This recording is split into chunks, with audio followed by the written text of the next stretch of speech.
They're all laughing at me. PKA 546. Let's all take a bathroom break. Are we going? Yeah, that was the beginning. Taylor. PKA 546 with our wonderful sponsors, Lucy and Smartmouth. We'll hear from them later. We've got the dynamic duo back, the dynamic tech support duo, Dick and Destiny. Thank you guys so much for coming and for being patient with the tech. Hey, thank you. I need a condensed version of PKA. I need Kyle to tell me about a TV show I've never seen in like 5 minutes. Woody, I need you to, Taylor, I need you to give me as many racist accents as you can. And Woody, I need you to fundamentally not understand something about the human condition. Go.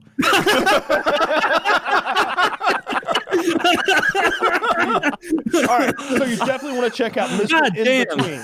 Mr. Inbetween FX. Okay, Mr. Inbetween, got it. Woody, go. Why would anyone watch that? There you go. Taylor, go. I don't know which race. So many options. Man, you've really boiled it down. You really distilled the 4 hours here. That is, I know shows. And that was PKA. That's PKA 544. Anyway, And Destiny, if you have anything you need to indoctrinate children with for the Globo Homo agenda, I need you to get that out right away at the beginning so we can shout about it. yes, get your guys shouting. It'll come up for the first time again. Well, thank you guys so much for coming on again. I appreciate you guys. Probably the most requested duo, and I like the story arc of it, because the first time we had both of you guys on, I remember, like, the first time we had Dick on, I remember, like, Woody brought up, like, yeah, he had the argument with Destiny, and Dick was like, yeah, didn't go well, you know, like, it didn't go great, and then, like, over time, you guys come on the show, you get closer, then you're laughing. I saw a show online where you guys, I think you were physically at Dick's house, sitting, recording, and then, like, some people started calling in, and both of you were arguing at them. It's just a wonderful But you story. guys have seen each other in real life now? Yeah. Oh, neat. Yeah, no, We're in each other's polycule. I've also debated Destiny a few times. I'm O for however many times we did it. There's this really weird thing. I'll blame half of my Cuban family. I don't know if people know Hispanic people. They scream at each other when they talk to each other. I used to spend summers down where my grandma lived in Hialeah in Florida, Miami, and I just that side of my family is always screaming at each other. Whenever I argue with my mom or my aunt, we're always screaming at each other. We usually chill after. And I noticed that online, there's like 2 people I know that we can have like a big argument, and then afterwards it's like, whatever, I don't care, I'm not holding it, it's not personal, like we're not like going crazy, like half times they're like dumb political shit, like it doesn't personally affect any of us. But like for a lot of people online, I notice that like I'll see a clip of somebody like, wow, that was such a dumb opinion, and then the person will fucking hate me forever. And people will say shit like, oh my God, like you burned so many bridges. And it's like, I criticized like one opinion this guy had, and then now they took it personally, and they were like, it's like the end of our relationship. It was like, I don't know. But yeah, it seems like, I don't think Dick takes it too personally. And I've got like there's like 2 people I know that like don't take it super personally, where you can have an argument with them and then afterwards, like, it's whatever. But yeah, people just go crazy over that shit. They do. No, I'm old, man. I'm in constant pain. I don't care what people on the internet say. I don't care. I mean, I like getting pissed off online and shouting, but if you don't build the bridge back up, you get less shouting, right?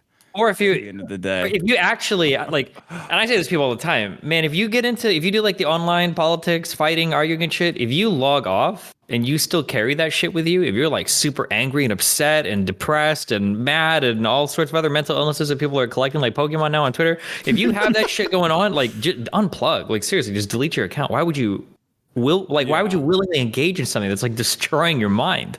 I don't know. That shit is crazy to me. People get themselves worked up into a tizzy on Twitter in particular. Like it was like I used to open Twitter, and this was a few months ago. I unfollowed everything but crypto accounts and like people who followed me, because I was like, this is the time I'm going to figure out how cryptocurrency works. And I still haven't figured it out really, but I'm trying. But like I remember just a few months ago, like Chris Pratt was trending on Twitter, and I'm like, oh, Chris Pratt, he's the guy that everybody likes. Well, I guess something changed because everybody on Twitter is like, this fucking fundamentalist, borderline Westboro Baptist, gay hater, race, and it's like, why? And it's like, well, because he's going to church. He did like the smallest Christian thing, and then they extrapolated that and found a reason to dislike him. It's crazy. I still like him. Like, oh, he's like, he hunts too. When they saw him wearing camouflage, like he was hunting, there was a whole like backlash because he shoots animals. People are so crazy how they characterize each other online. I had a guy come on recently, and he's like, "I'm getting into online politics, and like, I've gotten into a bit of a tiff." And I'm like, "Well, what's going on, man?" He's like, "So I got into an argument with a conservative, and I I heard he was conservative, so he got mad at me because I thought he was a Nazi because he said he was conservative. I was like, Jesus Christ!" He's like, "So after I called him a Nazi, for some reason he got super upset." And it's like, "Oh my God, yeah, I don't know, man. Everything online is just."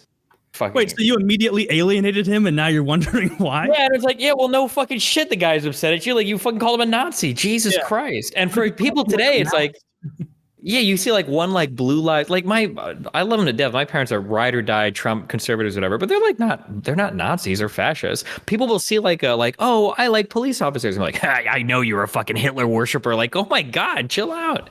Yeah. Jeez. Well, I kind of side with him on that. Like, who The likes only police reason- officers? I would love to see data if like actually having that flag with the blue line, if that reduces your likelihood of getting a ticket. Because if that were true, I would just throw one on. I would take it off before after I parked. Yeah, my truck vinyl wrapped in Blue Lives Matter flag. Yeah, do that. No, they don't just get vandalized. But I bet there is. It's just cops. Like they're people. A lot of them are shitty, unfortunately. But like, I bet they would give you a free pass sometimes. Well, no one was implying that they were actual demons or non-human entities or anything like that. Just that they're bad people. Well, some people do say that. I was on that side for a while. I didn't think that people thought that, but now I don't know, man. People have gotten insane online. Like I think a lot of people. I think there are an unhealthy amount of people out there that legitimately believe that like the vast majority of cops are like white nationalists, racist, fascist, like evil people. Too far with that. Not but the I do vast legitimately majority. believe that the vast majority of policemen it's are way too growing- fucking alpha. They're just too far with that. Every interaction, they have to dominate, they have to yell you, they have to be discourteous, and they have to put you in your place all the time. And and if you don't, like, it is hard to not be completely emasculated in a police interaction. And I don't like it. That is true, but that's still different than being like a racist, evil. For like 3 months, let's re-equip them with like the nonsense equipment that cops in the UK get, just to like reaffirm like you've had enough alpha mentality for a while. Here's a soft baton and some dentine. I don't know what else they have. A silly hat.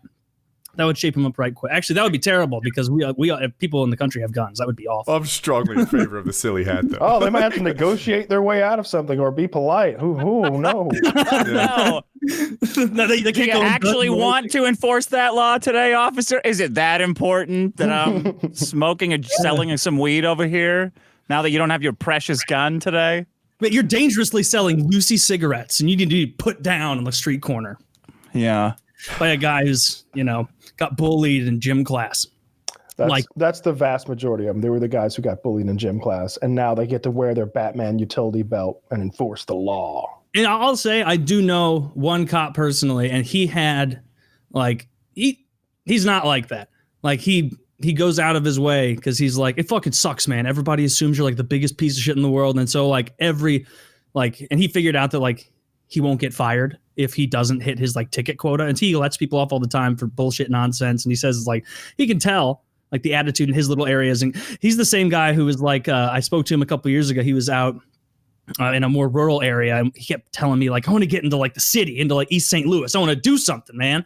And then like they called him in for riots down there, and it was like months after that I saw him at a party randomly of another friend of ours, and I was like, dude, how's that going? I remember last time I spoke to you, good God, almost a year ago, you were talking about getting into East St. Louis, and he's like, yeah, I got brought in as a spare guy for some of those riots, and I almost got hit with bricks and bottles. And I was like, really? So like, when do you transfer? He's like, fuck that, dude. I'm never going back. Never. Like, I'm staying in like a rural area where there's like 9 people in the county, and once a year I give a ticket for loitering. Like that seems like the way to do it if you're going to be a cop. Yeah. A rural cop. Being a city cop would be so hard. Destiny, have you noticed that everyone's gone insane? I heard you mention that before. It just seems like everyone in my political sphere is either either everything is a pedophile, or all they want to talk about is the age of consent on the other side. That's what political debate has come down to. Being locked inside has fried everyone's brain. Who wants to talk about the age of consent? The left people?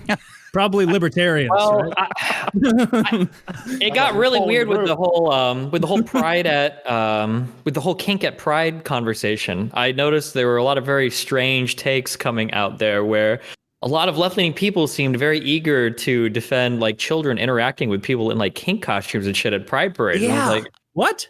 Yeah, I don't know, man. Just shit is fucking insane. So man. the left wants the age of consent lower? No, it's not about the age of consent. It's you get into these people that here's what happens, okay? Nobody actually knows why they believe in fucking anything. So you're so ideologically like dug in to whatever position you're in that whenever you see something that looks like it's remotely against your ideology, you are forced to immediately stake out the most contrary position you could possibly find.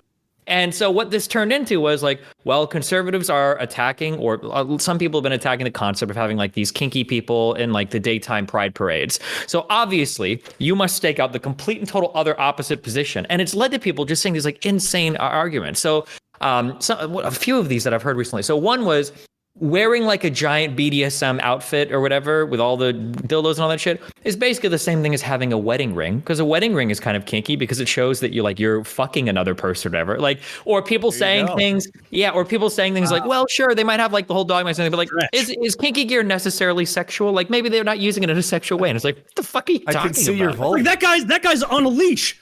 Like, that guy's walking around with the dog seat on a leash, and like, and a kid is walking over and about to pet him. There's that's what it is. I saw a photo of that, and I'm like, "Where's that kid's parents? Get him out of there! Come on, this is way too much for a kid to be absorbing." And the funny thing is that like there are so many people that came out to defend that, and then obviously like I'll fight with a lot of these people, and then later it came out, well, that wasn't actually a pride parade, that was like a Folsom street parade, right? And then everybody's like, oh, see, look, so we win, and it's like, well, no, because you were just defending that at a pride parade. Just because it turns out that it wasn't at the pride parade doesn't mean you win. You would have defended it anyway. Like, why do you think this changes anything? Like, it's easy to just say like, hey, you know, if you want to do kinky shit, that's fine. Do it at night. Do it in a separate parade. Like, you don't have to own every single argument that you think is contrary. And it'll happen too when I'm arguing with people. And to be fair, now I argue mainly with left-leaning people. But like, you can tell as soon as you say something that somebody is trying so fucking hard in their head to just disagree, even though like you're setting up an argument and it's very non-controversial. Like, you might start with like, it's probably a good idea that children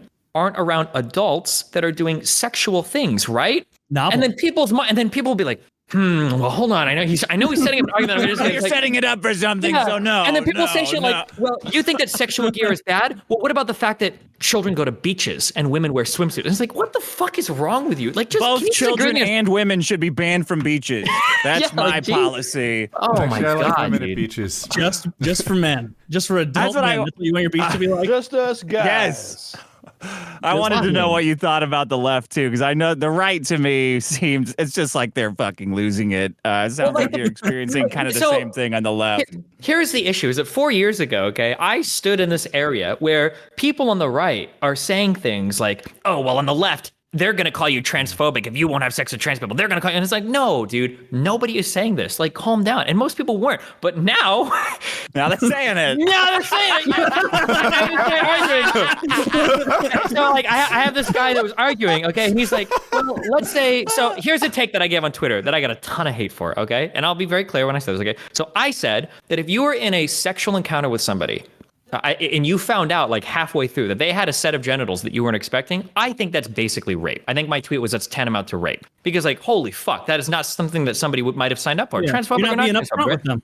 And yeah, and I got all these people tweeting me, all these people saying like, oh, you're trying to say you should murder trans people for rape. It's like, no, I didn't say anything about murdering anybody or whatever. Like, you can stop this. You shouldn't murder anybody, but like, that's like really fucked up. And then I'm getting people coming out and it's like, well, if you were going to go down on a woman, what if you found out that she had a genital piercing? Because that's basically the same thing as if she had a dick. And it's like, Jesus fuck, no, I don't think so.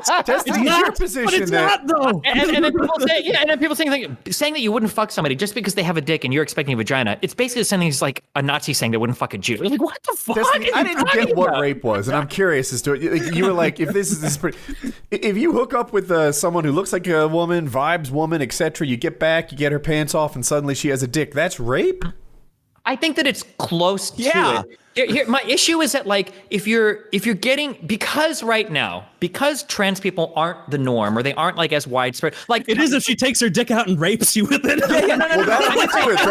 I'm just saying that That's definitely right. Most people probably aren't signing up for that sort of sexual encounter. Now, if you go to like a kinky like LGBT like orgy hookup or whatever, and then you find somebody you bring out and they've got like a dick or a vagina you expect, that's different, okay? But like, let's say for instance, because the counterexample I give is, let's say that you go to like a lesbian bar and there are women there and they find somebody, they start hooking up, they go back to their place or whatever, and then they find out they have a dick. I think the person has a right to feel like really upset. It's like, holy shit, like this is like a non-consensual sexual act. Like I didn't sign up for this, you know? I think that's a totally fair opinion to have. You're misleading someone sexually. How is someone against like? I don't know. Yeah. I don't even think I'm taking it from the other side, two right? kids in a suit? What if I'm what if I have a dick, but I vibe girl, right? Like I vibe girl, and in my heart of hearts, I know I fool people 20% of the time. But that fucking rube was one of the 20, and I get back and it's like, I didn't know you were dumb.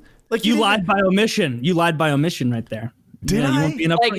Here's my problem is that when left-leaning people, me included, and I still feel this way, when we talk about consent before, we moved past consent. And we even moved past something called informed consent, where it's not just enough to give consent. You have to give consent and know like what you're actually consenting to. And then we moved all the way to the concept of like enthusiastic consent. It's not enough to just like bully a woman into saying, yeah, she'll fuck you. She should be like excited and enjoyed him and like excited about it. Like this is something that actually wants to fuck you. Okay.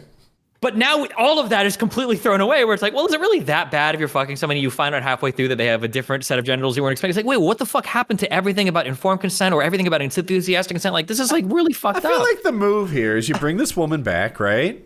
You find out she has a dick, and it's like, that's not what I'm into. You're gonna have to blow me, right? No, you know what? Don't be a bigot. What might unite people is like we get Matt Gaetz in like a gimp suit, and then he's at the Pride Parade, and kids are coming up to him. Everyone's gonna suddenly it's gonna become he's wearing a MAGA hat. It's gonna get a little more real, and those people will be like, oh, well, that's clearly wrong. It's like, but just because it's Matt Gaetz, what about the puppy play, huh? If he can make it through the parade without getting pet by a kid, then we'll forget about everything he's done, right? He has to dodge. I love the idea of enthusiastic consent because I immediately think of like, well, North Koreans are like the most enthusiastically consenting people on the planet. Like they are absolutely thrilled when they see. They're crying when they see any of the Jong-uns. Oh my God, I love you so. That's the most enthusiastic consent. So that's a relationship goal for me. I'm over there like enthusiastic consent. I've been married 25 years. Enthusiasm. Is this not every time, bro? Sometimes sex begins with a shrug and a yes. Sometimes it's like, all right. Yeah, I could bust. That's rape, I guess. No, as opposed Taylor, to she needs to be like, sound maker. Taylor, I like that you have that picture of those foam tiles behind you that you made way bigger than Kyle's to make your head look smaller. It's working. Yep. And it's like an optical illusion. Thank you so much. Look, Kyle's head's bigger than a tile, and my head is only the third of the size of this fake tile that I have behind me. It's a normal size head. I'm an idiot. I didn't even realize. I was like, oh, Taylor has tiles. No, Taylor has a green screen of audio. I've had it for months. Dick's been a guest 3 times while he's been live at the green screen. That one fooled me because I'm not that smart. That's what's up. I mean, I've got Kyle, I've got your background from many years ago. There you go. Oh, there you go. There it is. So natural. That's a flamethrower. Yeah. Now I look like a truly tiny person. Like a small child sitting on that casting couch. Normal ass size head. That microphone's bigger than your head. But yeah, I agree with both of you. The internet is getting wild. But the age of consent thing, I didn't like. That's pretty out there. Dick, what was the other thing you said? That everyone's a pedophile. Did you date? Is that girl? Can she rent a car? Is she old enough to rent a car? Pedophile. It's like I can't take it anymore. I'm just bouncing back and forth between those two extremes. Like, oh, what are you guys talking about here? Oh, pedophiles. Okay, what are you guys talking about here? Oh, age of consent. All right. I don't know. Maybe I'm just gonna have to get into sports this year. I can't. What is that called? Horseshoe theory? Man, I used to make fun of that shit so much, but holy shit. Do you know what was really sad? A guy got canceled online. Really big YouTuber. A guy got canceled online because he was sexting like a 17-year-old girl. This guy was 19 years old. The Call Me Carson dude, and he got fucking like and I was like, what the fuck is happening? 19 and 17? Yeah, I know. Well, because she's underage, and it's like they could literally be in high school together at those ages. Yeah, I know. My parents are 2 years apart, and they met when they were 14 and 16. My parents are 10 years apart. Your parents are 10 years apart? Your dad is a fucking... And they met when his dad was 18. Yeah. So what happened to this guy, Call Me Carson? He's gone. He's like off the internet now. They toasted him, and he's got like I think like millions of YouTube subs or something. He's like a big YouTuber guy. It kind of seems like you can only get canceled if you agree to be canceled. Is that not the strategy for being canceled now? No, you can definitely be deplatformed. Absolutely. Well, be careful. You're talking to somebody that's departnered on Twitch. So look at what happened to Dick multiple times. I'm trying to take Destiny.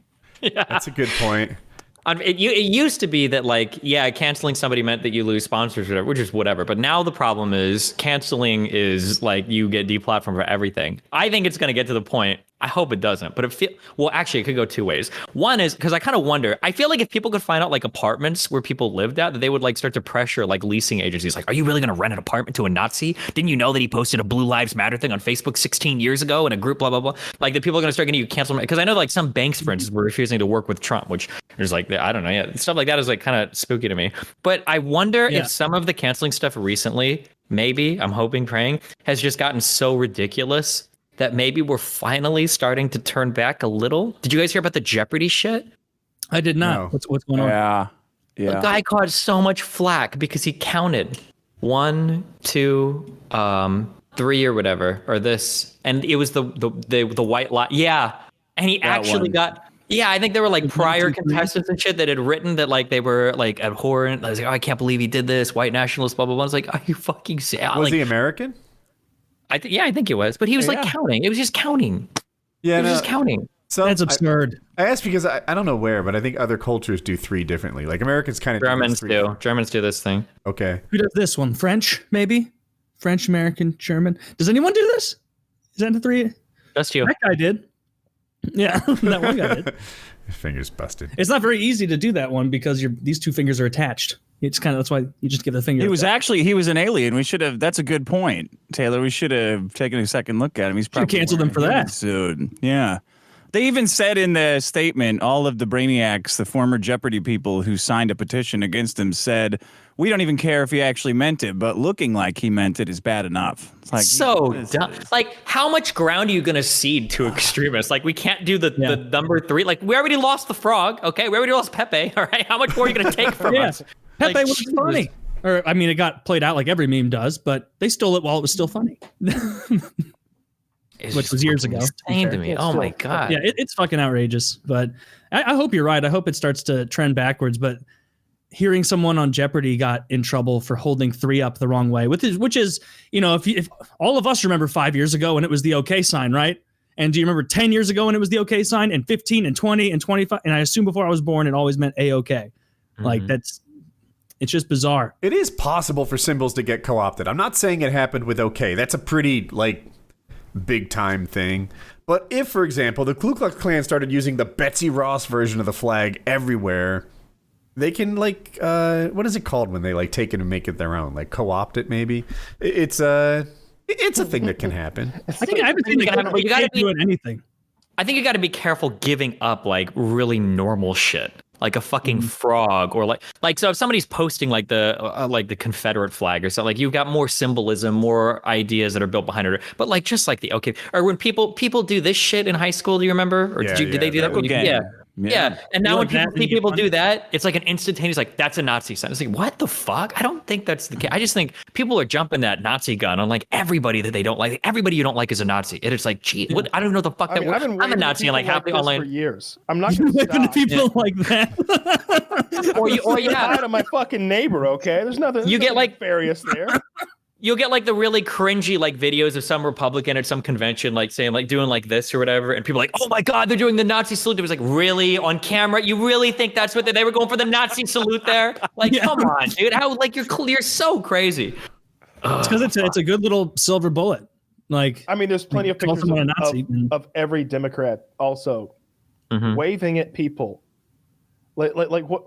But they're Nazis too, Kyle.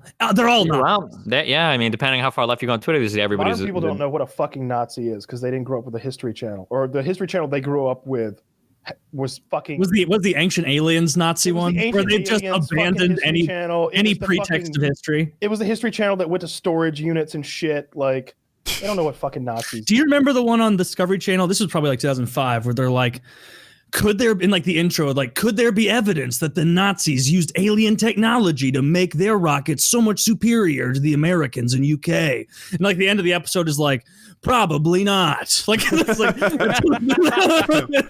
was just a waste of 40 minutes. So yeah, that shit sucked. Do you remember like before that though? All the awesome documentaries on war. That's all that the History Channel was like World War I, World War II. I used to watch. Yeah, to be fair, it was called the History Channel, but it was exclusively like the World War II with an intermingling of World War I stuff. Like that was like apparently the only historical event that ever happened. Little was World Vietnam, War II. little Korea. It was the World War II channel. There should be like a rule in Hollywood. Like in the next 10 years, you got to explore new wars. Civil War, Vietnam, Korea. I've never seen a movie about the Korean War. Have you guys? Not once.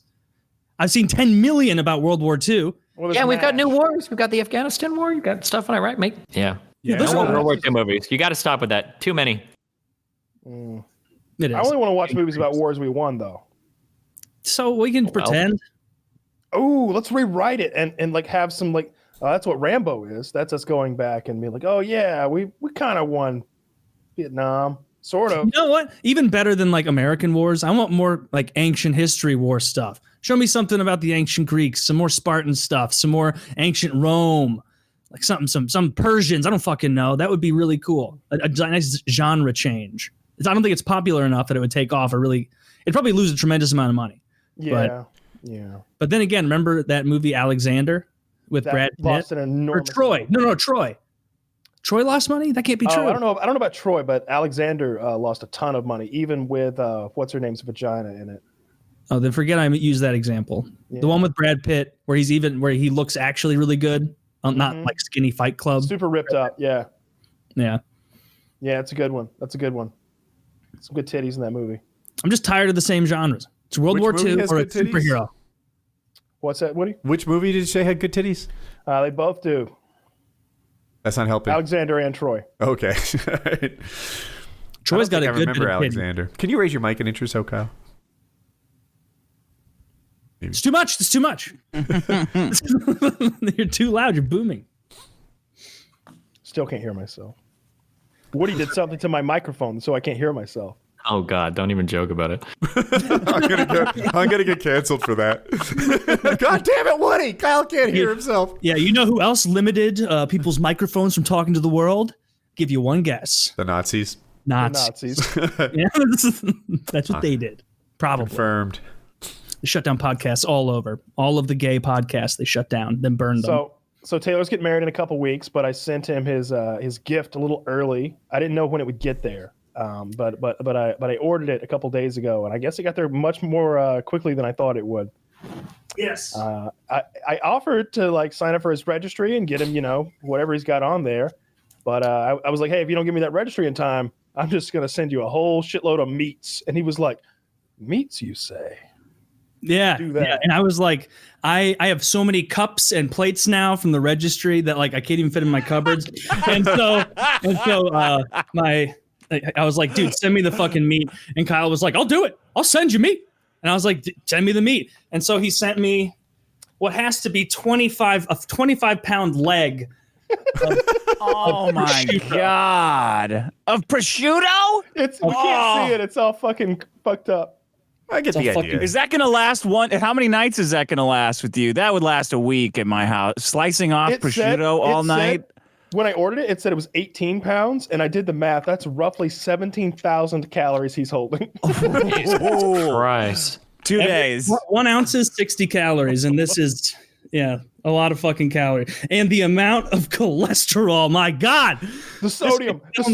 Taylor, I think there's a body hack here, though. Like, if you eat that all in one night, you can't absorb 17,000 calories. Dude, I might actually have a heart attack and die. Yeah. If I tried to eat, and it came with a prosciutto stand that you lean it into, and it came my God. with the highest quality prosciutto knife. Wow. That I can. How do you register for something like this? I might go propose right now. I didn't even register for it. It was just Kyle saying, "Send me your registry, or I'm just going to end up sending you meat." And I'm like, "Oh, fucking send me meat, man! I don't want anything on my registry." Don't throw me in the briar patch. Reference. I get that reference. I don't. You really don't get that reference? In the briar patch? No. Yeah. Someone has to tell me. I don't get it. Trying to it's think. funnier if we don't. What is the story? It's the fox. Briar Rabbit. It's Briar Rabbit. Briar Rabbit. Then I should remember that. But yeah, thank you very much. That's a ton of fucking prosciutto Italiano. My fiance, I sent her a picture of it this afternoon. She's like, "Oh my God, please tell him thank you so much. I can't wait to build a charcuterie board with a bunch of cheeses and meats and have company over." It's like, this is, you can have a little bit, I guess. We'll see if there's any left over. Once you're completely done with it, you should see if like your little tiny fake dog can get the whole bone in its mouth. It would be so funny. Get just pictures. take that giant ham bone and give it to my 12 and 15 pound dogs. My tiny little puppies. Yeah, I'm excited. I'm excited to go to town on that meat. I was thinking, like, when I got it today, it was like when you get something at Toys R Us when you're a little kid, and like I remember getting like Legos at Toys R Us when I was like 7, and I get in the back of my grandma's car, and she's like driving us back to her house. She's like, "Now don't you open that until we get home." And I'm back like, "You can't stop me now!" Like, wanting to play. That's what I wanted to do with this. When I brought it in at 1 p.m. in the afternoon, it's like, well, I haven't eaten lunch yet. I could just eat prosciutto. I could just eat a sandwich here. But no, I don't want to. Well, then I thought, like, I don't want to just start eating it right now. I want to have a whole to-do. I want to go out and get the cheeses that pair with it right. I want to get crackers. I'm over wine. I'm not going to try and find wine for it. That's just going to fill up my belly where prosciutto could go. Maybe some beer. That thing's going to be so salty. Maybe. That might be a fucking water meal. It's so salty. Yeah. Just trying to not get too dehydrated. But and I like how I'm already picturing it as multiple meals in a row. How many days do you think I could just eat that as my primary source of protein before I became ill? I don't think you'll get ill as long as you drink enough water. The sodium is the problem. We talked about cholesterol and calories. That you can deal with that. It's the sodium. I'll have to drink like 10 of these 40-ounce bottles a day just to get through it. Stay hydrated. You eat that motherfucker. But anyway, I'm very excited to eat that. Yeah, getting ready to get married. It's a little stressful. Yeah, postpone it. Don't stress yourself out. You got a lot going on. The audio's all fucked up for your show. Just push it a month. Push it a couple months. No big deal. No one wants to get married in summer. Hey, a couple of years. Next year, you may feel completely differently about this whole fucking thing. I mean, if you wait for me to get the audio fixed, that could be a couple of years. We'll go to Colorado. We'll do some mind-expanding drugs, and you'll just be like, "Poof! What was I thinking, Kyle? You were right all along." Honey, the second we start a PKA recording at 6 p.m. Central, we'll get married. Don't you want enthusiastic consent from me? Right now, you have begrudging consent. Yeah, and like the way I set it up, like I hate being invited to people's weddings, to the actual wedding itself. I like going to the party and the reception because it's free food and drinks, and that's a good time. You usually see a bunch of people But the wedding itself is boring as shit. And so, like, just my immediate family is coming to that. And my fiance was like, what kind of I guess, ceremony do you want? And she, like, sent me these different scripts, and I was like, by time, absolute shortest. Boom! Like, pick the absolute shortest one. It's like a 9-minute ceremony. It just bing bang boom. She wanted a couple God things in there. I'm like, go to fucking town. I don't give a shit. Like, throw some God stuff in there. Throw a Corinthians verse. That seems to be a class. We'll stomp on a glass. Wait, isn't that Jewish? I don't care. I don't care. Throw it in there. You're gonna have to be flexible if you want a good marriage. That is that Jewish? The glass thing? I think so. L'chaim. What does that mean? Like, this marriage will last as long as it would take to put this back together? That's exactly what it means. I'm not even memeing. I'm pretty sure it's something like that. Yeah, that's exactly what it means. Wait, I'm buying this. I'm stupid.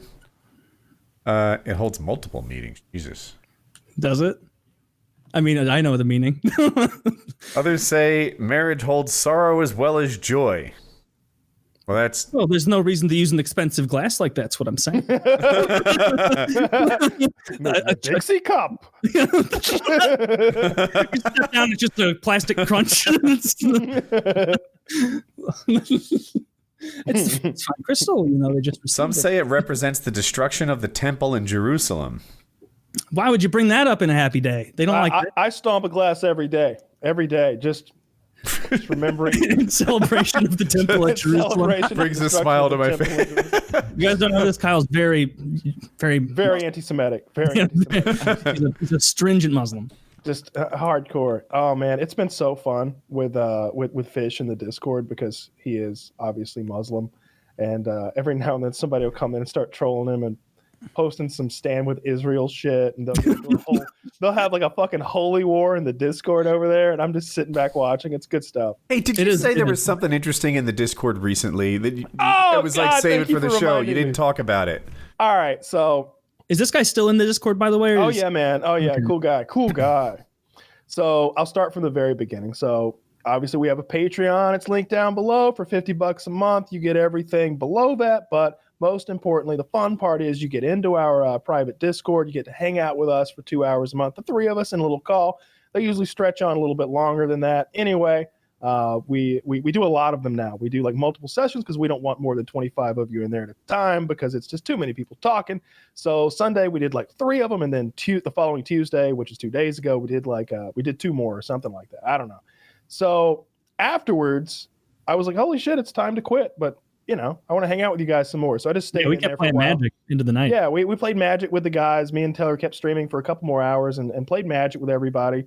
And then it got pretty late, and I was actually sleepy. I'd been up all day, so I was like, I'm going to bed early. It was 9 to 10 p.m., something like that. I'm in bed, and my phone vibrates. I had forgotten to silence it at like midnight, something like that, 1 a.m. maybe, and it's Dirty. And Dirty's like, dude, you got to come back.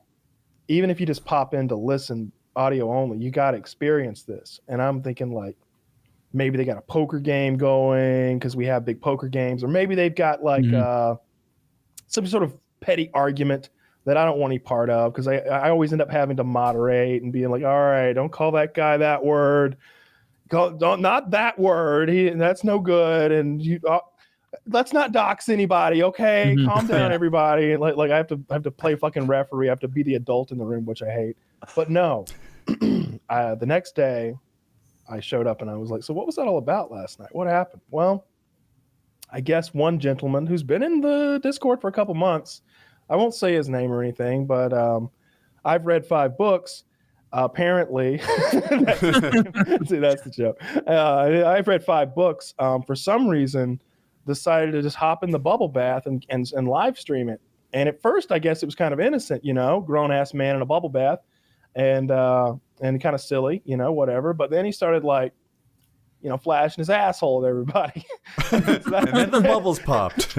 Is he a heavy fella? Is he a fit? No, he's a that's what I was about to say, a flexible fella at that, because somehow he got his own foot in his mouth, started sucking on his toes. So there he is sucking on his toes and stuff. Hang on, Woody, you need a picture of this. We won't show. He's an adult man. Oh yeah, grown ass man. Now, look, don't get us back into the age of consent talk. These are grown ass men. There's no children in the Discord. Sucking on feet. Okay. So he's sucking his toes, while everybody watches. And keep in mind, there's an audience for this. All right, there's at least a dozen people watching this grown ass man flashing his asshole, sucking his toes and shit. And then he starts getting up and like doing the helicopter dick. Helicopter dick, nice. He's helicopter dicking it. Sorry, I got so many DMs. I'm working on it. Send us the whole storied. Let me just at the whole Discord and get all the pictures, and I get that's what you want, I'm sure. So he started spreading his asshole like goatsy style, bending over, spreading his asshole. What he did? And then I wasn't there. And then he was sucking on his toes. And then Kyle said he started whipping his dick around. So I just added the entire Discord, so that'll get to the bottom of this. So then, he's helicopter dicking it up, and then he decides to show everybody his balls. And you might think, all right, I've seen balls before, but this guy's got 4 of them.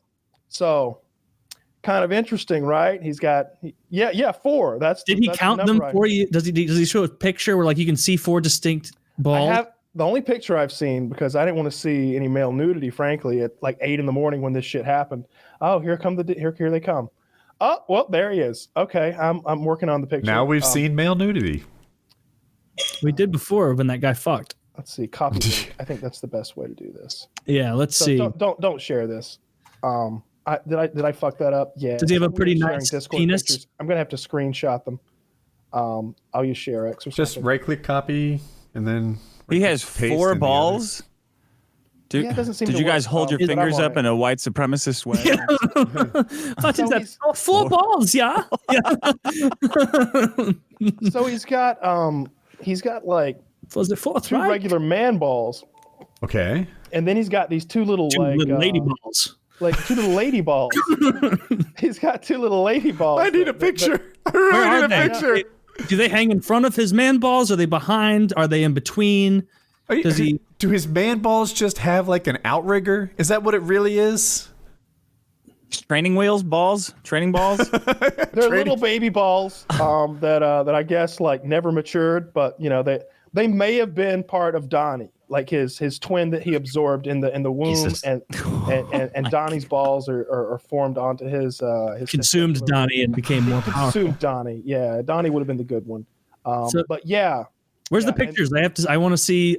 There you go. The last Imager link is him sucking his toes there. You haven't. I don't see it. There's no Imager link. Where are here. you pasting?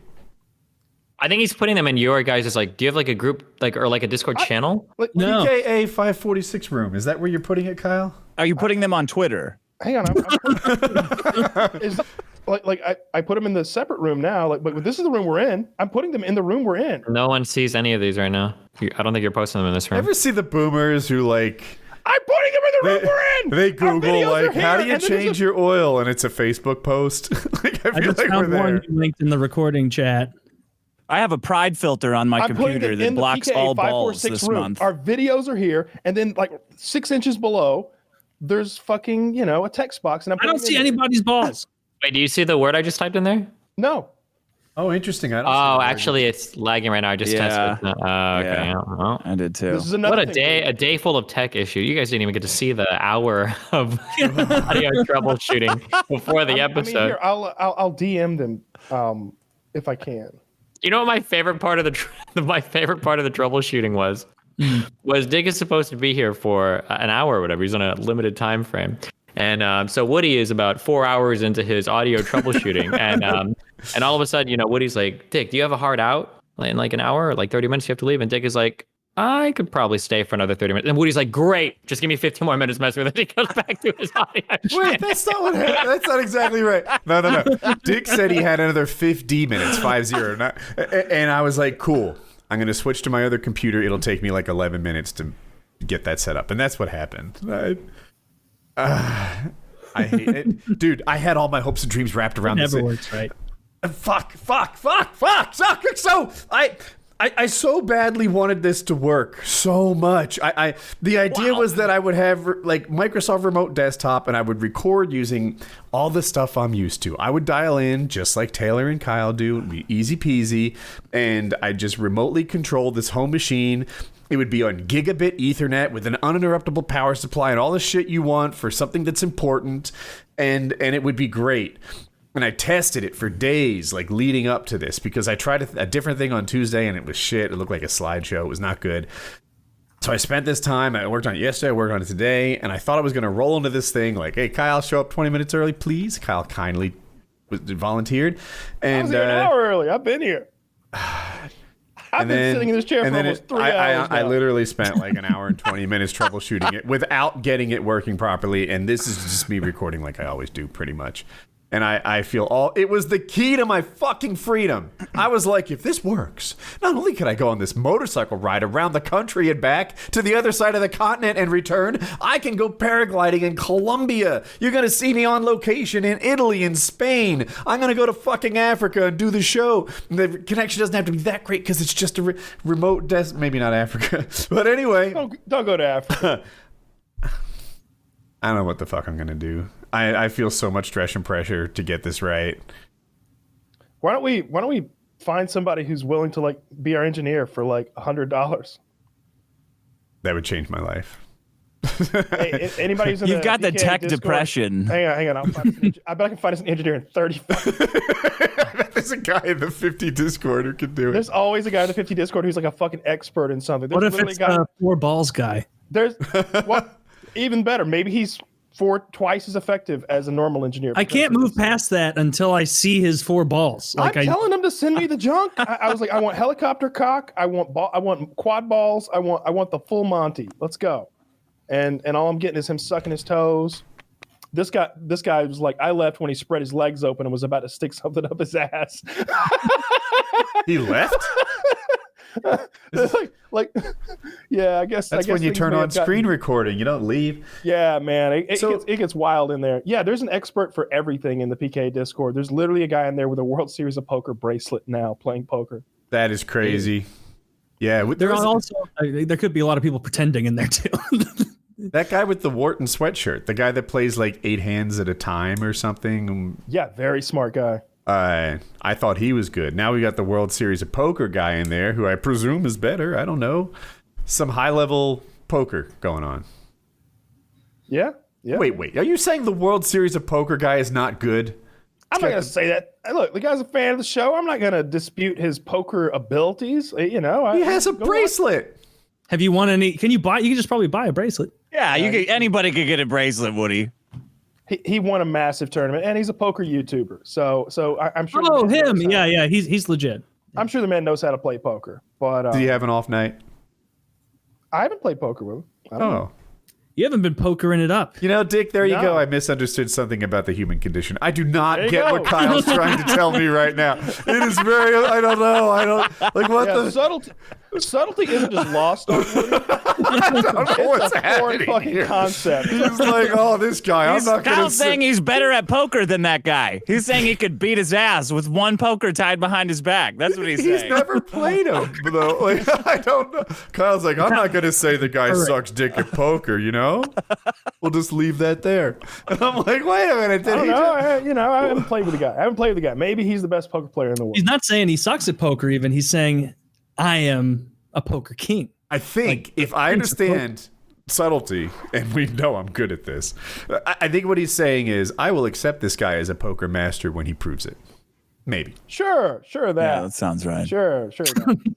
But yeah, I'll ask in there if there's anybody's. I bet I can find us a fucking engineer. Hang on, I'm gonna ask right now. At here, what do you want to pay him? $100? Sure. I don't know. You guys don't want to overpay for that service. For the service of audio for your enormous podcast. You don't want to blow your whole fucking wad of $100 on something as meaningless as audio. How am I going to get paid now? I'm sorry. I mean, surely Chiz could do it. Let them offer. They might lowball themselves because they're such big fans. That's a good point. Hey, what would anybody take to do the audio engineering? Yeah, maybe go with the lowest bidder. What could go wrong? We'll sign those animation stills that we put up a couple months ago. We'll print them out on some lucite and send you a signed animation. How many animations are complete now? Is it 4? 4? Yeah, I got 4. Yeah, those guys. We're churning them out. Yeah, there's another one will be done in 3 days. Yeah, 3 days is the next one's coming out. Progress, baby. I got them on my hard drive. I got them over here. They're hilarious. I like them. What is it with guys showing their balls on Discord? Like, I feel like every show Discord has one guy that's popping some weird balls. Only this show has a 4-balled man. What kind of ball guy is in your Discord? What did he do? We had a little dick, big ball guy, Cantillions. I don't want to say he has a little dick. I mean, his balls are big, like weirdly big. Oh no, is it going to be news to him that he's got a little dick?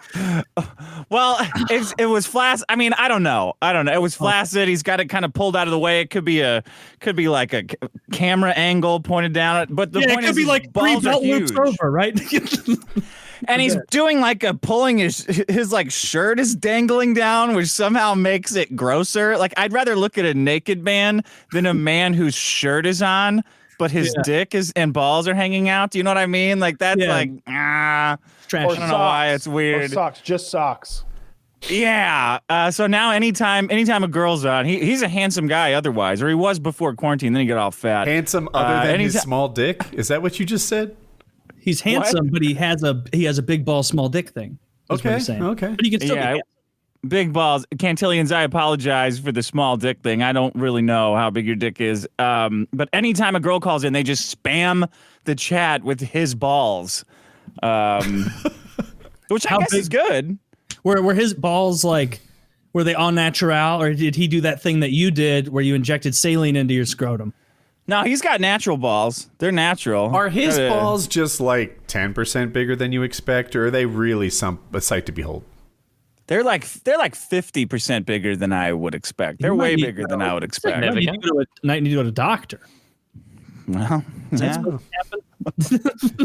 Incredibly fertile. I wonder if your Discord doesn't have a balls guy, though. That's that's Destiny, how you know do you have a lot of balls guys? We have to be pretty strict on nudity in Discord because of fucking minors and shit, and it's just not anything I ever want to fuck with. It's just too scary. Adults only in my Discord. We just don't allow minors in, all adults. Yeah, there are no minors, I don't think. Nope.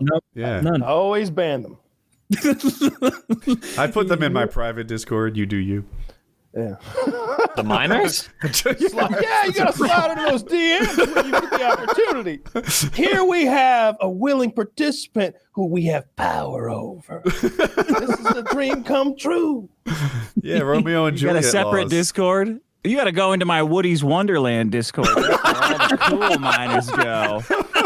Talk about. Are you in there with us?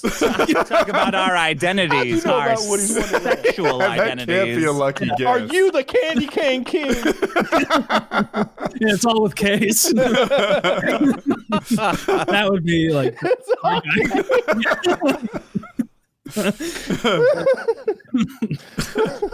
So if you have minors in your Discord, you have to be super, super adamant about all that stuff. So you probably have a ton of mods and shit. Yeah. What a pain in the shit happens. What are you gonna do? Yeah, kids ruin everything, right? I was looking at pee porn when I was in middle school. I mean, the internet's out there. God knows what people are watching now. I'm not Look how well adjusted you are. I know, right? That was my favorite site. I would always like you know how the school had that like porn site blocker. Sure. But it only applied to like I think they had to manually type in, just like Twitch has that thing where the banned word list. Yeah. But if you can think of something so nasty that nobody's ever considered it before, you can just slide right in.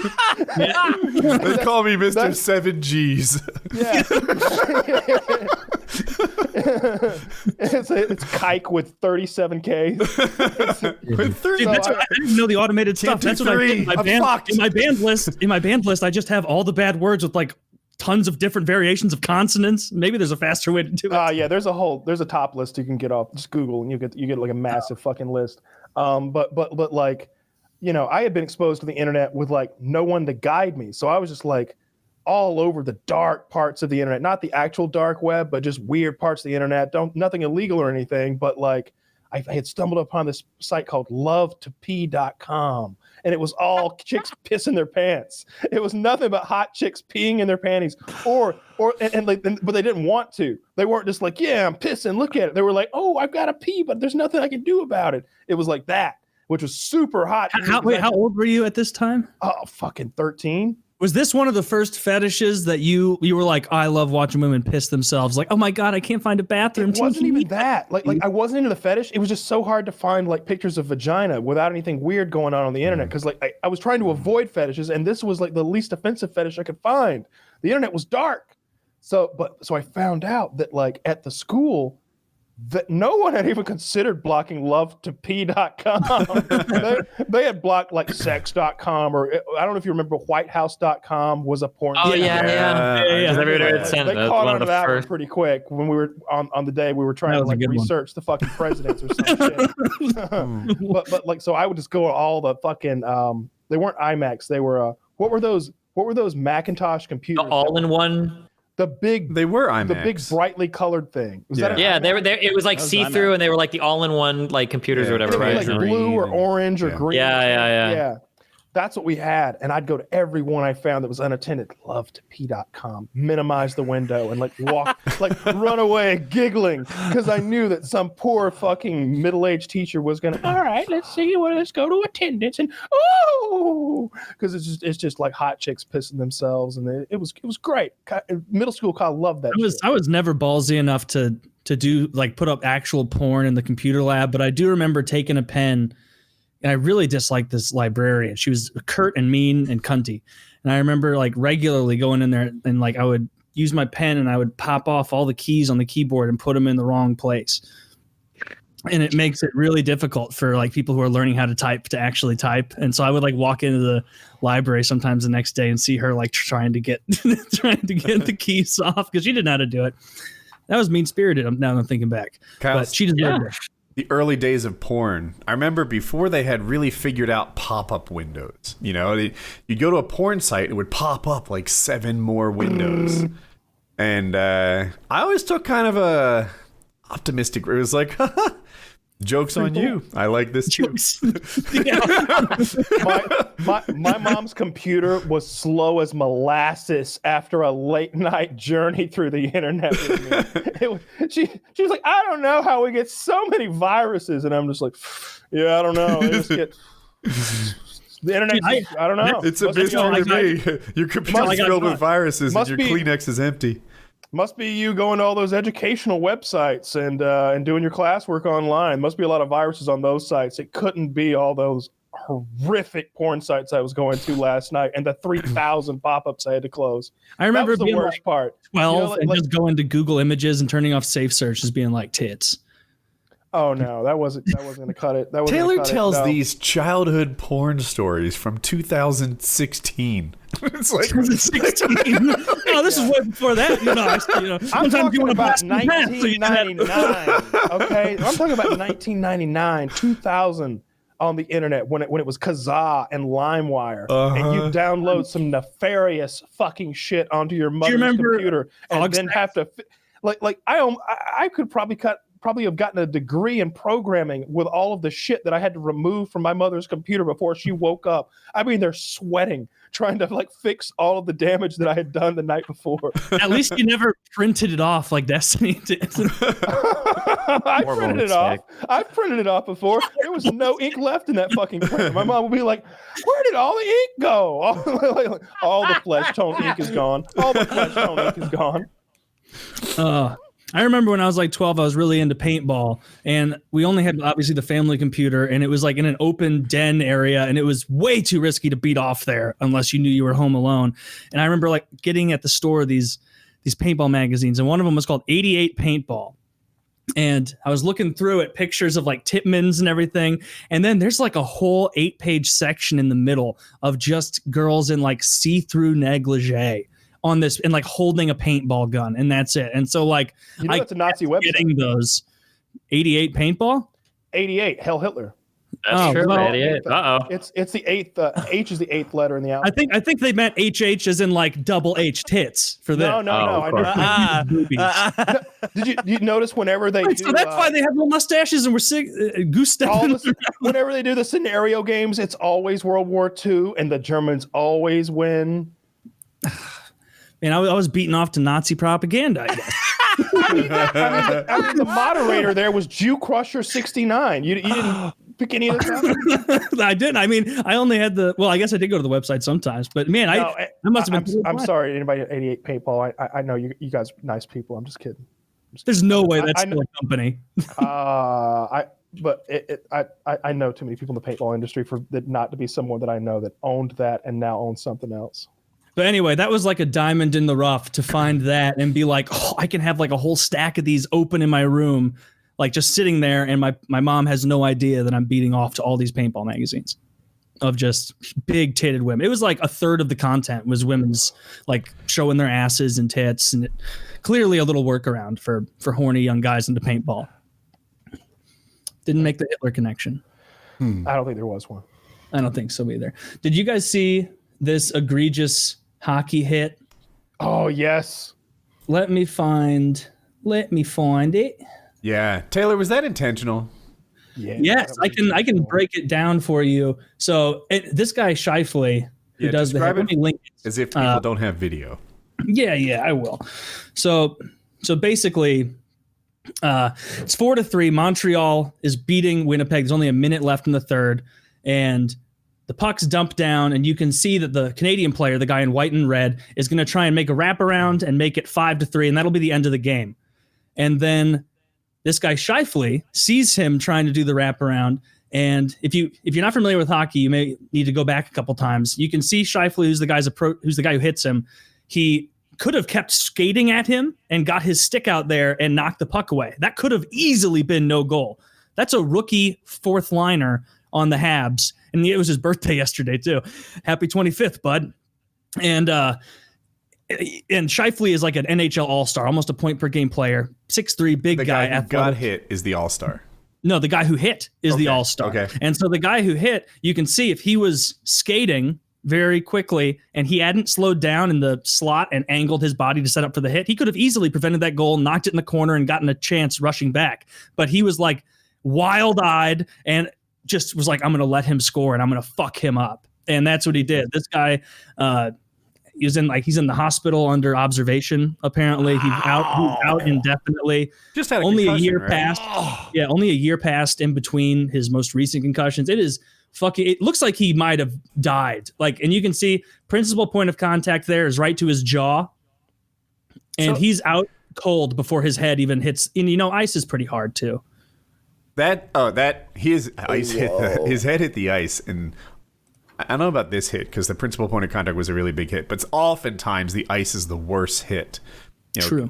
But this was totally intentional, dirty as shit. And what's so weird about it is this guy Shifley has never done this before. 2 days ago, if anybody would have said, dude, that piece of shit Mark Shifley, they'd be like, what are you talking about? Link me one thing he's ever done. You don't think it's conceivable that the guy's head was just lower than he expected? I'm mixed because I don't know, somehow I didn't see intent to hit his head in that. I didn't think that was the case. But watch his feet stop moving at the slot. And that's when he decides I'm going to aim for a hit instead of continuing to skate at him, reach out my stick and hit, because he could have stopped that. I'm not saying the hit was an accident. I'm saying the hit's placement. I'm watching it again. But what I'm saying is that it's clearly intent to do some damage because it's a 1-1 game, or there's a 1-goal game in the playoffs. This is his last chance in the game to knock the puck free and hope his team can tie it up. His team ties it up. It's back to overtime. Woody, the slow-mo at the end, he drives his shoulder right up into his head. Yeah, you can brutal. See him. He's not looking where he's hitting. Yeah, he is. Yeah. Well, he has to look away. Oh, he is before the hit. So that the blood doesn't get in his eyes. But that's just there at the end. I was wrong. This looks intentional. Yeah, he absolutely dummied him. And so Shifley, he has no history of being dirty. And so they're only at most, they'll give him a 5-game suspension. I bet they only give him 2 because he's a star player and they get to play by their own set of rules. But dude, this postseason for the NHL has been so much more brutal than other ones. That's one of the hardest hits I've ever seen. Oh, that guy's and this poor guy Evans who got hit. It's his 25th birthday. He's playing well for the Habs, and he's not a roster player. This is his first year of being I'm a member. I'm pretty much a full member of the Montreal Canadiens. I'm a professional hockey player now. He was drafted in the 7th round, 280th overall. Do you know where he's from? Is he French Canadian by any chance? He's probably from Ontario or something. So most of them are from somewhere around there. Most players are, but yeah, it's just the poor guy. Just this could be the end of his career. This is the kind of thing that gives you double vision the rest of your life, and you just can't. He landed poorly. I have that. Yeah, well, he was totally unconscious. He's a drunk person. You didn't mention how. Who the hell's playing? Who's the blue team? Tampa Bay. Oh, it's Winnipeg. Winnipeg Jets. Yeah, dude, there were 2 Jets players that protected the wounded guy. Yeah, that was neat. Nikolai Ehlers. He's everybody likes Ehlers. He's a nice Swedish guy, I think. But yeah, that was nice of him. But it was the least he could have done. He didn't do hitting. Mm-hmm. Yeah, because you've seen stuff like this happen before, where the guy gets dummied and he's unconscious on the ice, and then everybody skates over to start a fight, and then you just see teammate and foe alike kicking the person in the head as they're unconscious for their skates on accident, or tripping. Yeah, so and that can get nasty. What happened was foe protected the downed player, and it was kind of neat to see. Yeah, that was very nice of him. And the ref too. But you know what, Evans, you got to keep that head up, man. This is the NHL, bud. You know, welcome. But the poor guy, the poor fucking guy. Sorry. It's even more brutal in some ways than the Tavares kicked in the head one from last week. Yeah, Man. and he's What still a out. shitty fucking sport. No, it's cool. They just pretend like it's a sport. They're out there fucking assaulting each other. Yeah, that was genuine assault. Yeah, I wish that there was like a fighting league where it was just guys in hockey gear who just had it out. Like, drop all the pretense and all the goals and all that other nonsense. Should there be ice, or should they wear skates in the octagon? Oh, there should be ice. There should be ice and skates. What if they just wore skates in the octagon? I'm kind of liking I want that to see idea. them throwing kicks with skates on. they could. Slaps. Like from that. God, what's the movie where he's like, I'm the only person to ever try and take my state off and try and stab somebody. Happy Gilmore. That's it. Yeah. I mean, like, do other sports have incidents where like something on the field or ice or court is so brutal that like they get attorneys involved in criminal charges? They must sign like releases and shit or whatever. There's got to be so many. Otherwise, those sports would get like fucked by, right? Baseball Because wouldn't now people and then. in the NFL like sue people all the time for like tackling them too much or whatever? Yeah. They must like have a way better contract with the NFL because it's remember Todd Bertuzzi, Woody, you know? Sure. Like when he ruined Moore's career, Moore sued him for like millions of dollars. Like, yeah, you just stole my career from me. You owe me all of that. And it was the right thing to do. That one in particular, I was not pro Bertuzzi. But when McSorley hit Brashear, I saw McSorley's point. Well, Brashear was a dirty piece of shit also. So fair enough. But anyway, that's I don't want to bore people with any more. I can see everybody's eyes. You want to talk about West Virginia? Say that again? What's going on in West Virginia? So in West Virginia, I guess they've had some issues getting people to sign up for the corona vaccine. I can't imagine why. And so they came up with this sort of giveaway lottery program where if you get vaccinated, they're giving away pickup trucks and hunting rifles. In Ohio, you get $1 million. I think there might be cash on the line too. Like there's a whole bunch of prizes. It's like a fucking potluck or something. There's like custom hunting rifles, like pickup trucks, and I think cash prizes too. We're doing that in LA too. I think we got like $15 million and bunch of Dodgers gear. In Ohio, they give $1 million. Like there's been a couple of winners. There's been 2 winners so far. They get $1 million for getting their COVID vaccine. On one hand, I get it. I get why it makes like public sense. You know, if you get that many more people to sign up, it's probably worth $1 million a week in economic activity to have the vaccine that much more widely distributed. And cool. I get it. On the other hand, it just seems like a free vaccine should be incentive enough. Right? I'm about to get a 3rd shot just because I've never had free healthcare before. This is amazing. These fucks need $1 million to go. Okay. I think even if you got vaccinated, you're automatically like retroactively enrolled. Not in I'm pretty sure I read that. Oh, in California, I'm almost positive that I read that, but yeah. I don't think North Carolina has a program like this. But it'd be neat if my kids won. I wish I had gotten into some sort of a lottery. I was there first day. Why don't I get anything other than protected from a deadly disease? I claim seasonal affect disorder as my like serious ailment, so I should get it early. That's my level of enthusiasm. I told some kind of a small lie that couldn't be verified. I don't remember what it was. Like high blood pressure or something like that. Like, what are they gonna do? Put a cuff on me? Give me the fucking shot. Give me the fucking shot. I don't care. They had plenty.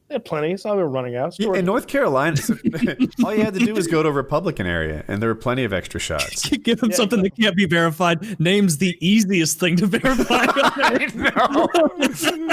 Say you have insomnia. They can't disprove that. I'm so do a sleep study on me. I told him I was running a fever. And I was in like a smooth criminal. I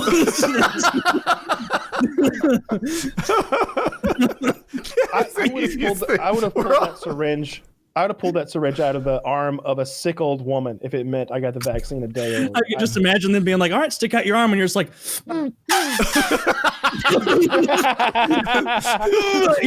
forgot something in my car. And you're out there running around your car. So Dick, you're flexing? Are you flexing? Dick, you're avoiding the vaccine? Me? Yeah, I'm not getting that shit.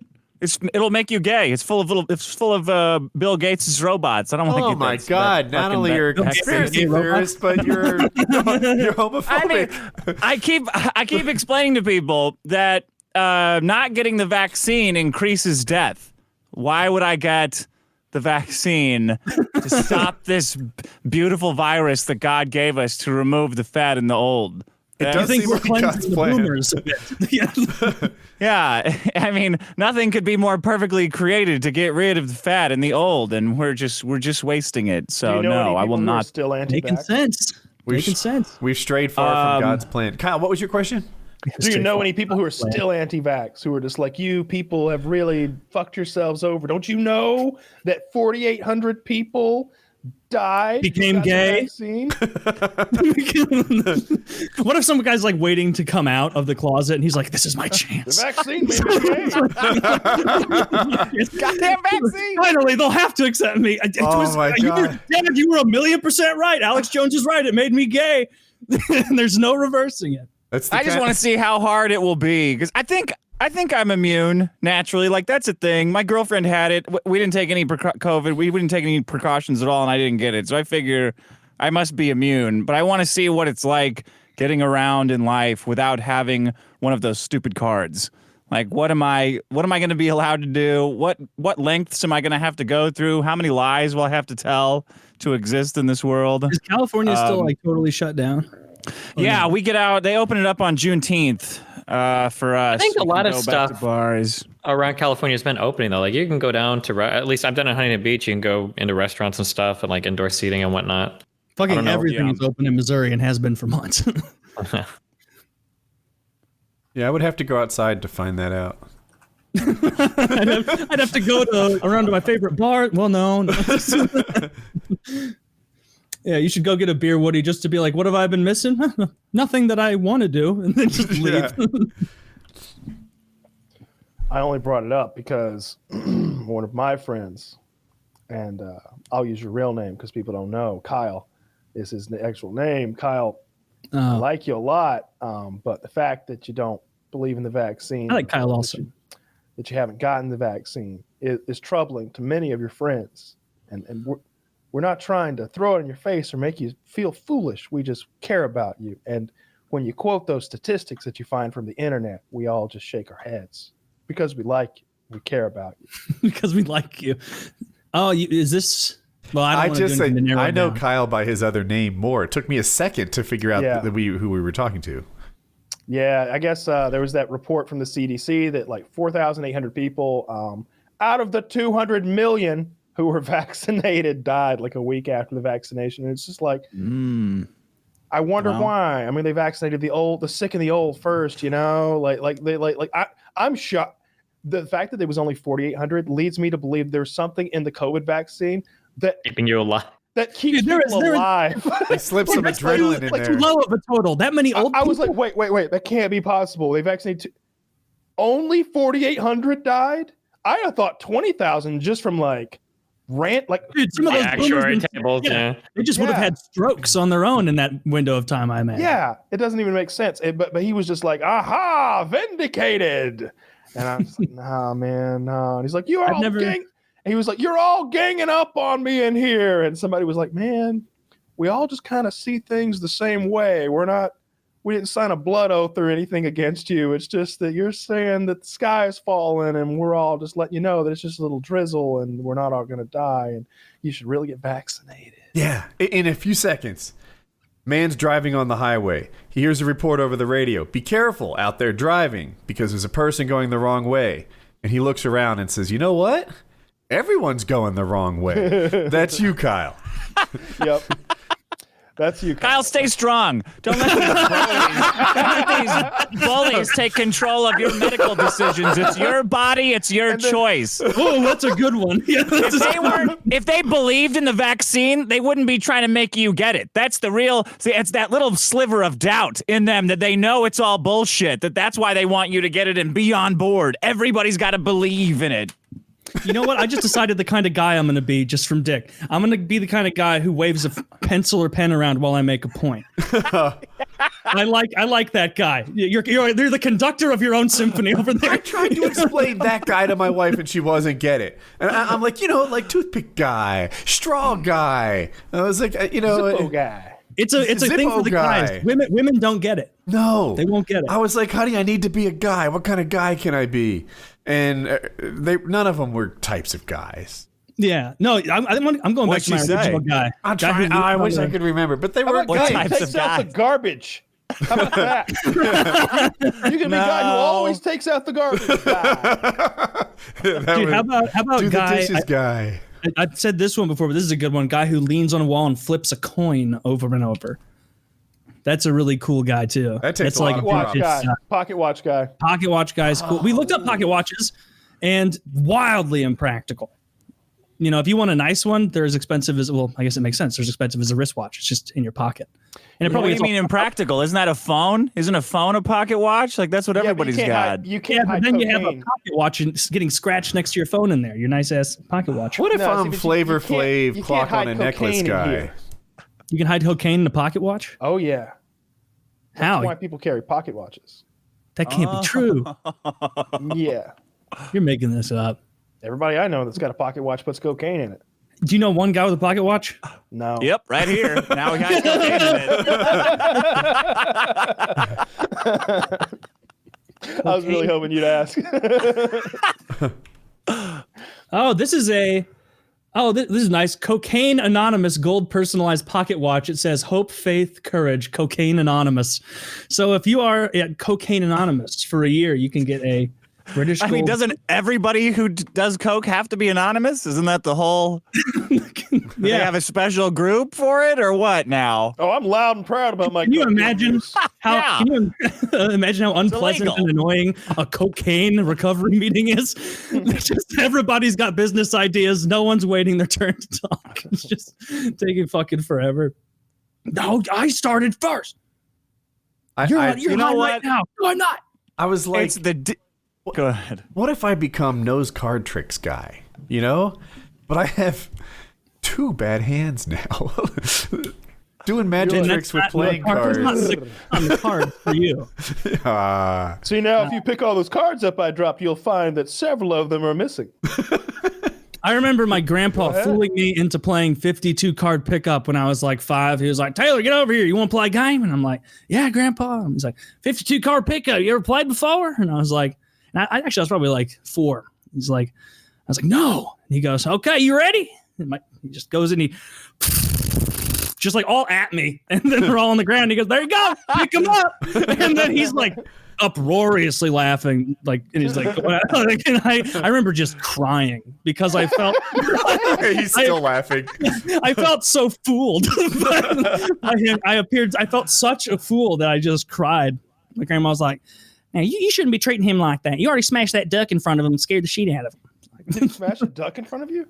Well, that's when I've told before, he was good with his hands, farmer, and I was trying to use Play-Doh to make a duck that I saw at a pond. I couldn't do it, so he did it, and then he was like, quack, quack, you see that right there? Get close to it, right at the table. And I got like this close from it, and then he just brings his giant fist and quack right in front of my head and smashes it. And I cried then too.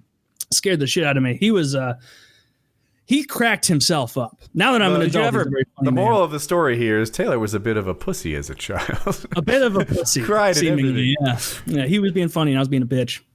Did you ever pay him back for this shit? Okay. Yeah, real nice house you got here, Grandpa. Why don't you get a fucking job and get another one? Oh, we don't have enough time. Fuck you. You don't have enough time. Coming to the end of life. Yeah, no, he's good now. He's good. He was good then. No, it was funny. He just should have waited a year on both of those trolls because I was a little too young. What is this you're posting, Kyle?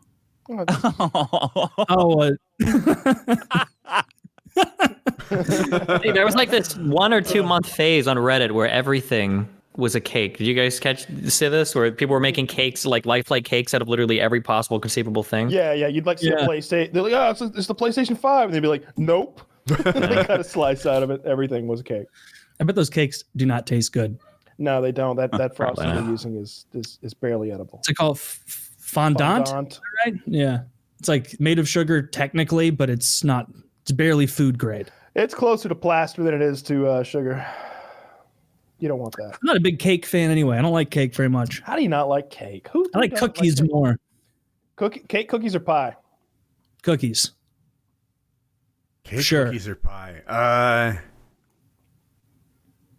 It's hard to go wrong. You know what? I'm going to pick one of the less common pies. I'm going to go like a key lime. It's been a long time since I've had That's a good pie. That's my favorite pie. I feel like there's a floor to how shitty a pie can be. So pies are always like safe. Yeah. Like you're never going to get a completely fucked apple pie. Right? Like, on the other hand, there are shitty, cookies that aren't even good. Oh, God. Yeah. I don't know who eats hard cookies. Is anyone in here a hard cookie eater? No, I can be a hard cookie. The whole purpose. No, Yeah. I think chewy cookies are disgusting. I think. Oh, there it is. There he is. Chewy cookies. Chewy cookies are made for old people who don't have teeth anymore. It's made for people who like fresh tasting cookies. You're all wrong on this. All of you are insane. Hard cookies. We both be wrong. We're disagreeing. Hard cookies are you don't get it. They're for dipping in milk. Hard cookies, they absorb milk and they become outstanding cookies. Soft cookies are for when there isn't milk available, and or you're in front of people you don't want to dip in front of. Kyle, haven't you said that you like original Chips Ahoy? Like that's your go-to ones. The crunchy ones. Yes. Such a bullshit. Original Chips Ahoy are okay. If you offered me a chewy Chips Ahoy, I would spit it in your face. Well, then I won't do that. I would spit You belong it in prison, face. Kyle. You belong in prison. They're so nasty. They're like whatever they're doing to that cookie to make it chewy is unnatural. There's there are cookies that are like fresh and chewy, and then there are like chemically chewy cookies that are there. There is a difference. It's yeah. That's true. But I mean, we're picking the worst example of a soft and hard cookie. I can't think of any. You brought up Chips Ahoy. Because you brought up, like, I was thinking of store-bought ones. I'd still prefer chewy Chips Ahoy to regular Chips Ahoy. I like regular Chips Oreos. Ahoy, you're just making a shattered mess. I like regular fucking Oreos, and I'm gonna take a fork and I'm gonna jam it into the frosted side. So now I've got it, and I'm gonna fucking dunk that bitch. That's how you eat cookies. Dude, I'm so much fatter than you. You are outmatched. They're good fucking cookies. I can't believe you like the chewy cookies. No, but like think about like when someone makes you homemade, fresh, delicious cookies. They're nice and that chocolate's so gooey. It's just perfect. You can pull it apart. It's great. Sounds like Kyle runs home and shoves it in the fridge so that it gets or something. You don't want that. Like I do like them. Fresh baked cookies are never. If it's a good fresh baked cookie, it's not going to be crispy. It's going to be nice and soft. You leave them on the counter until they get crispy. No, you eat them. This is ridiculous. No matter how many days it takes, they'll get crispy. The worst deal in the history of deals. you get these delicious cookies and this retard leaves them out to get hard. Can you believe this? He belongs in prison. I'll never pardon him. Will they get hard? I feel like these cookies could last for years on the counter. Are those chemically chewy cookies? Probably. Yeah. They're not chewy because they're fresh out of the oven. They're chewy because one of the ingredients is tar. Yeah, they've put some instead of like I don't know what they do to that shit. They've put something gooey in there. It's not a real cookie. That's not technically even a cookie. That's some sort of weird thing. Watch it be molasses. Like chewy Chips Ahoy, they do taste funky and not good. They would not be my choice. But compared to the crispy ones, it's no contest. I like those white chocolate macadamia nut cookies from Subway. Aren't those soft? I think they're sort of crunchy. They're not soft. I don't know. I like homemade white chocolate macadamia nut. Such an underrated cookie. Doesn't get what it deserves. The macadamia nut is the most expensive of all nuts. It is. For the longest time, I confidently said cashew, only to appear foolish once. I think you might have pointed it out. That macadamia nut is way more expensive. I would pay more for that guy's 4 nuts. I know my nuts. Did we ever get a picture of his 4? Oh, yeah. We can see the Discord's working again. Yeah, Where are the balls at? Yeah, I've had them in there. No, apparently, no one screenshotted the balls. I think everyone was disgusted and looked away or something. Ava did offer to. She said she's having a hookup with some guy tomorrow night. She said she'd mash her balls together with his balls and take a picture of that for us. And so that would technically be 4 balls because I guess who said that? Smaller. Ava. Oh, well then Ava will hook us up. But you know, I don't want to see 2 scrotums with 2 testicles each. I was kind of set on the one scrotum. If they mash them hard enough, though, I think we might be able to like squint and get what we're looking for. No, they probably have different color sacks. Just like, it's going to be unbelievable. You're so hard to please. Well, I was not bring that attitude into your marriage. It'll make up for the skin tone, like little red tint. It's about 2 ball sacks coming together as one. Yeah, that's my custom vows. Are you writing custom vows? You have to. And then if you really loved your fiance, you would write some custom vows to read in front of everybody. There should be a Patreon level. There should be a $500 Patreon level where you get to write Taylor's vows and he has to read them. And just be like, you know what? That would be awful. It'd just be like, I'm gay and I'm calling this off. That's what they would have me read or something like that. It would sound like Landmark's Twitch streams. Not quite. Yeah, text to speech. I had people ask me that. They're like, dude, you should live stream your wedding ceremony. And it's like, yeah. No, like some things are not meant to be online. Some things Taylor, there's upwards of $200 in it for you. Yeah, text to speech, my wedding. No fucking chance. I would watch that. And if anyone can think of any reason who should not be wed, let them speak now or forever hold their peace. Taylor, would you live stream your wedding? W gang for life. W gang for life. Taylor's a back. And then I have to like run back and be like, no, turn it off. Don't ban me during my wedding. Do you remember when Pestilly had that like a couple days where his streams, this guy was a 3,000 person streamer. He was a notable major streamer, but then he was a 60,000, 80,000, 90,000 person streamer for a bit. And then his new norm settled back to 10. Would you stream your wedding for that like transition? If it was that extreme, yeah, because then I would be able to afford quitting any offline work and just being a shithead Twitch streamer and podcaster. But I mean, if we get 100,000, there's a chance we could get 100,000 people to watch this wedding. I'll get married to Taylor for that. Like, what are the bigamy laws like in Missouri? Damn it! Before any of this, we should have gotten gay married and gay divorced. I would happily get gay married with you. Absolutely. I've told a few of the people who are from other countries, like if you want to get gay married and become a U.S. citizen, like I'm not going to marry a woman, but we can probably work something out. That'd be nice. You'd have like a powerful two income, no kids. Wait, what's it called? DINK, dual income, no kids household. No kids. You're just rolling in dough. Yeah. Imagine what life would be like then, Kyle. You could play video games all day with nothing on your agenda for years on end. That'd be so crazy to be like that. I don't know. I can't even fathom it. What would that be like? To have the time to play Magic 10 hours a night, get obsessed with whatever I do all day. Oh, goddamn. I wanted to ask Destiny about it. Like, the last time you came on, we were asked about the you got fucked with the partnership thing, and then even more recently than that, someone like literally tried to intentionally sabotage you. In order, is that right? She was just dumb. She wasn't trying to intentionally sabotage me. She was just showing me like censored pictures of like the Hunter Biden stuff, and Twitch got mad. And I don't have like a partner manager anymore. So if you get enough reports in your channel, you get auto banned. So it took them like 4 days to unban me. Yeah. Oh, that's what happened. So just enough people just didn't like you, basically wanted to fuck with you over something that isn't even. Yeah, I think. Yeah. Well, hopefully. I don't know. I appealed it and I got unbanned. I don't know if I got unbanned because I served my ban timer, because Twitch never tells you how long you get banned for. It just says indefinite, or if they like actually appealed it. But yeah. Really? If you get banned, they don't tell you how long? They told me. I sometimes they do, sometimes they don't. All of my bans, every time I've gotten it just says you've been indefinitely banned, and then somebody like manually unbans me after a while. But yeah. Jesus Christ, that's so. As you've been pushing more onto the YouTube side of it, because I follow you on Twitch, so I'll pop in on your Twitch. You're getting tons of viewership, and then over on your YouTube, you're doing great too. Is it working out kind of positive? Yeah, I think so. I think it worked out really well. Yeah, the dual streaming stuff for sure. That was good. Thank God you had that fucking giant platform over there on YouTube to not miss a beat. Yeah, the getting banned and shit is pretty scary. It's a lot different now than it used to be, right? Obviously, everybody complains about it, but like 5 years ago, it was pretty hard to get like banned off of like even like YouTube. I don't think was as strict. Like sometimes you could get like delisted for ads and stuff, but yeah, stuff on the internet has gotten like really crazy in terms of what's allowed and what's not allowed. It's got to slow down. It's getting outrageous.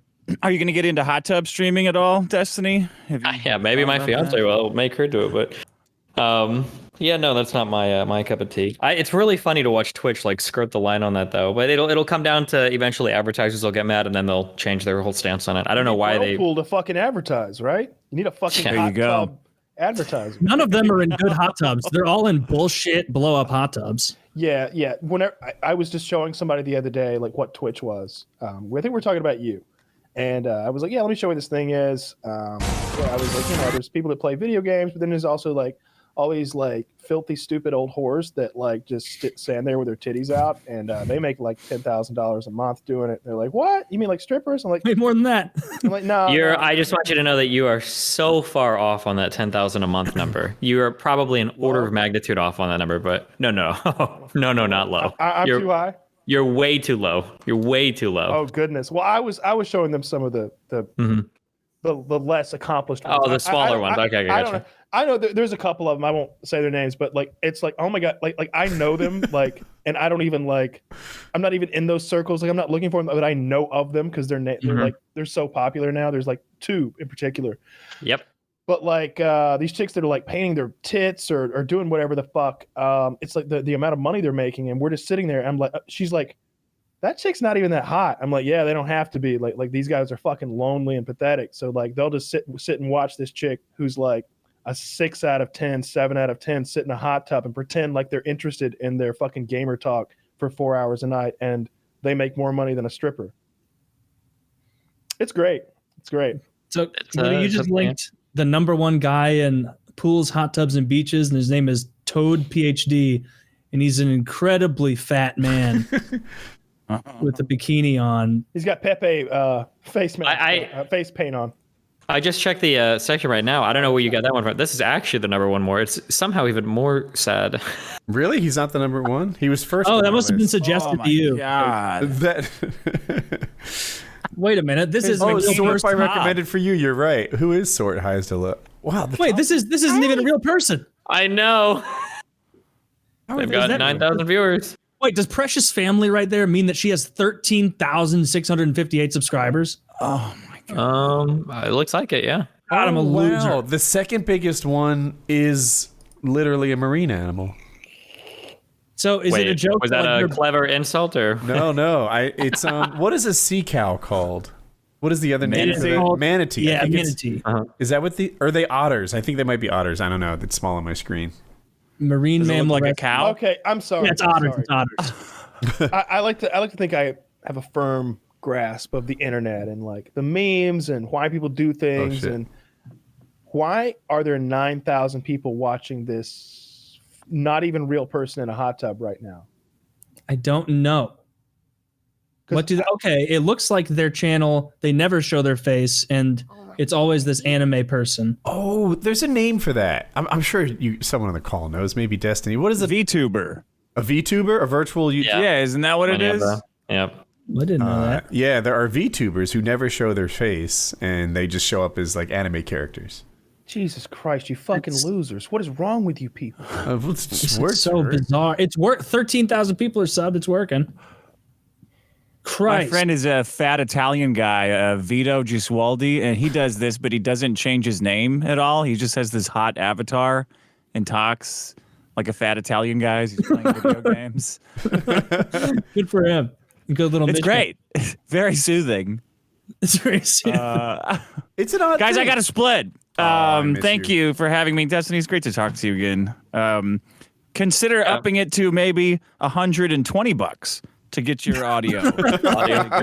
Don't go crazy, dude. When are we doing another drinking show? Mr. Moneybags. When is the next drinking show? And please invite me. Yes, we'll What you got?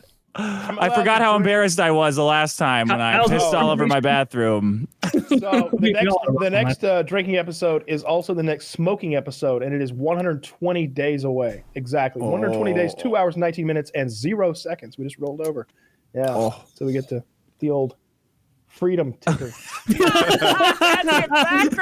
Oh my God. It just says great. freedom, and it's always counting down.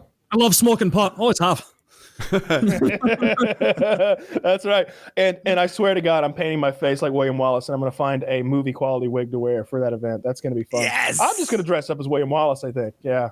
Yes. Get drunk also though. I mean, we may just go. I mean, the plan was Colorado, but maybe we just go to Oregon and we just do all the drugs, right? Oh, hell yeah. Your shrooms show. Mm-hmm. Like, welcome to PKA 602. Kyle did a lot of shrooms and died earlier. So, Of course, you can't overdose, but we, well, he did jump out the window though because he said he could fly. So, see, I don't think that's that realistic. You I can overdose on asphalt. I think those are dare tier stories. All right, see you guys. Pocket watch, gang. Later, man. man. Take care. All right. Finally, he's gone. God. He's the Man, I can't believe he's a piece of shit anti-vaxxer, huh, guys? You know how much he pays? You know what he pays us? He was joking about money. You know what he pays us to come on this show every time? $120. $120.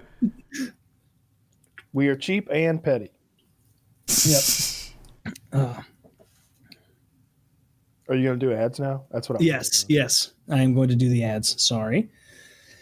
This episode of PKA is brought to you by Lucy. Lucy Nicotine is a company founded by Caltech scientists and former smokers looking for a better and cleaner nicotine alternative. Finally, tobacco alternatives that don't suck. Researched and developed for 3 years to be made for people, not patients. Lucy has created a nicotine gum with 4 milligrams. What's this? That's a cinnamon one. This is the best flavor one, I think. Lucy has created a nicotine gum with 4 milligrams of nicotine that comes in 3 flavors: wintergreen, cinnamon, and pomegranate. Lucy also has a lozenge with 4 milligrams of nicotine and cherry ice flavor. Each and every flavor actually tastes great, and it's convenient and discreet. Their products can be enjoyed anywhere, on flights, at work, on the go, or even in the gym. It's 2021. Get rid of your cigarettes, unplug the vape, throw out your dip, and get some Lucy nicotine gum or lozenges. This is the real deal. A subscription to Lucy comes direct to your door each month. It's so simple that you don't have to leave your house because Lucy has delivery down. Painkiller already listeners, go to lucy.co. That's lucy.co. And use promo code PKA to get 20% off all products in your first order, including gum or lozenges. That's lucy.co. And use promo code PKA at checkout. Also, we have to give this disclaimer. Warning, this product contains nicotine derived from tobacco. Nicotine is an addictive chemical. So head on over to lucy.co and be sure to use promo code PKA if you are interested. So check that out. And like I said, the cinnamon gum tastes the best of the 3 flavors, I believe. And my grandpa uses this now instead of regular dip. This episode of PKA is also brought to you by Smartmouth. Everyone hates talking to someone with bad breath. That humid, awful smell keeps you from focusing on anything other than finding an excuse to leave. Now just think of all the times you were the gross, smelly one and the other person was thinking about trying to get away. You probably can't think of any examples. That's because we rarely have an accurate read on our own breath. In other words, you could be walking around with trash mouth, not even realize you're grossing everybody out.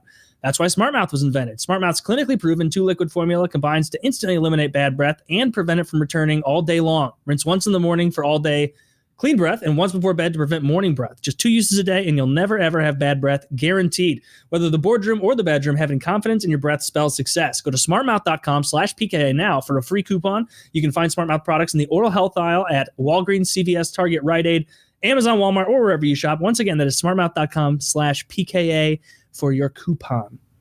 So check those links out below. Click through. Makes us look good.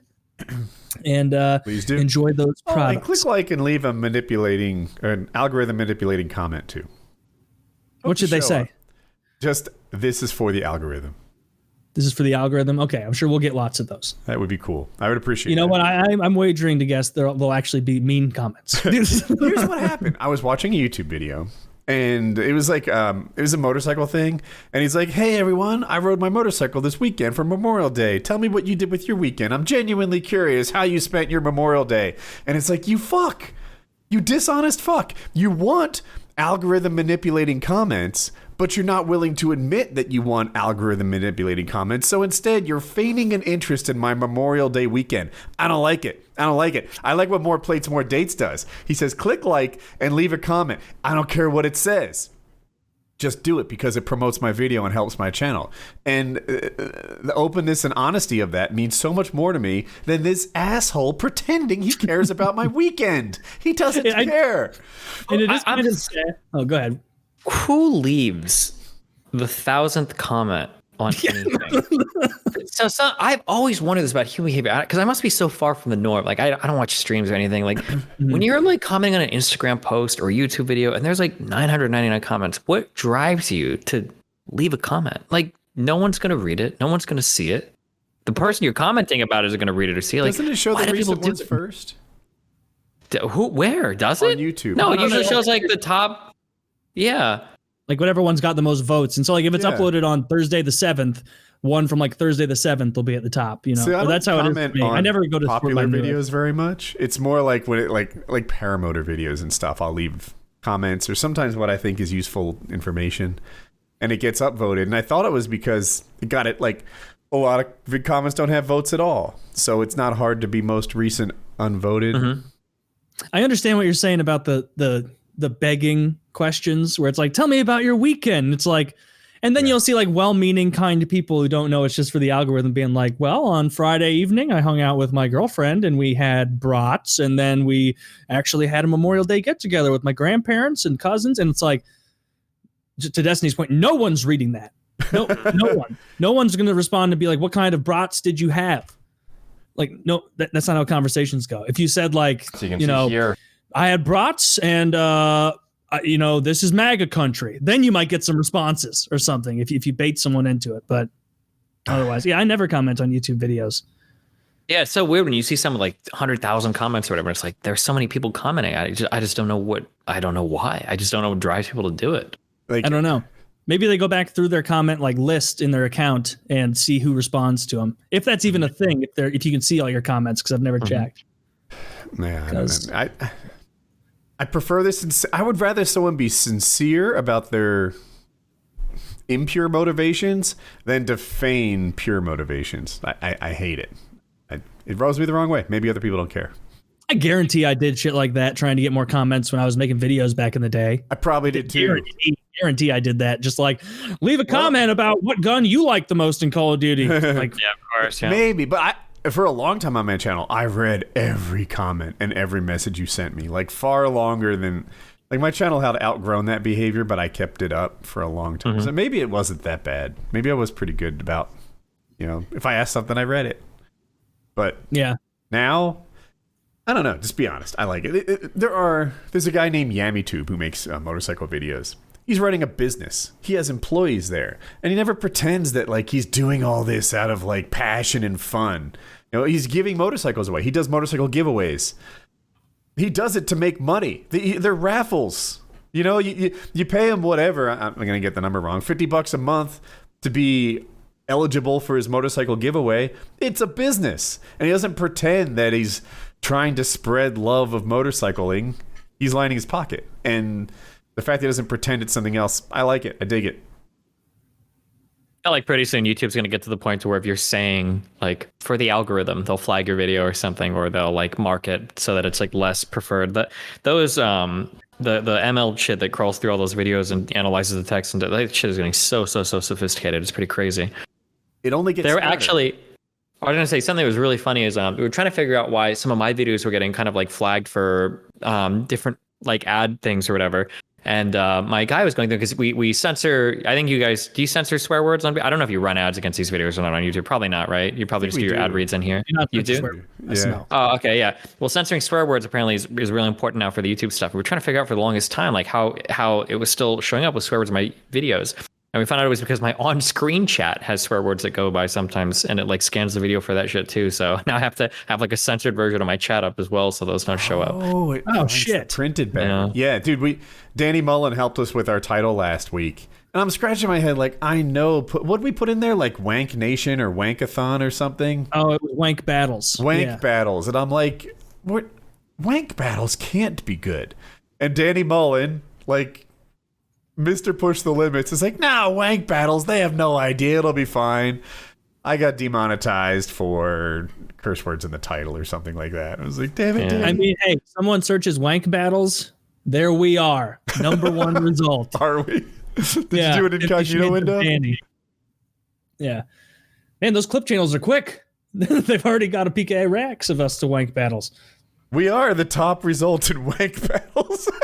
If you don't know, Destiny, wank battles is where you and another presumably straight man text each other pornography with like subtext to it, like, oh, you like that, don't you, daddy? Come on my tits. And then they like try and come last. And people on Twitter, if you go into the search bar on Twitter and type in wank battles, you will see accounts where it's like wank battle enthusiast or like cuck boy, and it'll be like wins 400, losses 270, tie. And then some of them will be like wins 17, losses 200, and it's like I'm a little baby bitch and I always come first. Like it's Jesus so Christ, bizarre.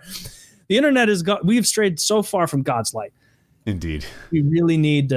I was hoping there was Christianity was the key. I was legitimately hoping there was a Bluetooth read tonight because I love the new copy so much. Oh, the Bluetooth read, yeah. Like, hey, it used to be like, hey, don't you want to be the best you on a date? And they changed the copy to like I can't perform. I've gained weight. COVID's been hard on me. I need a hand. And Taylor reads it. Yeah. I don't like literally the beginning. Here's the first line of that ad read, Destiny. Tell me if you think this is fun. Like, this is being insulted by an ad read. It says, personally, I feel like I've aged 12 years over the last 12 months. And if you're like me, you're feeling your age more than you used to, especially in the bedroom. What the fuck? I love it. Like, come on, man. Like, people that do like the writing for that, and they know the influencer, the talent or whatever that they're actually writing the ad for, how much they could push the line on that. Like if you got an agency and it's like, do you want to do an ad read for Logitech? And you're like, oh yeah, of course. And you like sign the contract and everything, and you get your first ad read, and it's like, do you guys ever watch me play day in and day out and wonder why I used to suck so much fucking shit at every single game I played? Well, it's because I didn't use a Logitech mouse. What's your cure? Just like, you can just like go off on just insulting you. No. Before I used this neural plasticity app, I was an absolute retard. But now I can remember my friends' phone numbers and I can, go to the bathroom on my own. Do you remember when that was a thing? When all those ad reads were everywhere, it'd be like the neurotropics. Yeah, nootropics. And then also the apps where they'd be like, use this app and complete simple puzzles so that your brain ages better. And like over like a couple of years, they did some clinicals on that. And they're like, it turns out in order to keep the puzzles easy enough so that it's like a very easily adopted strategy, they're not actually hard enough to encourage your thinking to, increase in capacity in any sort of evidentiary way. So that was interesting. Seems like a good idea though. They just need to get harder puzzles. Like I bet Sudoku, like hard Sudokus, that's probably really good for your brain. That's not called Sudoku? Sudoku? Is that it? Sudoku? Destiny tiebreaker? Yeah. How do you pronounce Sudoku? Sudoku. Fuck. I mean, I say Sudoku. So in English, I think it's customary that like the accent, there's like an accented part of a word, right? You have like Sudoku, or whatever. But I think in Japanese, is that the root of the word? Usually everything is said like Sodoku or whatever you would say, or Sudoku. Like there's not like an accented part of the word. So it's probably more proper to say that way. But I mean, being English, I just say Sudoku, yeah. Such a Japanese game to come up with. It's just numbers and patterns. Oh, these are the most fun game. You will really enjoy it. Nah, I tried it before. Didn't suck me in. Yeah. Didn't suck me in. It's just, you can't play games like that anymore. I'm surprised I can still read books and really, really enjoy it because like, and even then, my attention span, I know all of you guys are probably the exact same fucking way. My attention span is destroyed. Absolutely. I've been reading this book series for the past couple months and I'm reading it. And I was like, after a few days of reading it, like I was just sitting in my living room with the TV off and I was like, I can't sit in the silence. I can't do this. And then I turned on music and it's like, that's not even enough like ancillary activity. And so I'd have to like put on Seinfeld quietly or put on Futurama or just something in the background to have like voices going. Otherwise, I don't know what it is. I think Taylor. I think you should drive while reading a book. Actually, my son got a really severe ADHD diagnosis because holy shit. Really? But I was doing a lot of like reading and research around the time. 11. Okay. I was doing a lot of reading around the time to figure out like what just about ADHD because I'd heard memes on the internet, but I wanted to actually see like, okay, well, what the fuck what is the deal with this? I don't know why I said he's 11. He's 10. So I'm reading through and listening to these YouTube videos, or whatever, and as I'm going through things, I start to become way more aware of my own behavior, because I'm starting to stumble into some things that are surprising me that I didn't know about ADHD. So like, for instance, like the idea behind like hyperfocus, I didn't know that was a thing. And that was one of the reasons why I was like, I don't think Nathan has ADHD, because like he can sit and play, like if I give him like Minecraft, he'll play this shit for like 12 hours. Like how can he have ADHD, right? And I start to go through all of these stories and these accounts from these like therapists and psychiatrists that will talk about their patients. And I was like, what the fuck? Wait a second. And then I started to self-audit like my behavior and what you just said. So I noticed that like if I'm working on like, if I'm scripting out like a video or something on my site, I'll have like a Word doc. Okay, I can't just have a Word doc. It's not enough. So I'll probably play like music in the background. But like just music going in the Word doc isn't enough. Yeah. So like maybe I'll like open like a stream as well. And so I'll have the stream going, and then the Word doc I'm working on, and then the music. The person's not like doing enough on the stream. So maybe I'll open another one up. And when I start to automate, I started to notice I'll be like I'll be like an hour like into working or something, and I'll be like, wait, what the fuck is going on? What do I have? I'm like playing fucking songs, and there's like 2 different conversations. I was like, I don't know what the fuck I'm even looking at right now. Like, yeah, and I started to notice that like you're like amping up on like the type was of that an exaggeration shit that you need to multiple audio sources. Do you really do that? Well, what would happen is it's not like multiple audio sources of like constant conversation. It'll be like one stream where the person's not talking that much. So then I'd open like a talk show or like a podcast stream or something, and I'd like listen to them. And like, yeah, but it was just way too much shit sometimes on my computer. Like sometimes I've got to like work on like just sitting here and like being quiet and working and focusing on something without having like 50 different things playing at the same time. Yeah. Oh yeah. I talk to myself. I talk to myself constantly. That's one way to do it too. Yeah. Like I found that the best way to, I'm into making time pass as quickly as possible sometimes, like on a drive or something, like a boring drive. Mm-hmm. And the best way to do that is for me to talk to myself, like have a full blown conversation, or pretend like I'm doing like a show and like people are watching it. Like I'm and I'm just like talking to my steering wheel about nonsense. Mm-hmm. That's a smooth segue from our ADHD topic to your schizophrenia, but yeah. I know they're not really there. I mean, they might be there. I mean, who's to say? But do you ever do impressions of yourself in your car? What? Do you do? Yeah. Oh, I've always done impressions like in the shower. In the shower mostly because the acoustics are good in there. Yeah, the acoustic. But then you can get yourself high on your own supply in the shower. Like, man, I'm great. And then you get out of the shower, it's like, oh, this sounds nothing like Obama. Yeah, it's not even close. That's not Chinese. That's Japanese. Damn it.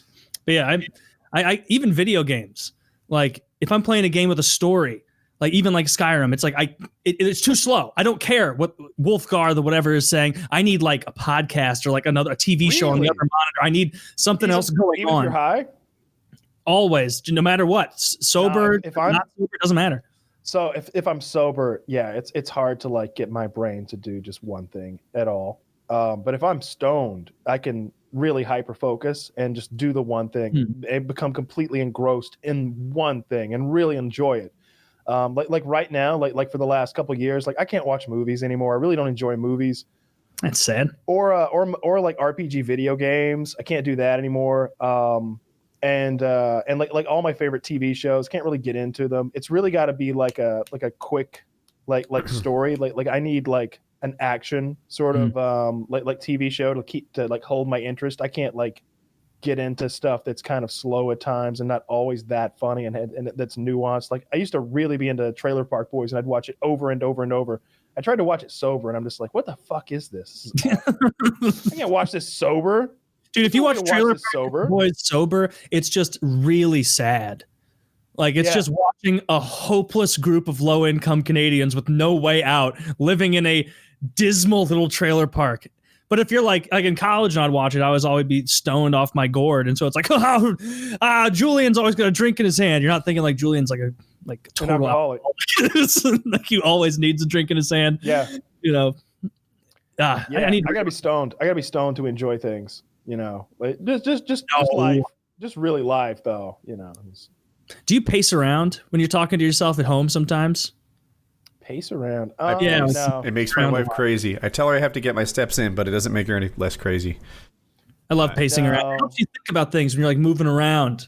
I like it. I don't know. I'm just a little more happy. I feel almost imprisoned if I have to sit in one spot while I talk to someone. I like to be moving, but For her, I guess I pass windows and stuff, and it's a hard thing to watch as the lights come on and off effectively. Yeah, you know what I figured out is that I used to not drink that much caffeine, and then in the last few months I've gotten on drinking like those Bang energies, so like 0 to fucking 100, and I've been wondering like recently, like why are you just like standing up at like 10 a.m. and like pacing around talking to yourself in your own house? And I realized it like today when I'd like finished off my Bang, and 10 minutes later I'm like, oh, I have to stand up and I have to talk to myself about something. I'm like, oh, it's the Bang energy.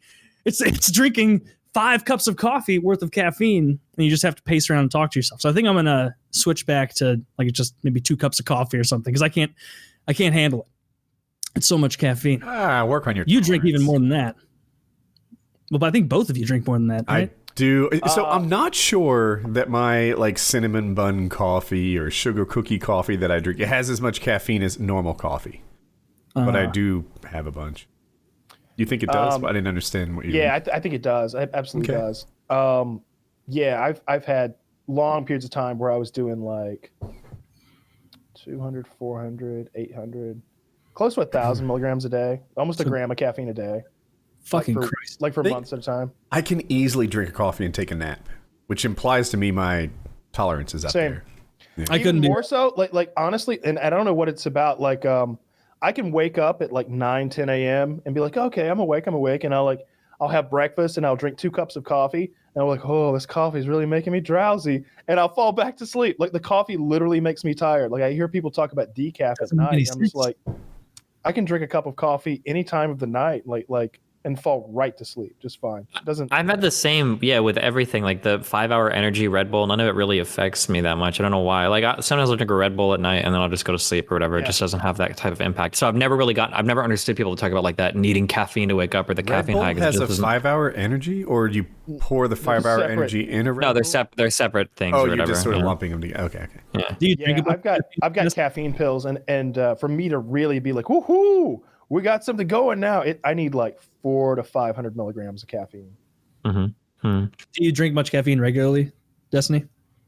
Maybe like 150 to 250 a day, maybe. Like I think a Red Bull has around 110, and then maybe a Coke has like 30 or 40 or something. Yeah, I'll drink like a cup of coffee. Yeah, I'll drink like a Red Bull and a Coke, maybe right there or something, if that. So like, I like it. Like I like these bangs now because like you'd always hear people being like, "Ooh, that nice caffeine buzz in the morning." It's like, what are you fucking talking about? There's no buzz from caffeine. It's not booze or weed or a drug.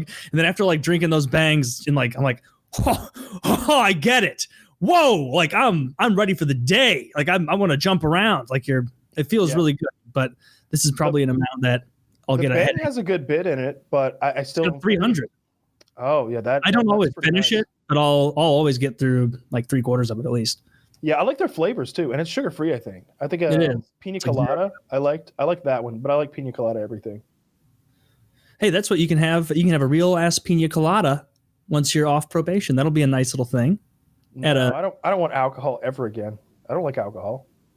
I'm just trying to think of fun things for you to do. Not bad. It's a They taste fun, man. Yeah, but the only if I want fucking ice and sugar and like coconut and pineapple, then I'll make a fancy little like drink out of those ingredients. I won't ruin it by pouring rum or tequila or whatever the fuck is in a pina colada. Probably rum, tequila. If I want to get drunk though, I'll just pour a tall glass of rum and I'll drink that down because I want to get drunk. I don't understand the two. I hate how you drink alcohol in that way. It is disgusting. So, like, Destiny, this is weird, right? Kyle will be like, I think what he just said, it sounds exactly like how I drink alcohol. But sorry, go ahead. Wait, so back me up on how weird this is, Destiny. It is weird. Kyle will be like, I wanted a nice buzz, so I just put 5 shots of vodka in a cup, and I just went. Maybe not quite like that, but like if I'm drinking, like I'm a little hungover. I'm not hungover. I'm just a little tired today. But I don't know if you can see it, but like I've got like Captain Morgan back there. If I want to get drunk, I'm drinking rum and then I'm drunk. I don't know why the fuck I don't know why people mix alcohol into other things or any of that shit. If I want to get drunk, I'm just gonna drink like liquor and then so like I'll chase it with something because alcohol doesn't taste good. Mm-hmm. But you don't need like a big like if you're gonna drink 4 to 6 ounces of alcohol. You don't need 12 to 16 ounces of sugar water to like make it palatable. No. You need like 3 ounces of orange juice to chase it down so it doesn't burn your throat. Alcohol's a drug. Okay, so treat it like a fucking drug. When you go to take Advil, you don't like break the pills open into all that bitter powder and then like mix it with like 5 spoonfuls of sugar. And then, like you don't do that. You're like, no, I really need this headache fixed, so I'm going to swallow these capsules, and they're going to like give me the medicine that I'm looking for, the effect I want. Alcohol is the same fucking way, and we need to stop pretending that it's not. Well, if I'm drinking alcohol, it's because I want to get drunk. Well, I mean, it feels like there are people that genuinely like the taste of alcohol, that's just the thing that I never connected with, and it's always been hard for me to figure out because like I don't drink any beer or anything. God, it's just disgusting for me. Or like people will get these mixed drinks and they're like, oh my God, try this. It's so good you can barely taste the alcohol. Like, well, why the fuck do you put alcohol in it then? Like, what the fuck is the point? Like, I don't even know what you're trying to communicate with me right now. Like, what? Yeah, I don't know. I'm the opposite. I prefer like light bullshit beer the most. Like I like light beer. Like it's more when you're around a bunch of people. Like I don't want to be pounding hard alcohol. You're just drinking light beer. You know that's. I tried a Bud Light like 2 years ago for the first time in my life, and I couldn't believe it. I just had no idea. Like all the jokes made sense instantly. I feel there was like my mind was illuminated with the 20 years of piss like Bud Light jokes, and it was like, oh my God, I understand everything. Like it all makes sense. I don't know. Okay, hold on. Actually, I need to know.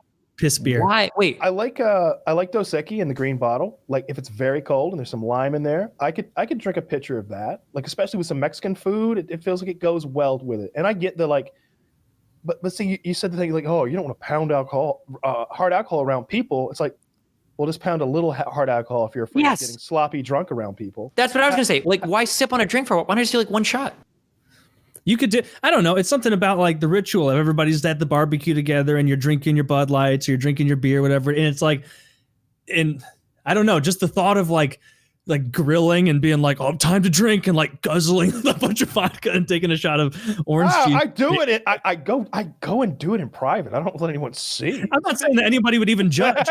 Like, oh, he prefers vodka. They'd be like, whatever. But like, you just take like a shot and then drink like something that tastes good, not a fucking light beer. I would literally go like do that with the vodka and orange juice, and then I'd get like one of these Dr. Pepper Zeros or something. Exactly. I would drink that with my barbecue. See, we've talked about that. Like even like vodka, I've said like if I am gonna drink vodka, I'll put some in there, but then I'll put like an entire can of this zero like bubbly lime, like, and I like that. Like it now it's a decent tasting drink, and that's you're not. How, yeah, I don't understand these people who are like enjoying things that aren't enjoyable.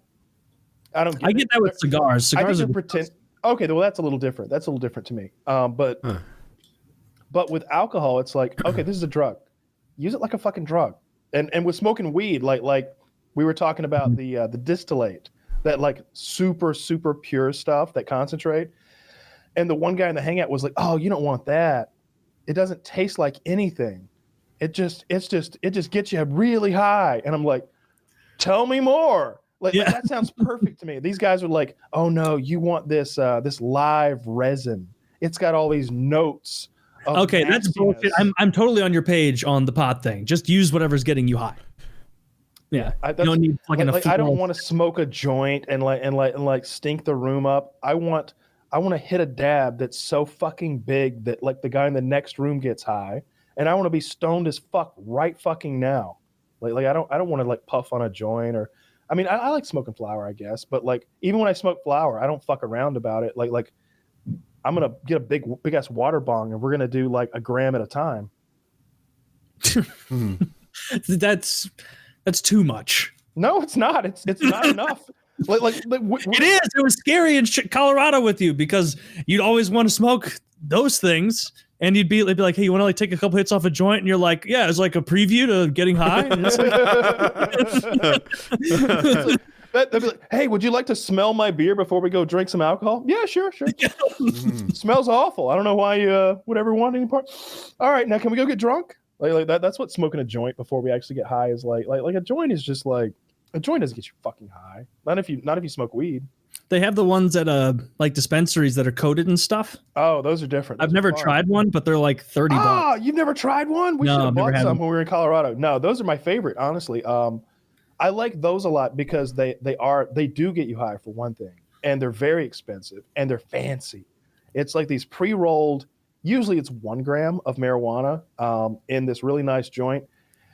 There's some gold There's some that are wrapped in gold leaf, but that's just throwing money away. There's no reason to get a gold one. Yeah, just use regular rolling papers. But they usually put keef in there, or they'll take concentrate and like wrap it around the outside in a spirally pattern or something like that. So you're getting a lot of concentrate while you're smoking a joint. And they always use like top shelf, really strong weed as well. Yeah, and you're 120 days away. 120, something like that. Yeah, 4 months. 4 months. 4 months. Happy town. By Halloween, you'll be home free. Oh, long before Halloween. It's October 2nd. I was just thinking whatever the first fun holiday was. October 2nd. Oh, that's when you got out. August must have been when you got in. Yeah. I can't believe it's been so long since you went in and got out of prison. Those 8 weeks, those 8 shows. I mean, that just flew by for Woody and I. It seems like 8 years or something like that. It's what it feels like. 8-10 years ago. What killed me was how long it took to go to prison. Like, it took so long to go to prison. So long. Like, when was the arrest? Whether you were going to be locked up for 30 years or not at all was a question that existed for like 4 years or something outrageous like that. Yeah. And then after we knew, there was still how long between your sentencing date and your first day in prison? Months. Yeah. Kyle, think of the pressure that as your sentence was hanging over me. Like how rough that must have been on me. There was months, and I remember like when right after I got arrested, and I was speaking to my legal team, and they were like, "Oh yeah, oh no, it wasn't them. It was one of the investigators, one of the sheriff's department investigators." And I was like, I know his name, but I asked him. I was like, "Hey, Bill, how long before we're going to have all this wrapped up?" He's like, "Oh, Kyle, I know some folks with cases like this, and 2-3 years before they even get to court, and then another year after that before everything's wrapped up, and who even knows?" And I'm just like, bullshit. There's no way this thing is going to last for 2 or 3 years. I'm like, we'll have this figured out by the spring. Sure. By the spring. Can I jump in line? and by the spring, we had beaten the state case, but then the federal case began, and then it was the fall before it went anywhere, and then it's lasted so long. That was the boss mode, the federal case. Yeah, years and years this thing has stretched on. It was better to go federal, though, because Georgia treats concentrate like it's crack cocaine. Oh, I didn't know that. I always thought it was worse. Oh, so if you had gone to jail, it would have been worse. It's a little of this, a little of that, right? Because, first of all, like, the state case wasn't going to go anywhere because they had written that bad search warrant. Uh-huh. But you did have shorts on. I did have shorts on. But at the same time, if I did have to, like, if it was found guilty of the state charges, and it was state, it was a real problem. But they treat concentrate so seriously in the state of Georgia. It's like very similar to how powdered cocaine and crack cocaine are prosecuted so differently.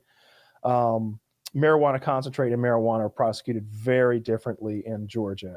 My lawyer told me, he's like, I told him, I was like, I thought having, half an ounce was like, I was skirting under some sort of legal guideline. He's like, oh no, not with concentrate. You might as well have had 10, 20 pounds of weed. Like that would have been better. If you'd had 10, 20 pounds of weed, we'd have a good shot here. But you had 14 grams of concentrate. They look at that like you might as well have killed somebody or like kidnapped some children or anything, really. I was like, are you kidding? He's like, well, I'm exaggerating a little. I'm like, well, you got to get me out of this. Well, we're going to try. Yeah, it was bad. They treated the concentrate very seriously in Georgia. But when it went federal, they're like, marijuana is marijuana. They don't care if it's a big pie you bake, a big cake you baked. Or, what did they call the guns? Was it defaced? It was destructed serial numbers? Yeah, there was the phrasing was terrible. Yeah, the phrasing was terrible. It always is. Defaced, maybe. So there's this federal law about defacing or altering serial numbers on firearms, and one of my guns had been Cerakoted, which is a fancy word for like professionally painted by a third-party company. And when they did it, like 2 of the serial numbers were hard to read. But if you like scratched them hard enough with your fingernail, you could read them again. Like nothing was being hidden, but they were using that as this like modifier. It was like when you're playing Magic the Gathering and you like slap down an enchantment, like add 10 years. they were adding the 10-year enchantment onto my sentence because of that. That was 10 years potentially if we lose. And then there was a couple other little things like that. Each gun was an enhancement of like 2 years or 3 years up to 10 guns. Very much like a Magic the Gathering card hand, actually, now that I think about it. It makes sense, just not in the context of you. Of course. Like, you know, if a guy's distributing marijuana and he has a bunch of guns around, then we might assume he's a kind of violent marijuana distributor, and that, you know, each of these guns kind of implies more of an arsenal ready to go to war, protecting. You know, this is The Wire, you know, scene where the cops come in and it's practically Waco in there when there's shots going back.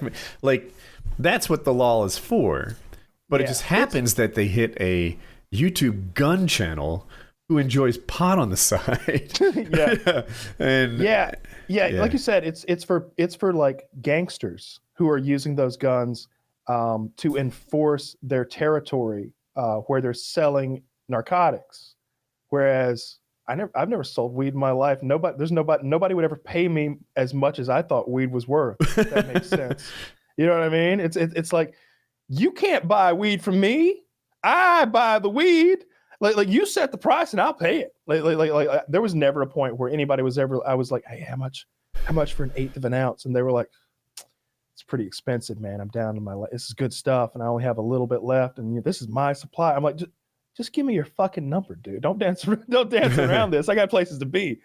200 for an 1/8. All right, fucking let's go. Like there's no that never happened where somebody told me a price that was too high.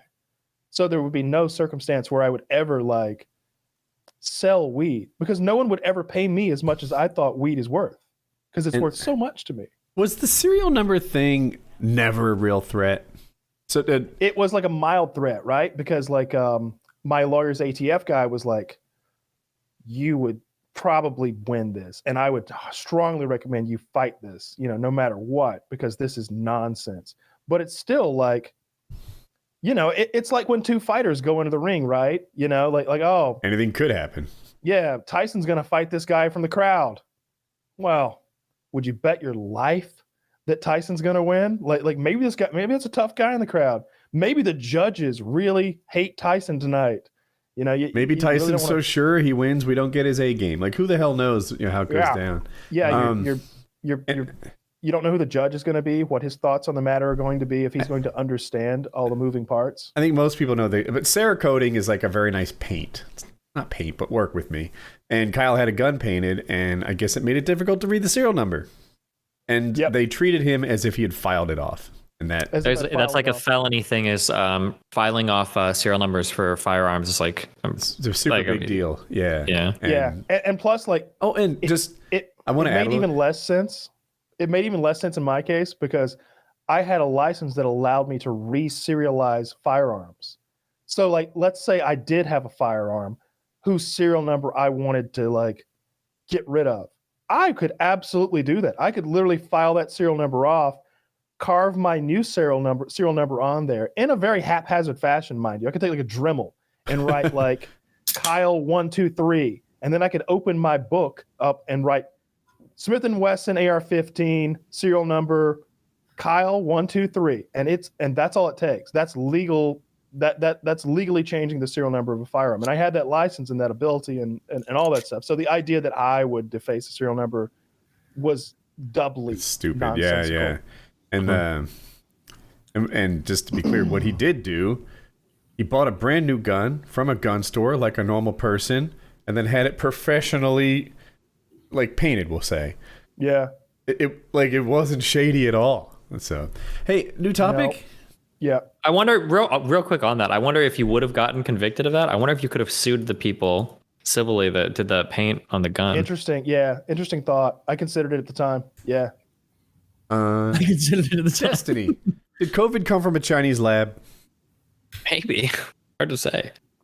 isn't it? There's two big parts of that though that people like to conflate a lot.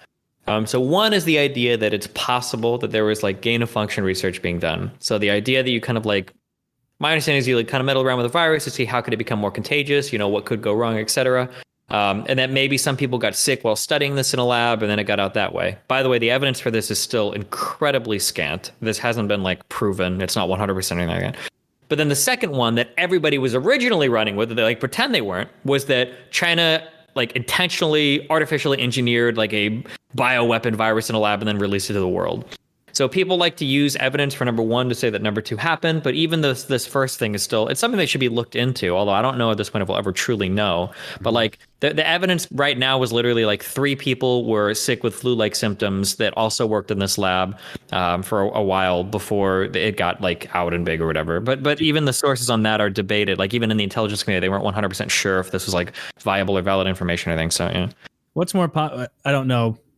Are more people who are saying it's coming from the lab saying that it was released intentionally or that it was like it escaped at this point? It's hard because nobody's really honest about what they think, but it feels like people feel like it's intentional. But I think they try to say, I don't know. People dance around with what their actual opinions are all the time. Well, but they shouldn't have let it go in their own country. Yeah. That seems like a huge oversight if you were going to release it to hit your own country really hard. Yeah, you'd think so, right? I haven't looked into this.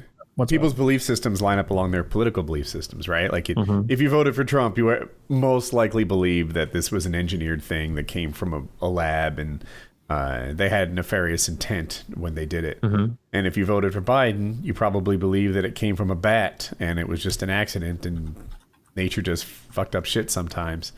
And I'm over here like, shit, bro, the reason we didn't take you seriously is you were also saying that, like, there's pedophile lizards running the government, and you were saying Obama was from Kenya, and you were saying that, like, all these other wacky conspiracies that you were buying into, and then you said the Kung Fu flu was from a Wuhan lab, bundled in with all the other, like, lumps of bullshit you try to peddle, and of course no one took you seriously. And that's irritating too, because some of these guys are acting like they're vindicated when initially their evidence was like somebody's picture was deleted off of a website or like shoddily translated articles that weren't saying what people said they were saying. And now that there's like been a new piece of information, people are like, oh, look, we were right the whole time. It's like, no, you weren't right the whole time, you motherfucker. First of all, we still don't even know if it actually came from a lab. We have no idea. And secondly, this is when new evidence is presented. Yeah, of course, it should be taken seriously and you change your mind on it. But that doesn't mean all the crazy, insane shit you were saying before, you're suddenly vindicated for that. You know? Was the bat thing a bit of a meme? I remember it being a meme in the beginning. No, I think that's the prevailing theory still. Yeah, I don't want to like get this incorrect, so I'm trying to do it. I'm like, pretty sure that bats have like some kind of structure with the way that they work, that they can carry a lot of diseases that easily transfer to humans that don't have negative impacts on them. So I think bats are seen as a pretty common vector for viruses. For humans, viruses that can infect humans. Something that's kind of funny or strange is that, have you guys ever seen the movie Contagion? Yeah. So if you remember in that movie, if I'm getting the right one, if you remember in that movie, that's how their virus started, right? It was a bat pooping somewhere and then it going to a market or whatever, and that was exactly what their theory was in that movie for how. And I think some in the past I think have been theorized to come from bats too, but yeah, don't they? Or no, it's armadillos that have the plague, isn't it? Like a huge amount of armadillos have the black plague. Like they say not to touch dead ones. Yep. And bats have rabies. Yep. Yeah, they carry, but armadillos are disgusting. Disgusting little animals. No, they have the black plague. They're cool though. They some have of them have the black plague. We need to purge them. Some people have the black plague. Yeah, are people disgusting? Yeah, but not in America, right? No, probably. Is the black plague still around? Yeah, a little bit. Yeah. Black plague still around. Yes, the bubonic plague is still around. Why? You don't need to worry. Oh, yeah. Believe that. What if this came out like March 2nd, 2020? 1545. 1540 or like 1310. Why ye need not worry of the black plague. Why thine conspiracy fools ought be reprimanded. Like, The well water is clean. Don't pay no heed to the taste. Does well water with lead in it taste better? Right? Isn't lead sweet, and that's what makes battery acid so delicious? Is battery acid delicious? Yes. Apparently. You would need to consume a lot. Woody's the only one. Woody's the only person I know who's not retarded or dead who's tasted battery acid, and Heath says Not it's sweet. dead. Yeah, I was gonna say the retarded argument is a lot harder after the hour and a half we spent troubleshooting the audio at the beginning of the.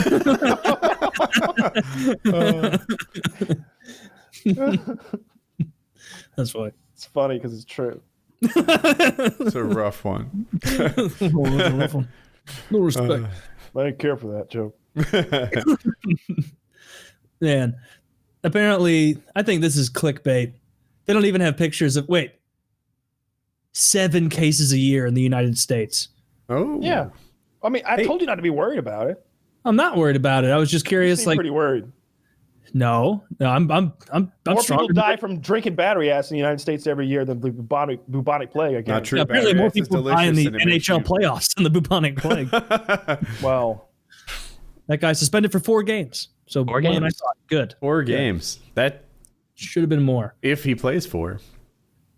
It's honestly, it's safer for him that he's suspended now, because otherwise everyone would have been headhunting him and trying to take him out. Come and get it. Like he did. Hockey players never say that. They always like fake an injury and leave. Like as tough as hockey players are, when the whole other team's hunting you, it seems rare that they go out there with their chin up high and just take it for 3 periods. It's much more common that they like find a way to get a misconduct immediately or whatever, hold their shoulder and find their way to the locker room. Like that happens. Really? Yeah, it just happened to the last guy too. It was they play for the Rangers or something, and then he just found. Oh, the guy that got kicked. Didn't he like not get a penalty at all, or like they went way too easy on him, and he was in the next game. They were all going to get him, and he was out right away. Am I crazy? You could be right. I'm just trying to remember the team. It's not the Rangers because they're not in the playoffs, but it was before the playoffs, though. It was this year. Oh, before the playoffs. Then I'm probably mistaken. You're upset. It depends on the guy too. Like if it's a bruiser, he's not going to leave because that's his job. And I remember the Rangers got fined, I think, for their Twitter account. Oh yeah, the Rangers. They had their best player get injured on an egregious hit, and basically they hurt Artemi Panarin, who's like $100 million asset for the Rangers, and the NHL was like, we're going to punish the guy who did it with a $5,000 fine, and he's welcome back next game. And the Rangers like released a statement and were like, this is egregious, this is out of control, there is no like they like straight like they went after him, were like, this is like they called for the Department of Player Safety's head like to have him resign. And like the NHL, like it's like you just pissed off the most valuable, like it's a $2 billion franchise or something ridiculous. Like it's more valuable than the Toronto Maple Leafs. But the NHL won. The NHL gave them a huge fine for the Twitter, and then the guy came out and I think he played in the next game for like a few seconds and then found a way to get off the ice. That might be possible. I didn't watch the follow-up game, but anyway. Anyway, I know you're such a huge fan of hockey, Destiny. This is the biggest. I love hockey. It's good. It's all good. From Omaha, just you were surrounded by it your whole upbringing, I'm sure. Yeah, so much hockey. Basketball's probably way bigger there. When you guys talk about injuries in hockey, I actually thought for a long time, because I didn't. Growing up in the Midwest, we have football. That's like college football, more specifically. I thought that fighting was actually an official part of hockey. I'm going to date myself hard here. I don't know. Oh no, there's a couple older people here. Okay. There used to be, what was the name of this fucking hockey game on Sega? I don't remember what it was called, but when you could get into fights, and they had like a whole separate like fighting mini game that was part of like the hockey game on Sega. Yeah, I thought fighting was actually like an official part of the sport. I thought it was just a thing people did. But I mean, it's funny because they use it the same way as the games. Because like in like NHL 97 hits or whatever I was playing on N64, like it would go down to like the A to punch B, and then like if you won the fight, your team would get like a like emotional boost like shortly, where they would skate a little faster and their attitude would be better. And they use it the same way in the NHL, where like if your team's getting butt fucked and you just have your bruiser go out there and dummy some guy, everybody's like, okay, all right, we're kind of feeling it, I guess. Like, we're way worse than them at hockey, but they let us fight. Kyle. Yeah, thank God they don't allow fighting in sports. Tyron Woodley, Jake Paul. Tyron Woodley. Wait, is Tyron Woodley a wrestler or a so Tyron Woodley was a UFC fighter. He was a UFC champion. So this isn't like Ben Askren, who was really well known for not being a striker at all. And it's not like the other guy, I forget his name, who was really well known for playing basketball, right? This guy is a UFC champion. And he had a good striking game, right? But I struggle to name someone who's fallen off harder than Tyron Woodley. He's lost his last 16 rounds. You struggle to name Tyron Woodley. Touche. Tyron, maybe? Is it Tyron?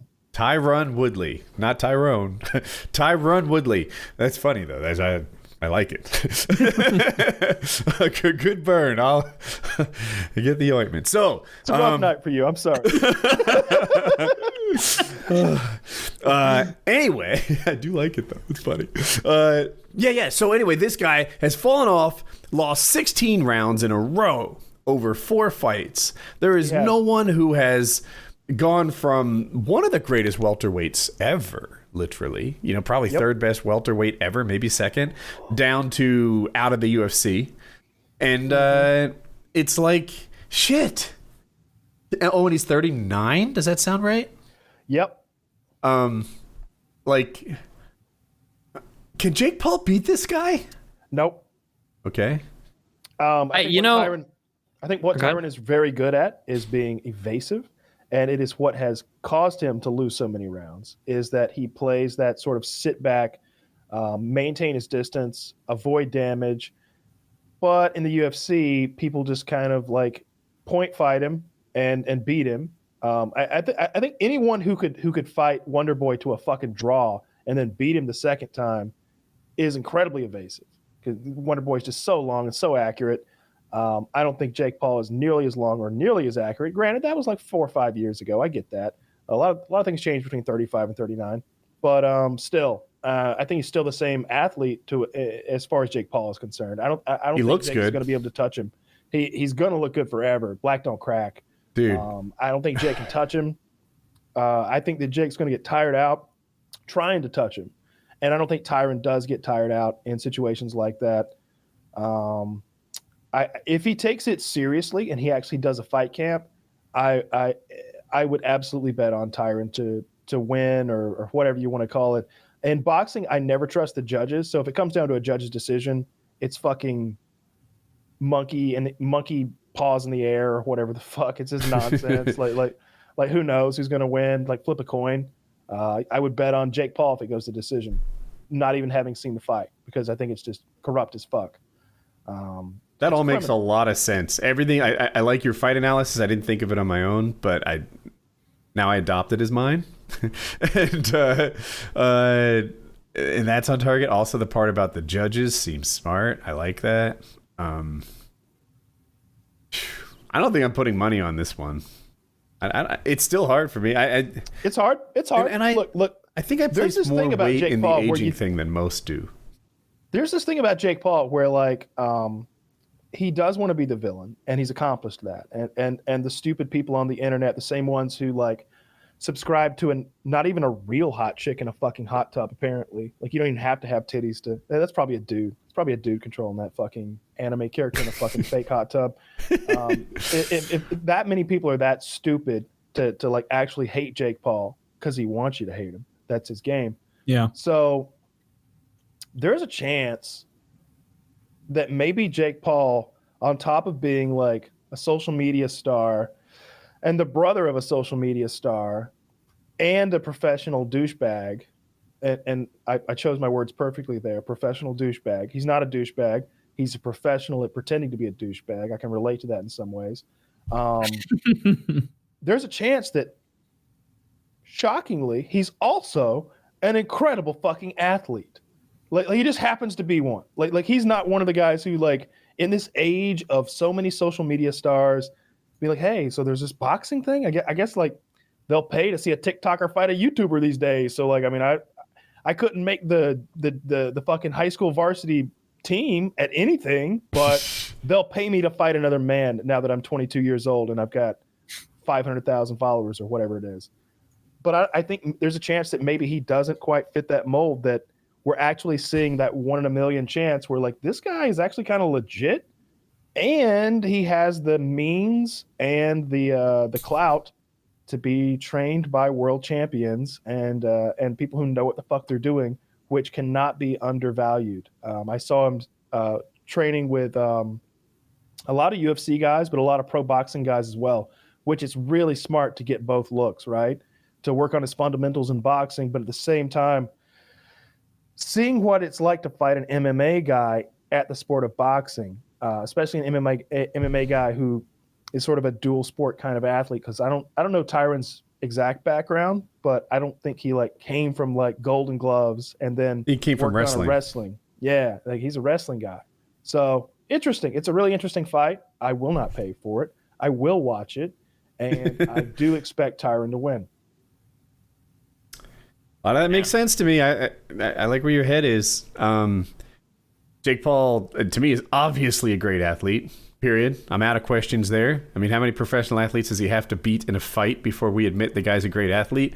I've always said, even before he beat Ben Affleck, that this calling him a YouTuber thing, fuck you. I feel like it's done in the same way that they call President Obama a community organizer. You know what? He was a senator at the time. And you're saying, why are you making a community organizer president? He was two-term president now. People still refer to him as a community organizer. Let it fucking go. When you call AOC a bartender, or I can't think of a bad example, but I'm sure it's happened there too. Dude, at this point, he is an undefeated professional boxer. To discredit him by calling him a YouTuber is ignoring the fact that, he just beat Ben Affleck. I called him Ben Affleck. I just realized why Kyle's smiling. I've been trying so hard not to laugh. It's why he beat Batman in a fight. I'm over biting myself. Yeah. Because every time I'd look up, I felt like Taylor was looking at me, and it was cracking me up. And again, I heard Ben Affleck, and I just... His name is Ben Askren. Like, I've bit my finger to his indentions in it. If you can beat Batman in a fight, then you're clearly a good athlete. That's my point. Yeah. I agree with all that. Yeah, I look forward to seeing it. But look, don't pay for that shit. Look, if you don't like somebody, don't pay for their shit. He won me over. Did you see his interview with Chael Sonnen by chance? Jake Paul's. I skipped it because I know what it was going to be. Was he personable? Did he come off well? Yeah. He I would say he dropped the act.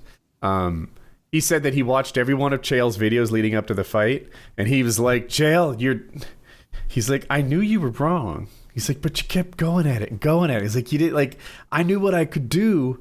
And it was like, why are you so mean, bro? It was like, he didn't use those words, but that's the tone I was getting. Yeah. And Chael's like, you win. You won the fight. You proved me wrong. I'm on board now.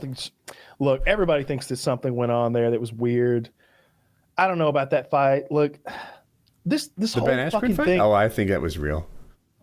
Boxing is so fucking shady. Boxing is a criminal enterprise. Yes, it is. It literally is. I'm choosing those words very carefully. Boxing is a scam. It is a criminal enterprise put on by very, very wealthy people to rip you off. It's like, I guarantee that like most of boxing is fake. Not fake as in the athletes aren't really fighting, but fake in as far as the outcomes go. Whenever it goes to a decision, I mean, we're not boxing fans. We're not great at judging boxing matches. But not even good. When two guys go in there and like fight, we can watch it and be like, come on, that guy won. There's like the Conor McGregor fight was a perfect example. Those rounds that he said that they said that Conor lost. Conor could have won every round of that fight, and then he would have come out with a loss. If he had duplicated rounds 1 and 2 throughout that whole fight, they would have tagged him with a loss. That's what was coming. So don't they in boxing, like, and I don't know that much about the sport, but like, isn't the grading on boxing like pretty strict in terms of like, for a block or a dodge or a failed hit or a completed hit or whatever, like, isn't this what they grade on? So like, you might watch something and think like, man, that dude beat the shit out of him. But if the guy like blocked a ton of shots and, landed every shot, then you get like a scoring where the winner of the match, or the winner of that round at least, wasn't the one that looks like they connected the best guy the best. It was the guy that like scored the most points. Isn't that how it's supposed to be graded? Or even if that were true, and I don't know, I don't know the answer to your question. Sounds right. I think that's how Olympic boxing works, but not professional. Yeah. Oh, okay, maybe not. I don't know. And I just don't know at all. But in that particular instance of the Conor McGregor fight, in rounds 1 or maybe 2, Floyd Mayweather threw maybe 1 or 2 punches, and neither of them connected, and Conor hit him 8-10 times. And like, there's no circumstance where like you can judge that for the other guy, and they did. Conor won the first 3 rounds. I can't make a 3, but Conor won the first 3 rounds, and he won the first round. Oh yeah, there we go. And he won the first round, obviously, and the next 2 rounds, like, he won them, and he didn't get any on the judges' scorecards. And the fact that he didn't get the first really implies that there was some kind of fix, because it wasn't up to interpretation. And it's even more so. What's really shitty about the whole thing? What's so shady about it? When Conor McGregor fights, when he fought Eddie Alvarez, they weren't fighting in a stadium that Conor McGregor had rented out. The judges that night weren't being paid by Conor McGregor. Conor McGregor Productions wasn't the one renting out the stadium, the arena, I should say. They weren't the ones selling ads. But that's exactly what was happening when Conor McGregor fought Floyd Mayweather. Floyd Mayweather, those judges worked for him. How can that be a thing? If I were going to go fight somebody and Taylor and Woody and my daddy were the fucking judges, how could anybody bet money on that? I'd come out of round 1 looking like Rocky Balboa at the end of the movie, and they're both like 10s. You see that one part where Kyle crawled real well? Oh man, he bleeds good. He bleeds good. Like you couldn't bet on an event like that. So why would you? I don't understand the people who bet on that event. The person who bet on that event, who made a ton of money, was Floyd Mayweather, because he bet super heavily on himself. Are you allowed to do that? Can you bet on yourself? I think that's got to be not out of his pocket, but. Yeah. But always got it. But there's no with a middleman. There's nothing to stop him from like giving money to a middleman who goes and then puts the money down, who then brings the money back to. Is that what Michael Jordan did? No, Michael Jordan was just betting. He didn't bet on basketball, but he gambled on golf with like buddies and stuff. That's what he got in trouble for. Yeah. Oh. They were just trying to go after Michael Jordan's character, because he was like, he wanted everything, and like they were trying to find some. Whenever one is like, beloved by everyone, after a while, they want to turn and be like, and like tear that person down. That's what they did to Michael Jordan. He did have a gambling problem, but it sounded like his problem was he was winning so much goddamn money betting on stuff. Like, the guy was making millions and millions of dollars on the court, tens and hundreds of millions of dollars with like, I don't know, name an advertiser, from McDonald's to Hanes to Nike. Gatorade. I read about the Mayweather bet, and it's interesting. So Mayweather attempted to bet on himself. He was trying to place a $400,000 bet that he would win the fight before 9.5 rounds. And he was betting on a knockout, which I guess pays better odds than just betting to win. Uh-huh.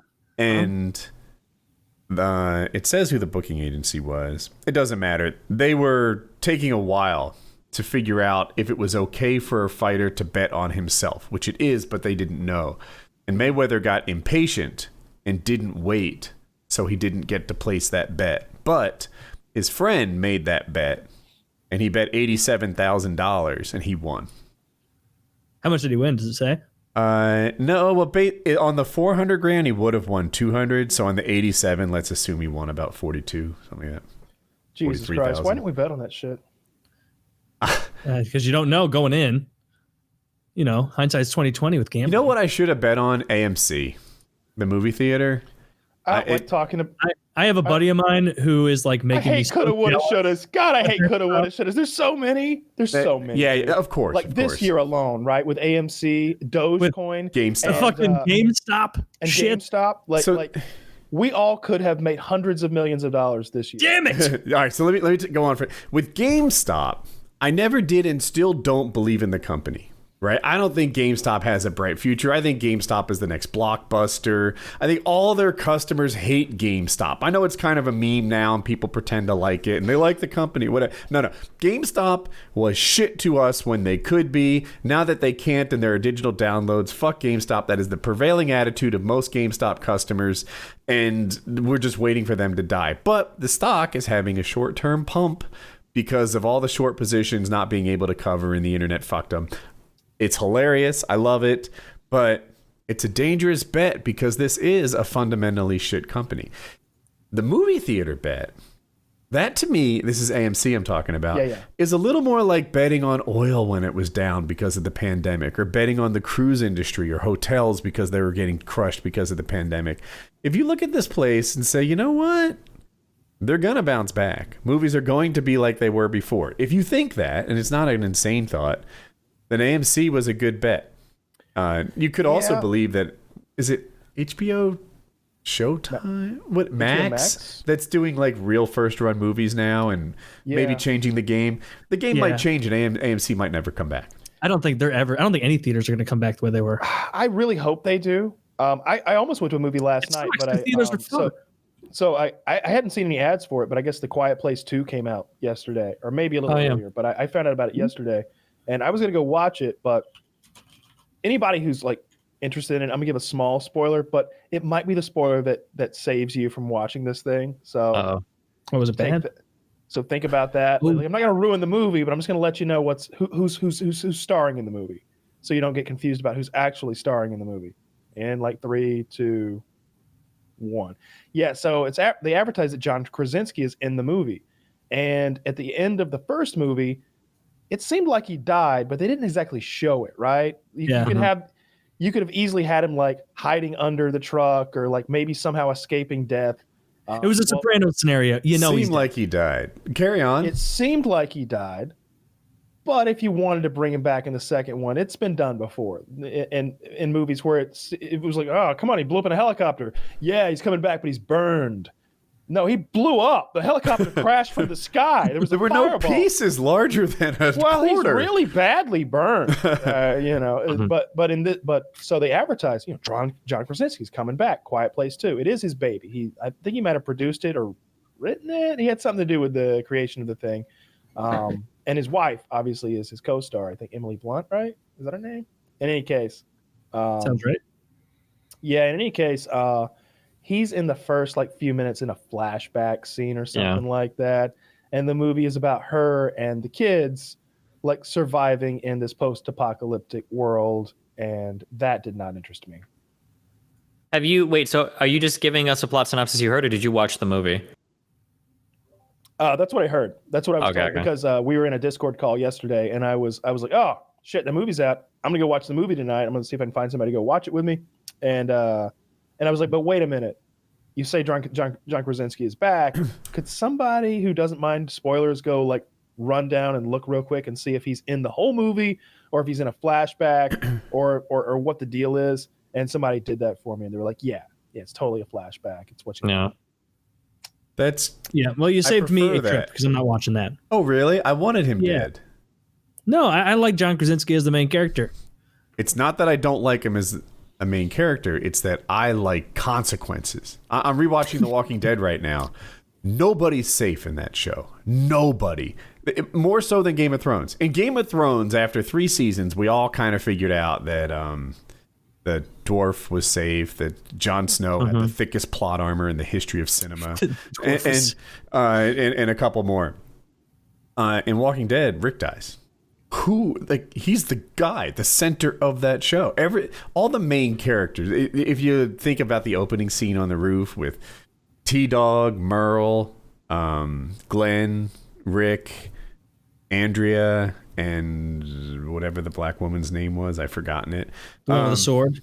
No, she's less. Jackie is her name. Jackie, something like that. She dies in the CDC center with the explosion. In any case, literally every opening character dies in that. No one is safe in this show. Glenn dies. He was an opening character. So I like watching it. So if I see a main character and someone's pointing a crossbow at him, he might die. He really might die. it adds to the show. And if John Krasinski came back in Quiet Place after clearly dying, then it would be like, oh, I see. This is a show with plot armor. Fuck this show. I'm not interested. It has all the like. Yeah, but every show has plot armor in different ways, because otherwise you couldn't tell. Like if Rick had lost that fight to that much stronger, tougher man who was his coworker cop who would have beat the shit out of him in a real fight, he would be dead in the first episode. Like that. I think guy it's not so much like dead. to who has plot armor. It's more just like, are there at least like realistic consequences for the actions of the characters? Not like, are they being unbelievably bailed out? You know. Yeah, at Rick's fight with Shane, Rick didn't really beat him. Shane held a gun on him, wouldn't pull the trigger, and Rick stabbed him in the belly. Like, yeah, he would have pulled that trigger before he got. Okay, he would have pulled the trigger. Yeah, but like, now there is bad gunplay in fights in that sometimes. They will sit there and hit 18 headshots in a row, and then if it's against walkers, then against people, they miss literally like 600 shots in a row. It is so frustrating because you learn that, like, man, this guy with his wildly inefficient revolver is just bing, bing, bing, bing, bing, just on a whim, and then you see them like in a defensive posture with like ARs or like legit assault rifles that they got from a military base, and suddenly it's and you think in your head like, oh wow, a fucking 4-0 sweep is coming up here, like they don't get stand a chance, and then of course they. I think one of the worst like fighting tropes that you ever see in movies, and when you notice this will ruin almost every movie fight scene for you. I don't watch combat sports. I don't watch any of that shit. I don't know much what real fighting looks like, but I've seen a few MMA, a few UFC matches. You know what I've never seen in my entire life is I've never seen somebody beat up another guy so that he's like pretty fucked and then take the guy and just throw him away from him. Like, I've never, ever seen that before. You'd think that like, okay, well, you know, now he's going to get beat. He's going to either choke him out or he's going to break his neck or he's going to do something to him. But instead they pick them up and they toss them away as far away from them as possible. And almost every single fight scene in a movie will have where they're tired and the guy picks him and just like throws him over the room. And it's like, man, I don't know. If there's like a full body, 220 pound fucking shredded fucking guy or whatever, honest to God, him picking me up and throwing me across the room, that sounds like the nicest thing that he could do. Like of all the possible things, of all the pains he could inflict on your body. And it's hard to do. Now he's thrown you out of range. So now you. Another thing I'll do is I watch this in like big fight scenes where like you're supposed to be fixated on like a couple main people, is I like to watch for blows that are not at all like death blows or knockout blows, and watch for the extras that just trip and then are out of commission. And so like you see all the people like big fight, like Batman even will like grab somebody, like pull him close to his face, trip him and push him down. It's like that guy has been removed permanently from the fighting pool. You know, he can no longer stand up and hit you from behind. He has tripped and he has to go back to base. And so like he needs to respawn. Like, tripping people, just giving half-ass shoves that like a bar bouncer would, and there's just a wake behind them, and there's no fear of someone standing up and being like, does he real? I mean, I fell on my ass. I'm not even all the way down. Hurt, really. Like, I'm fine. I've taken bigger hits from a coffee table. Movies are getting better at portraying fights, appropriately, because two reasons. Obviously, the prevalence of the UFC and like the average fan being like, bullshit. They're saying what we're all saying here, but also like they've gotten smart and they've actually started hiring guys who do fight to do the choreography instead of some like fake ninjutsu loser who's like, like, oh yeah. I mean, some movies have certain styles, right? So like, yeah, like Oldboy. If you're in like an alternate reality where people move faster than humans, it's like, okay, well, we're gonna have a different kind of combat rules here. Like in The Matrix, for example, it's like, all right, this is gonna be a different kind of fighting because like this guy is, superhuman and he's fighting superhumans, beyond superhumans, but if there's just a street fight and it looks ridiculous, when people are like blocking, that's when I'm immediately like, okay, I've never seen a human being block a punch before in real life who wasn't wearing boxing gloves and like parrying. Like that's different. But have you seen that? That movie Oldboy, right? Where there's that scene that people rave about, and it's a cool scene. It's like where he's going through the hallway and he's beating the shit out of people. But there are so many examples of that tripping shit in that scene where like one of the 60 people he's fighting in that horde, he'll just like grab him by the wrist and kind of pull him behind him. It's like, all right, you're done, son. Now like there's one fewer person in front of me. I like when he fights all those guys with a hammer. in that movie. In the hallway. Yeah, that was a really cool scene because it was like a Scorsese kind of shot. Because I'll say this. Fist fight's one thing. You give a guy a hammer, all bets are off. Then when he hits somebody and they go down, you're like, all right, he's out of the fighting pool. He is definitely, because you hit me with a fucking hammer and I am out of the fighting pool. You show me a hammer and I'm out of the fighting pool. He has a knife in his back. Why is he? Because he's just so fucking determined. He's fist fighting like 18 people with the knife in his back. Have you ever seen that movie? He's going to pull that out later and use it. I think I've seen this scene before. Yeah, the movie itself is really good. It's in subtitles. You've never can't seen be it? Good. You've never seen it? Oh, it has a famous ending. It is wild. Yeah. Huh. We won't spoil it. You guys haven't seen Oldboy? I won't. Anyone who hasn't seen Oldboy, and don't watch the remake. Watch the original. Mm-hmm. Yeah, the remake is pretty shit. That is a dark ending. I led with the remake when I first watched that movie because I was like, I don't want to watch the subtitle one. And I watched it and I was like, this must have been an abortion because I got to go back and watch the original one because there's no way I'm getting anything reminiscent of what people are impressed by with this. Super wild. It's wild stuff. Destiny, what have you been watching? Anything new and good? I'm always looking for. I really want to go and watch movies again. I'm trying to watch more anime stuff now. I used to when I was a kid, and I haven't much recently. Just don't have time. But it's hard to find time to like watch shows. There's so many shows that I need to see that I just haven't had the opportunity to. But like I've heard good things about like the first 2 seasons, I think, of Suits. I really want to watch like Oz and The Sopranos and skip Oz. No, don't skip Oz. Oz is. Let me give you like a synopsis of Oz without a single plot point being ruined. These guys are in a federal penitentiary. I think it's federal. Yeah. And they will give you glimmers of hope. Like, things are going to work out for this guy or that guy. Or, okay, this episode is about redemption. It's not about that. It's about loss. The whole show is about loss. Inexplicable, unavoidable, misery and loss. And sometimes surprise lost. Sometimes surprise loss. Like just when you think maybe a character is gonna like have a good day, someone will shit in their mouths literally. Just when you think a character is gonna have a good day, like they're like, oh yeah, by the way, we're gonna rape your wife on the outside. What can I do to stop you? Nothing. We'll send you. It's just like everyone suffers for no reason. It's all unavoidable. None of it is justifiable. There are no redeemed characters. None of the characters have redeeming qualities. They're all just, it's all about suffering and dick. Yeah, even the guy. More dick than you've ever seen in your life. Oh, yeah. Okay? You're going to see a huge I watched this right before I got arrested, by the way. Oh, no. It is like a scared straight program. Like, I mean, this is only spoiling a one little scene in the first episode, but it's such an old show. It's like usually when the character's introduced, like the main character, like, okay, this is going to be the guy that we're following through prison. And then, he gets into the prison and Schillinger, the head of the Aryan Brotherhood, is like, hey, you're a white fella in here and we need to take care of you. We need to stick together. I've requested that you come to my cell. We'll watch out. And then like this new guy's like, thanks so much, man. Like, I got to be careful in here. It's like, no problem. We whites, we got to stick together. Right. And the guy's like, okay. I guess we're in prison now. First evening in prison, he has this guy bent over with his asshole spread, and he goes, I'm tattooing a swastika here so everyone knows you're Aryan property. Like a swastika right near his asshole with a pen, and this guy's just like, I'm 9 hours into my 15-year stint, and it's going poorly. And you think like, all right, that might be his bottom. No, it continues to go down. It is a that was high times for him getting. That was before it got bad. That was one of his best nights in prison. Yeah, no, check out Oz. Just know that it's all bad news. It's intense. All bad news. It's terrible. It's terrible.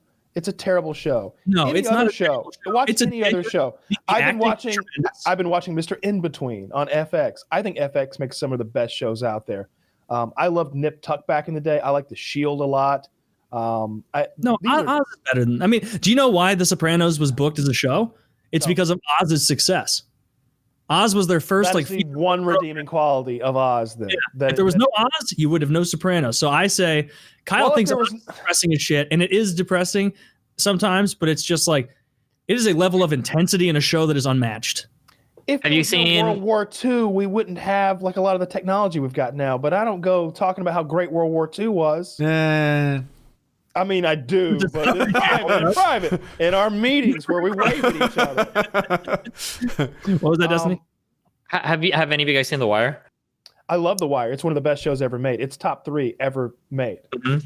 I got bored. I got similar feelings from The Wire that everything was hopeless. Because even when they make progress, like you basically in all 5 seasons, every system of fucked upness is always self-perpetuating. Mm-hmm. And any individual actor that would try to buck the system to do something better would get destroyed by the system. And then even by the end of season 5, like everything was the same. Like nothing really changed. Like The Wire. He likes Walking Dead so much. Like, what's another show where like Walking Dead is his first grown-up show, a first show where like shit happens. You know, Scrubs, grown-ups like it, but it's kid-friendly. Yeah. Walking Dead is the first show. He's 18, but he's special needs. So he's a little bit 8 and a little bit 18. It's tricky. And I don't know what else he would like. I feel like The Wire is a really hard sell to people. Like usually when people ask me about The Wire, the first thing I say is like, it's really slow and really boring. Like, especially because like if people are coming in to The Wire, you've got to keep in mind when they think police shows, thinking like Law and Order SVU or like these like really like every episode is like solved crime. It's like a drama thing. And The Wire is very much like a slow burn that is a very different type of show, I think, than anything else. I fucking love it. I think it's the best me show too. ever made. I do too. For sure. Top 3 for me. You know what the episode at the port is the season is the worst season. With vodka. With vodka. I thought that season was okay. I appreciated it. I know a lot of people hated it. I like it. I don't hate it. I just think it's the worst of the seasons. It was such a deceleration from season 1 that I was like, oh come on! Like I was getting used to the intensity of season 1, and then it just took steps back. You never know what was going on at that time. And I have nothing to prove this, and I have done zero research, but that's not going to stop me. Like maybe there were people saying like, there's really not a lot of white people in the show, or maybe someone was saying, you're really making it seem like all criminals are black. Maybe something like that happened, and so they made that season and went in that direction, or maybe it was planned from the very beginning. In any case, this whole season was just like a bit of a diversion, because what I really wanted to find out more about was the main like crime thing that was going on with I'm spacing on the character's name. Is it Baker? No. You know the two main black guys who are like running shit. Stringer Bell and Barksdale, right? Barksdale. Yeah, Avon Barksdale. Yeah. Avon Barksdale and Stringer Bell. Yeah, they're the fucking stars of the show. And whenever I see them now in things, Idris Elba plays Stringer, but I can't remember the name of the other actor. But whenever I see them Wood in Harris. now, I really like both of them. They're great actors. I like that show so much. It's incredible. But Oz, just skip Oz. I promise you won't like Oz. It's not a good. Oh, okay. I get sick to my stomach watching it, and like I like all sorts of stuff, but I get literally nauseous, like grossed out, like upset by. It's an intense show. It's a very. You said you'd seen Sopranos, right? I have not. I haven't seen that one either. Oh, well, you got a lot of really good. You got to lead with that one. It's one of the better performances ever in television. What James Gandolfini did for Tony Soprano. It's very nuanced. At first glance, it can kind of seem that he's just playing the standard sociopath, but there's a lot more nuance there. He has all the hallmarks of a sociopath. This sort of over connection with children and animals. This love for them, while at the same time having a very difficult time forming meaningful relationships with most people. He's really out for himself. He justifies his crimes and his other violent actions away time and time again. But then there's this little bit of a different side of him that comes out occasionally that's really fascinating. There's an episode where there's I won't spoil anything, but like there's a pedophile. There's a pedophile, and that pedophile has been found out, and there's this question as to what to do about it. And Tony's friends are all like, "Oh, this guy's got to go. This guy's got to die. We're gonna have this pedophile killed." And Tony actually has it arranged. He's like, "Yeah, you go take care of this." And then at the last minute, he calls him. He's like, "You know what? No, don't do it. Call it off. He's like, "Are you sure?" "Yeah, don't do it." And Tony gets really drunk, and he's already on some medication, so it mixes with the medication. He stumbles into the house singing, And his wife like comes out, what's going on? He's like dancing with her, and he like falls on the floor, like laughing, just happier than you've ever seen him.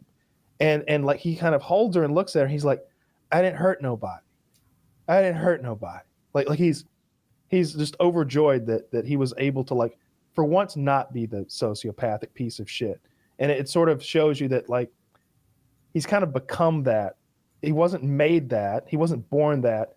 He's almost posing as a sociopath to get by in a world of sociopaths. I find his performance to be one of the best performances ever on television, for sure. It's really good. And you know, I it's love great Tony as a character. I love him as a man. Like you're rooting for the bad guy every step of the way, and you know you are. You know who? Who's the guy with the haircut with the wings and big biceps? Paulie Gualtieri. I didn't appreciate Paulie as much in the first viewing, but over time, his laugh, he's bad. He's worse than Tony, but he's not more powerful than Tony, so it kind of slips under the radar, like he doesn't have agency, kind of. And see, he's like a legit sociopath. Paulie is. Like, he enjoys being sent out to fuck people up, just like, and he doesn't even have to. He doesn't know. He doesn't ask when Tony tells him to go kill someone. He doesn't care. He's just like excited about it. I like that character. Syl, the one who's got like the weird fucking voice that's all retracted. Tony, I don't know if we should be, going and doing this right now. Like, whatever the fuck it would be. He's the one who also seems like he's faking being harder than he is because he's in that world. Like Syl and Tony, I got that vibe a bit. I don't know. Syl seems like a real scummy guy, with all the usury. He didn't like murdering people like Paulie did. No, but we really had a thing with. I didn't like how he treated that 19-year-old stripper that time that Ralphie beat to death. I did like that line. Well, Ralphie was the meanest character in the show. Ralphie's the worst character in the show, and they make you like him somehow, which is great.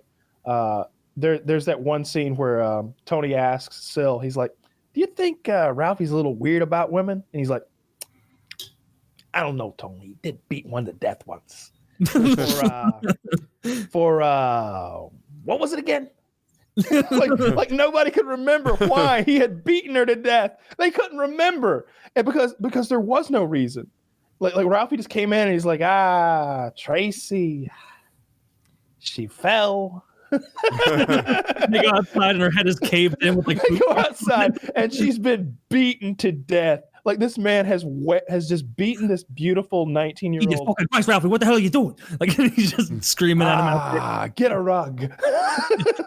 It's a great show. It's a great show. That one's highly recommended. And The Sopranos is like the best show ever, because I've never heard anyone be like, The Sopranos, didn't quite get me. Yeah. Didn't suck me in.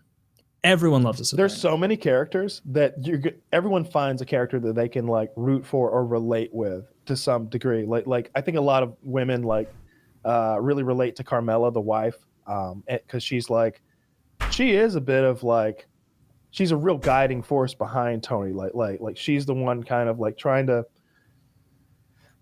deal with the fact that her husband is a mob boss and justify that, and deal with the fact that that's what's paid for her entire lifestyle, while sort of reconciling that with her religious beliefs.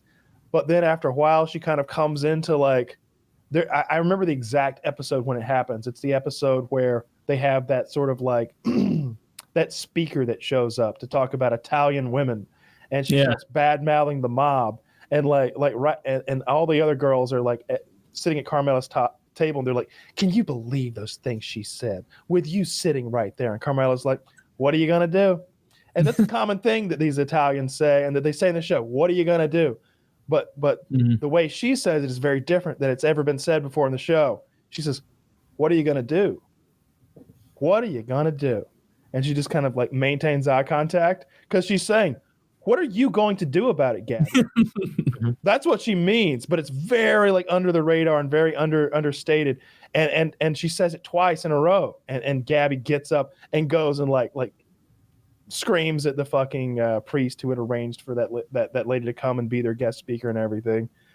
It's a great show. It's a great show. If you're not looking for something, this is newer, and Kyle and I like it a lot. I don't think Woody's watched it yet. It's only got 2 seasons out, but Snowpiercer, the TV show, really entertaining. I'm liking it a lot more than I thought I would. Obviously, I don't know if you've seen the movie. Have you seen the movie Snowpiercer? Are you aware of the premise? Is that a time? I think it's a time travel one, isn't it? Or is it? No, so it's post-apocalyptic. Oh, never mind. The governments of the world decided that to deal with global warming, they would spray this this chemical into the atmosphere, and it worked way too well. And so the Earth has frozen over, and it's like negative 200 degrees outside. And so the solution is to get on this. This guy had a train that he had built to be like a luxury train ride around the entire world. But he was an eccentric like trillionaire, so he had like overbuilt it to the point where it was like capable of sustaining him and like all of his. It was like a never-ending pleasure cruise for him, where like it was self-sustaining, and so it's like the world's last life raft.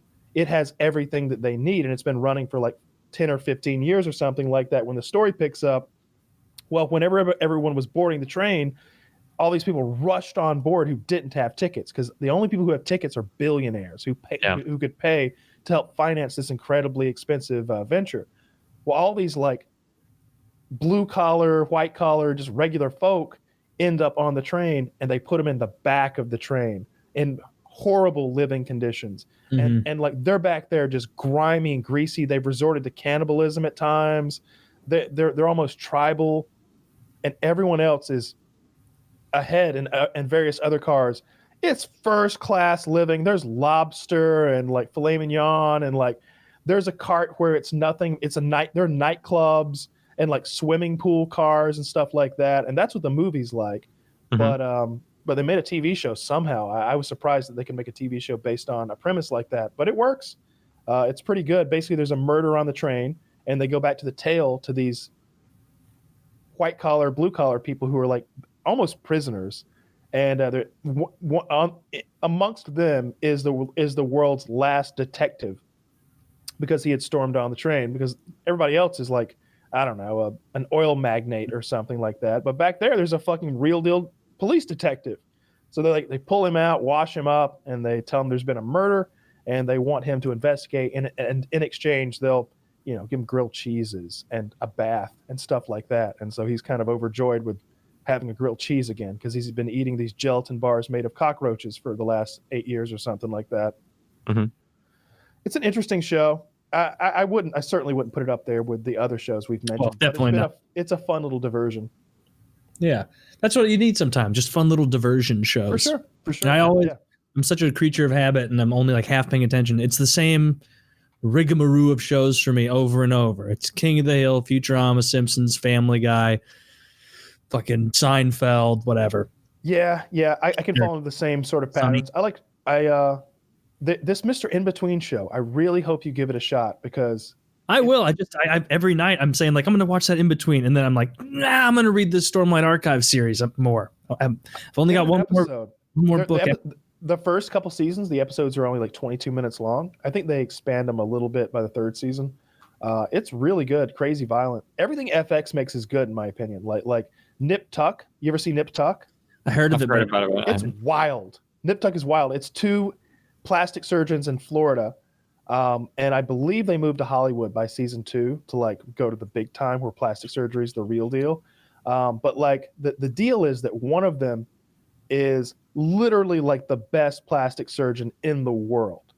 And that comes in handy because occasionally someone gets terribly disfigured in the show, because the show is very violent, very weird. At times it's borderline incestuous with the way that like all the characters are fucking each other, because there's a lot of sex, there's a lot of violence, and there's a lot of like close-ups of actual plastic facial surgery and stuff like that. So it's very bloody. There's a whole plot arc where like this criminal has dirt on them, and he makes them give him a new face to escape the authorities, because he's like a federal fugitive or something like that. There's a lot of just wild stuff going on. It's free on Hulu right now. Yeah, that's why I noticed that it was free on Hulu. Nip Tuck's very good. The Shield is one of my favorite shows ever. Another FX show.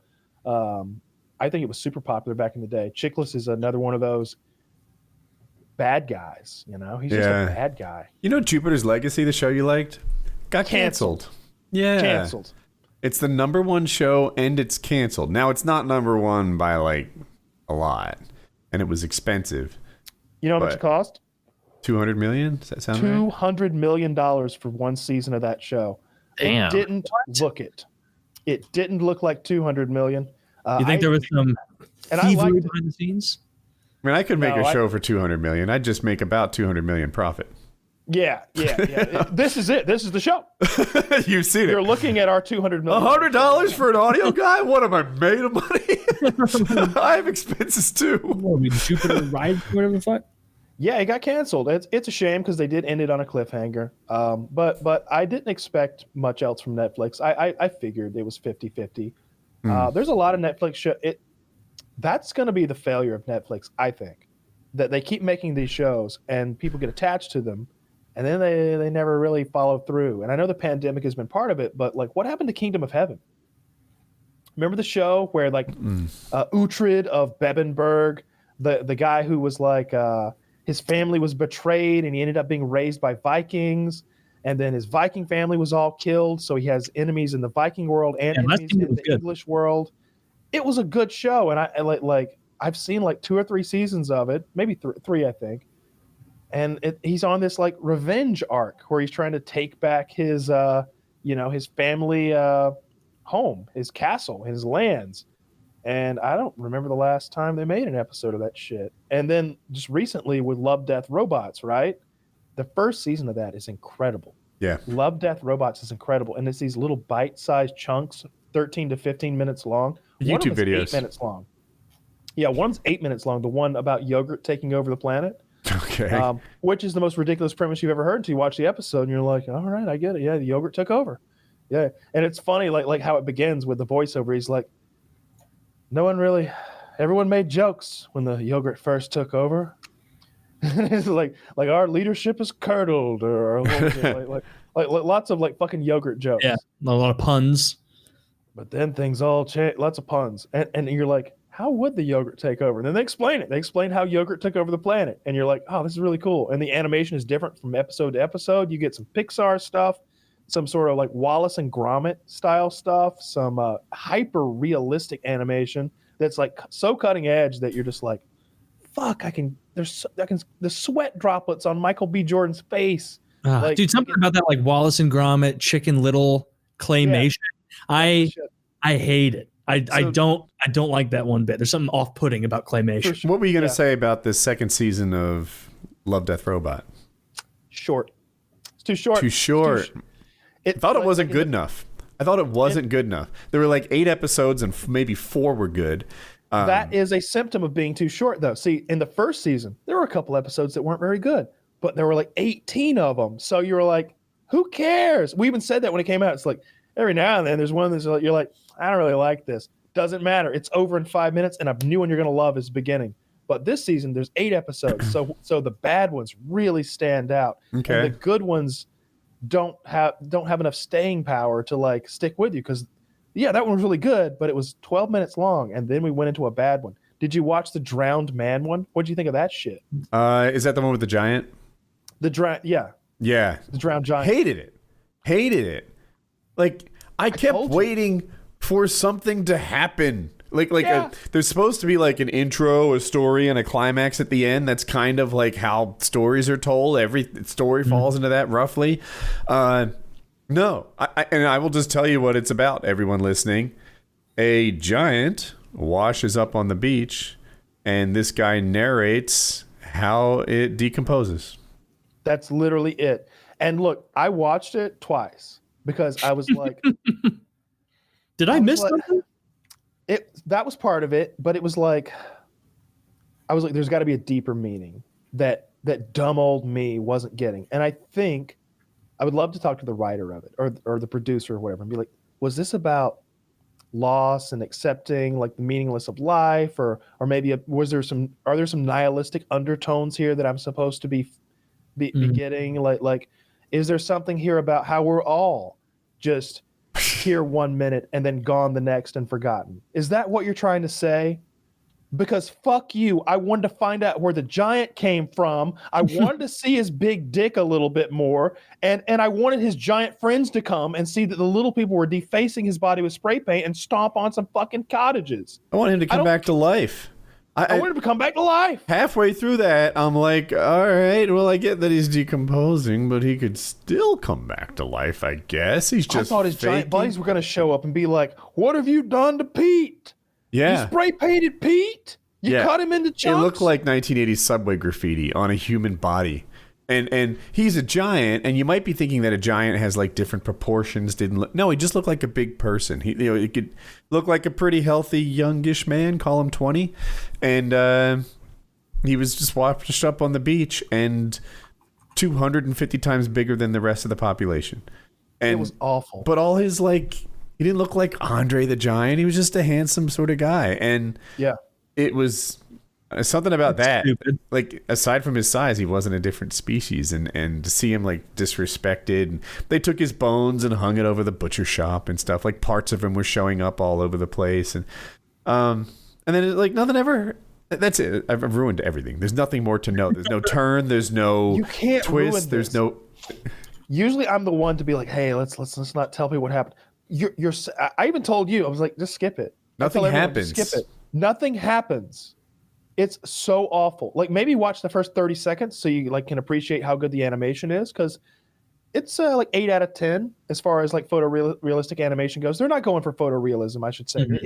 It's somewhere it's its own thing, and I like that about animation. I like that about the series, but it sucked. But there was no episodes that were as good as there was this one episode in the first season where the spaceship goes off course, and the guy wakes up out of his pod, and that gorgeous, fucking perfect specimen of a human woman like greets him, and she's like, Tom, are you okay? And he like hangs out with her all night, fucks her. Like you see her perfect like animated titties. He's like pouring champagne on What's the titties, this one called sucking again? it off.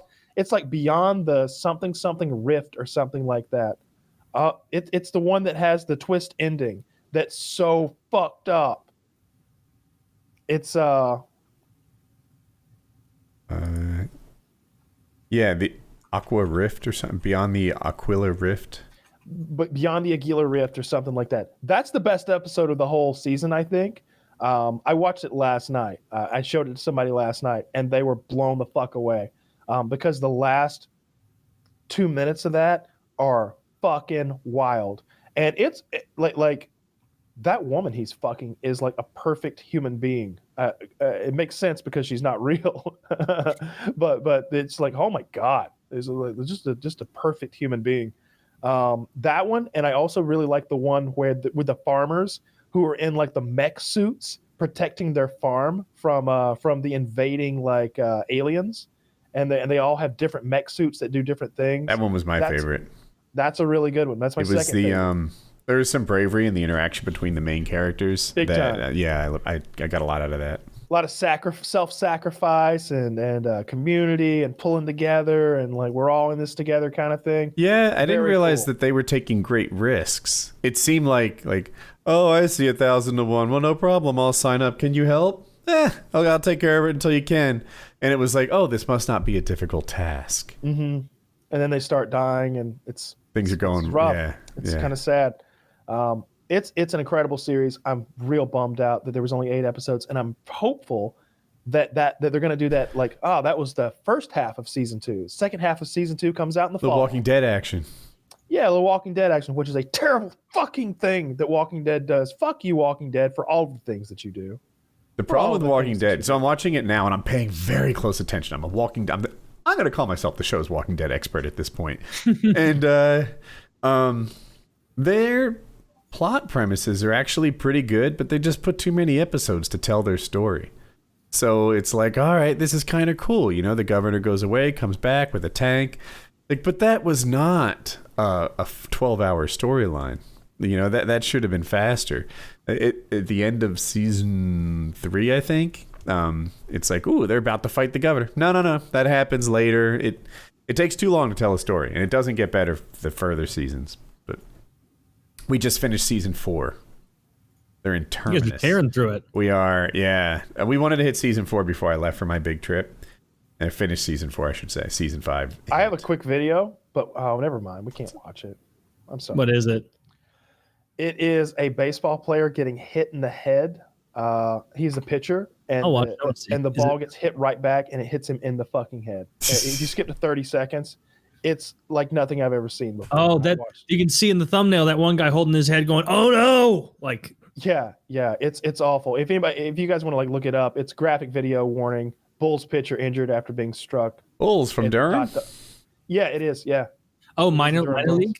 Yeah. Oh, he drops like he's out. I don't know what happened here, but if he were dead, I wouldn't be surprised. It's 104 miles per hour. He's knocked out. Come on, load. Oh, did you see him on the ground doing? Yeah. I've watched a lot of MMA fights, and I've never seen a guy react to a knockout like that. He's like seizing. Yeah. Yep. Oh, that's awful. Do they have an update? Well, Mitty posted the GIF from Rocky IV that says if he dies, he dies. So, little heartless in the 50 Discord, boys. Just letting you know before you join up. Now's the time, though. It's the beginning of the month. Yeah, it would be a good time. Carted off. Okay, so he's not dead. He's in stable condition at Duke University Hospital. I think we just Kyle's audio. Hey, Kyle. You unplugged your mic. I'm fixing it. That's my fault somehow. Woody, the thought, man. Did you bump his counter or his fucking desk? Maybe he'll get his audio back. Something that I noticed in The Wire, and I get really irritated when I watch a lot of other shows that I appreciate a lot on The Wire, is that they don't do cliffhangers ever. I never noticed that about The Wire. They don't. There are no. There might be like one just because that's how the story goes, but otherwise there are no scenes where he's holding the gun about to shoot him and then like cut to the credits or something. Like everything is usually resolved more or less within an episode, or there's like ongoing plot arcs, but it's never a cliffhanger. I notice now when I watch shows, I pay attention to that. And I don't know if does anybody here watch anime stuff at all? No, I've never. Okay.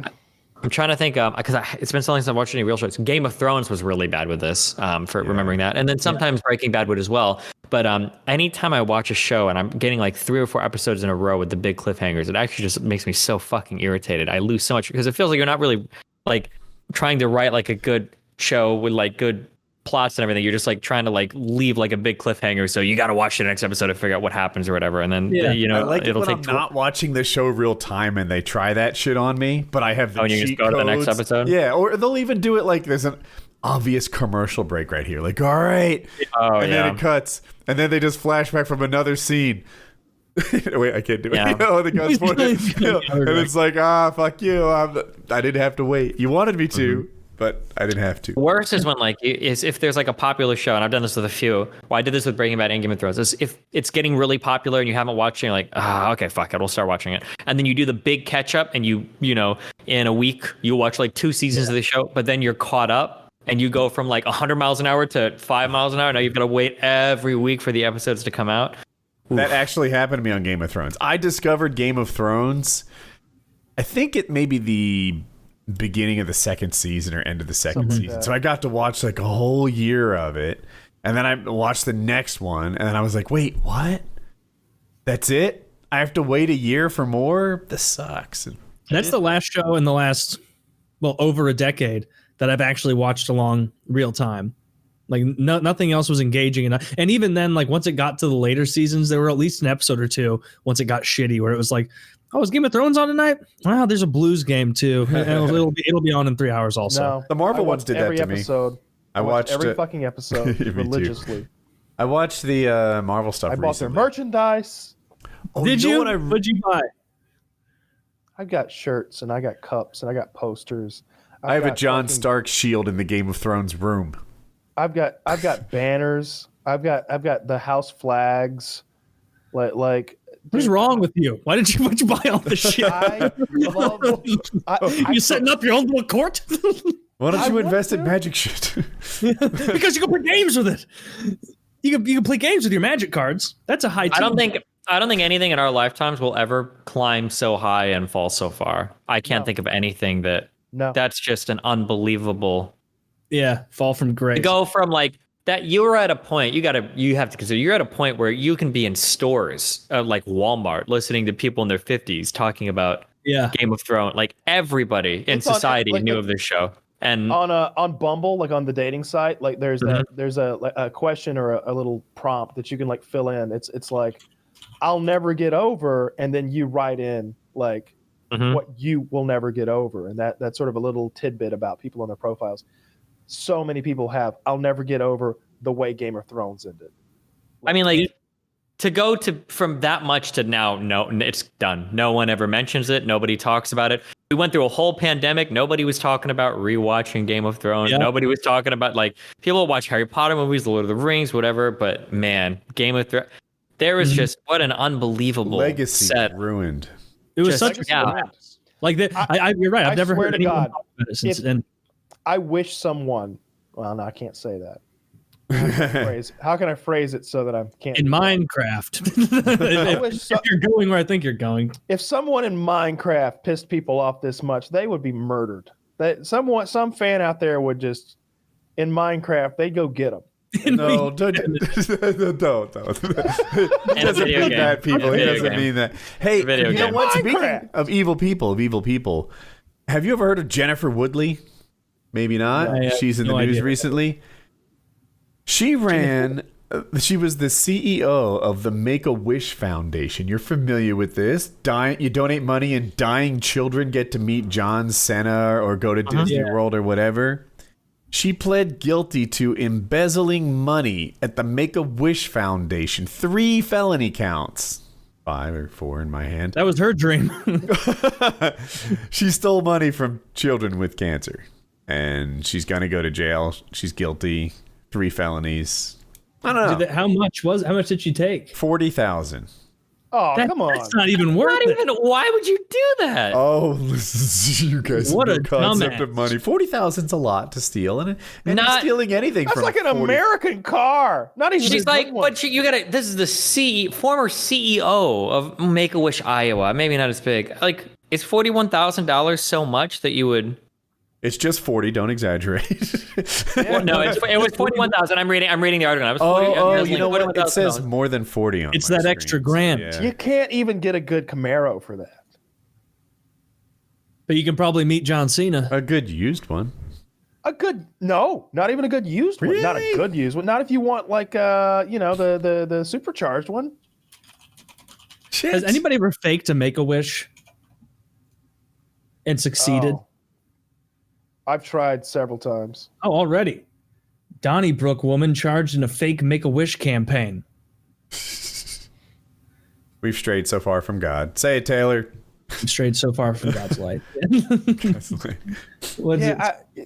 don't know. I just thought, I know 41 grand isn't like millions, but I don't know. Just something about embezzling money from the Make-A-Wish Foundation seemed pretty bad. So this lady said that she wanted to collect money to build a local big playground equipment, thing for this kid to play on who was dying. And then she took all the money and didn't build the jungle gym. And they were like, what kid's sick? Oh, it's someone. Download sick kid off the internet. Tommy Sickerson over there. Let me say, look it out. Cough for me. Come on, please. Play on the jungle gym. What a piece of shit. Yes. To lie about. I was to tell you, if you're gonna steal money, kids, you don't steal $40,000. Okay, you get in the same amount of trouble for 40 as you do for 400. Okay, is that true? I don't know. I don't know if they're different cutoff for the felony limits or whatever. But I feel like 400 million though, it changes to a different thing. They still then you have enough money to get in no trouble. Their children get rich, like. Yeah, and then you get out of trouble, like Taylor said. Do what white people do. Don't steal 4,000. Steal 400,000. Steal 4 million. Are Bernie Madoff's kids? Are they loaded? Do they get to keep some of the jewels? I think they made off pretty well. Oh! Boom! All right, let's call it a show. 30 minutes early. Yeah, let's see. Bernie Madoff's kids. Yeah, I was thinking of the Blazarian kids. Didn't their dad do something and now they're all rich? Yeah, but I don't think his something had to do with the money. I think maybe he did something else that. Oh, I don't remember exactly what it was. Yeah, Bernie Madoff's son is leaving $15 million in property to his children. So they got to keep a good bit of money. Dirty has no concept that I used to make YouTube videos. He just kind of knows me because he like started watching PKA one day. Randy. Really? Yeah. But he's into poker a lot. So he was watching something about Dan Bilzerian the other day. He's like, yeah, I was watching something about Dan Bilzerian, and you were in it. You were in this little documentary about Dan Bilzerian. He's like, how the fuck did you know Dan Bilzerian? I was like, have you never seen like any of my videos? I don't watch that shit. It's weird. You like it, don't you? Yeah. It's refreshing. And I don't like the information disadvantage I am at sometimes with like people who've seen. We're in episode 546, right? They're 4 hours long. There are people who know a lot about me, and then I meet them or talk to them, and it's just like there's nothing I can tell them about me they don't know already, and I've forgotten their name. This information disadvantage makes conversations hard. Destiny, are you recognized in public pretty often? No, it really depends on like what's going on. Like if I'm walking around some random place somewhere, not that likely. If I'm in like a college area or whatever, sometimes yeah. Or if I'm like in LA or certain areas, it can happen. It really just depends on where I'm at or what's going on. Is it bizarre a little bit, or has it happened enough that you're just like, oh, what's up, man? How are you? Hope you're doing well. I'm super flattered, and it makes me feel super famous. We went to like Six Flags the other day with a group of people, and like someone's like, oh my god, is that Destiny? It's like, oh dude, I'm such hot shit. Yeah. So I feel, I'm flattered. Like you feel like kind of famous, whatever. But hey, I'm not Twitch streaming right now, but if you want to donate, I could use a turkey leg. Yeah. You must be more proud of your content. I got recognized at my orthopedic surgeon's office, and the guy's like, "Are you Woody from Painkiller already?" And it's like, "Oh, what has he heard? What has he heard? Like, what does he know about me? What like?" Yeah, it's always weird because you don't know why they know you, so they can have like vastly different opinions of you or like you for different reasons depending on what they know. Because especially for if you've been on the internet for a long time, right? There's a lot of stuff out there. You know? Mm-hmm. I'm worried that he's heard things I've said. That's my concern. Yeah. Well, we've said it before. Like when people ask me, like in my professional life, like you do that podcast, right? It's like, yeah, fucking way too hard to find though. I got to go. Like, just way too hard to find. Yeah. No, that's. I mean, if you knew the name of it, that'd probably work. But there's no telling. I was talking to someone who I worked with closely, and I never sent him to the YouTube one because like it just feels more brutal there. So I was like, oh, let's go to iTunes and let's search up PKA, and I was just like, please, like, what did we talk about last week? Like what was on this episode? He's gonna listen to it. He's like, I'll listen to it on the way home. I'm like, I beg you not to. And I hope you enjoy it, man. And then he was like, oh, you guys got a lot of reviews. And I'm like, yeah. And he's like, why? What does this review mean? It is so kind of Woody and Kyle to allow Taylor on the show despite his developmental disorder. There's a bit of a joke that I'm retarded and that I'm allowed on the show anyway, even though I'm retarded. And I was like, he's going to hate this so much. And he was like laughing his ass off in the middle of this like post-meeting conference room thing. Like, so they think you're retarded? And I'm like, well in a jokey way, in a jokey way. No, that's why it's funny because he knows I'm not retarded. Yeah. Well, actually, I don't know. He might think I'm retarded. Yeah, that was, and I guarantee he did not listen to that episode. Or if he did, he didn't bring it up to me again. So yeah, that's neat. Kyle, you get recognized all the time. I'm sure. A little bit. Occasionally, like maybe if I'm in a mall or something, maybe 1 out of 5 times or something like that. But whenever people ask about the show, I'm just like, you're gonna figure it out eventually. And it's this and that. Yeah. Watch this one where I get real drunk and insult a crippled man. Yeah, that's the one. Let's start with that one. Like I don't get why you guys like Woody. I don't get why you guys would care. You can just say fuck off. You got your own gig. You got your own thing. You don't have to go like work in the workaday world. Like if I was like full time, I would not care at all. Well, like, it's it depends. It depends. You need some context for some of the things that I've said. There's no good context for so much of it. There's no good context for much of it. There's no good context. After every drinking episode, it's like, oh no, what happened in the last 2 hours? Like that's genuine. That's why I don't like doing the drinking episodes as much. It's fun during the show, but the next morning you wake up so hungover and you're like, oh no, I definitely got to that point of drunk where I couldn't construct anything witty or clever, and so I just got mean. And just said mean spirited. Because I can be mean with like 1/5 of my IQ. I can be mean as fuck. Actually, I get meaner then. Because like so Destiny, we had a drinking episode. This has been about 4 years ago, I guess. Mm-hmm. And I got drunker than I had ever been as an adult. Like I don't think I threw up because I was like eating an appropriate amount as I drank. Like when I would go like to take piss breaks, I would like eat a piece of bread or something because I knew that would like help keep me alive. And I was drinking tons of water, so I didn't get sick. But I forgot who I was. I became a different person. And at some point, and I had memory loss, which I've never had before. I blacked out like a good portion of the show, maybe the last 30 minutes. And it was in that 30 minutes that Woody's was at least then, and I'm sure he still cares for them a good deal now, a fan of this this YouTube channel, Sailing La Vagabond, about this couple of Australians, a man and a woman, a cute couple, who like tour the world on their yacht and sort of like make that their like life's ambition to just sail around, be vagabonds. And they make YouTube videos. Well, the gentleman, the man in the couple, had an injury, a back injury. I think he'd fallen maybe on the yacht or something like that, and like had some vertebrae crushed or fractured. Re-injured, so it was extra dicey. Very severe. Yeah. And there was a chance that he'd never walk again, or at least maybe not have full mobility. And the woman in the picture is a very attractive lady. And so drunk me said something like, and I use an Australian accent as best I could in that state, but I said something like, maybe she would like to be with a man who could still fucking walk. Jesus. And yeah, that's where I started. That was my opening line. But like the next day, someone like one of my was friends, funny because you kept going just like in a drunk like, hey Alina, you know, I can fuck you even better than fucking your crippled loser of a husband now. Probably. Yeah. Like it's like, and of course we're all wasted, so it's like, we're out of content. I don't know if I started talking about her gross pepperoni nipples at that point, but at some point she's a lovely whooping.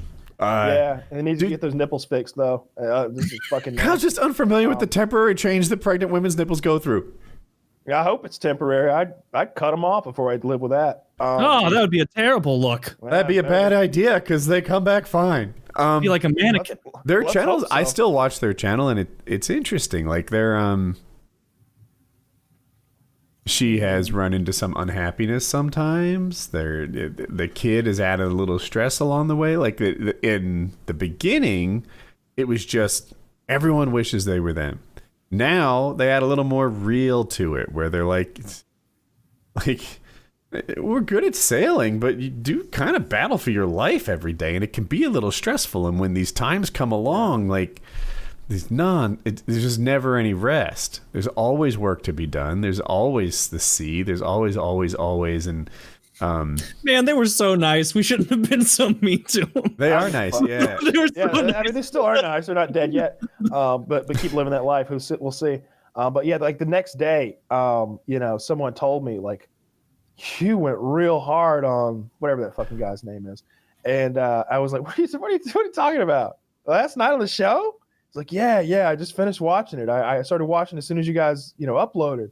And I was just like, what did I say? I don't remember saying anything like that. He's like, and he started telling me the things I had said, and I had no memory of them. I'm like, link me the show. And I'm like watching the last 30 minutes, and it's so weird to watch yourself but have no you don't remember. Yeah, to have no memory of it. And it was the night before, feeling. Right? Like it's not like I'm watching some, maybe you watch some video from years ago and you're like, I don't even remember that day. This was the night before. I'm still wearing those pants. Like this just happened. And I have no memory of it. And I was being such a piece of shit. And like usually 99% of the time I have no regrets about anything I say on here, because I think that the people who have a sense of humor or aren't socially retarded get that I'm saying it because I want them to laugh. Mm-hmm. That I'm not really a mean person at all. And I really do care about like not hurting people's feelings in real life. It's a big deal to me. Mm-hmm. But I regretted saying those things so much, and I still do. That was awful. I should not have said that, and I would never say that when I was sober. I know. That's why it happened on a drinking episode. His name's Riley, by the way. I don't know. Riley? He's got his legs back. I'm glad Riley can walk. You know, He can. Yeah, and He can. You know, He could run, swim. Does all the things. all the things, all the leg things. It's good for you, Riley. What if you broke your back and then he made like a response video? So Oh man. heard you had a bit of a fall the other day. You took a little tumble, did you? Oh, that Yeah. sucks. Heard you went to prison, yeah? No, Bit of a cripple. Yeah, he's too. He's he been wouldn't even working. beat you. He's been working on his fucking Comedy Central roast for 4 fucking years, just waiting on me to get crippled. Taylor. Yeah, I wouldn't blame him at all. I wouldn't blame him at all. Bringing up old times. Taylor came. It wasn't a drinking episode, but if Taylor's here, there's at least old Taylor. There's a chance it might have been. That was College Taylor. College Taylor. We're all drinking episodes. Anyway, you roasted Lefty.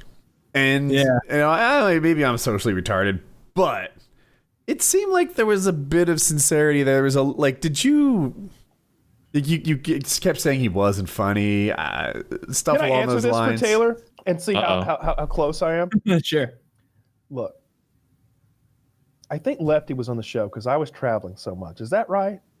Yeah, I think there's a relation there. Yeah, I was traveling a bunch, filming and stuff, and I just wasn't a reliable host. And so we needed somebody to fill in. They needed somebody to fill in. So Lefty became kind of a mainstay on the show. I was smoking a lot of weed back then, but I still have no memory of Lefty as a human being. He was so milquetoast and boring and terrible at his job.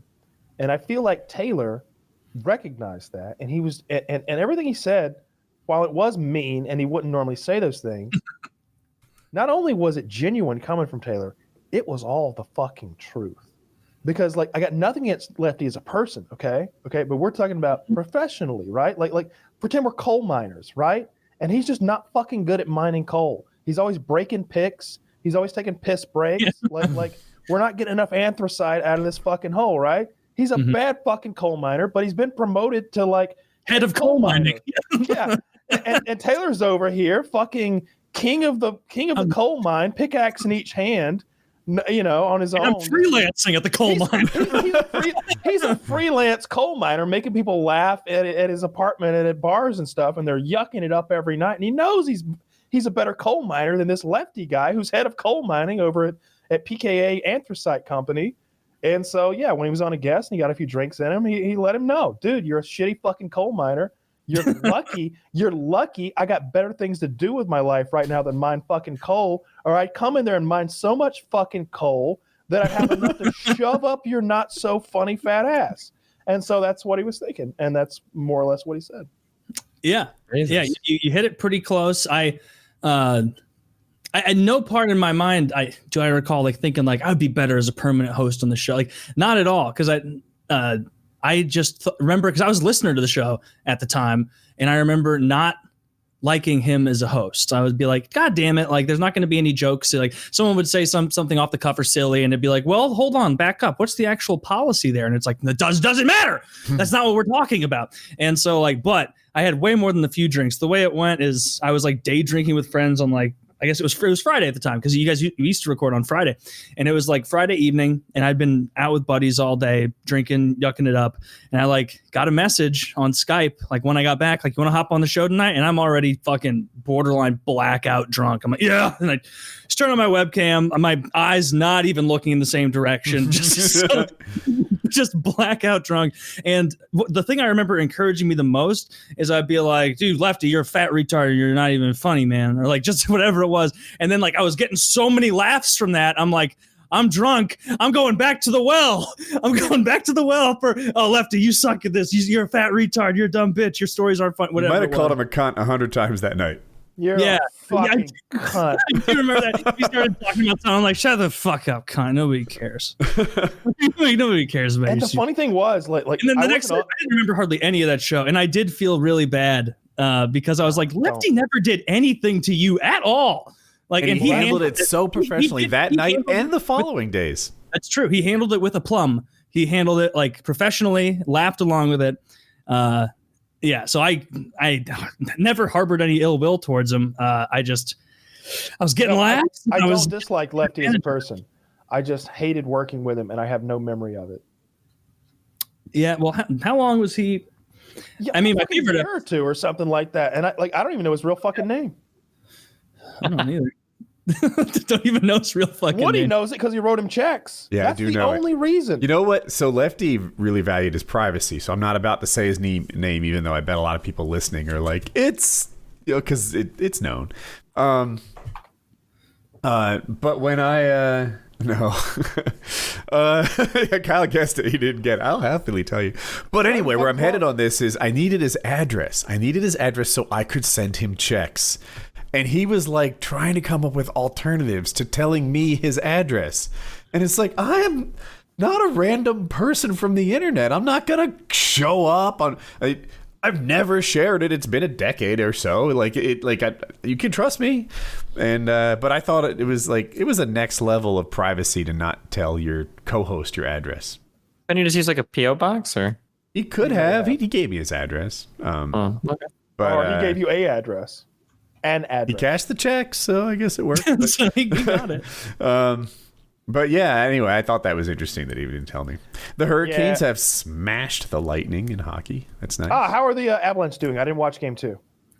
Avalanche are up 2-0 in the series right now. Woo! Good for them. There's a close game. It was only 3-2 in OT, but you say tomato, I say tomato. That's a smash. They're not going to sweep Vegas. If they did, that would be fucking awesome. If they only played 8 games to get to the conference final, that'd be sick. You said they weren't going to sweep yesterday when they were up 1-0. Now they're up 2-0. Sounds to me like we're 2 games away from a sweep. It does. They're halfway there. Out. And they don't get that jabroni back until game 4. Oh yeah. Damn. Well, everything is coming up, Kyle, here. You should have put money on it.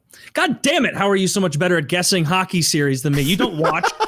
It's the only sport I know a shit ton of. Kyle last year, Kyle was like, you make a bracket. I'll pick the opposite of everyone. And I'm like, there's no way I'll get all of them wrong. Kyle's bracket, I think, got 6 out of 8 series right. If I had been in some sort of a March Madness style tournament, I'd have won like a Toyota or something.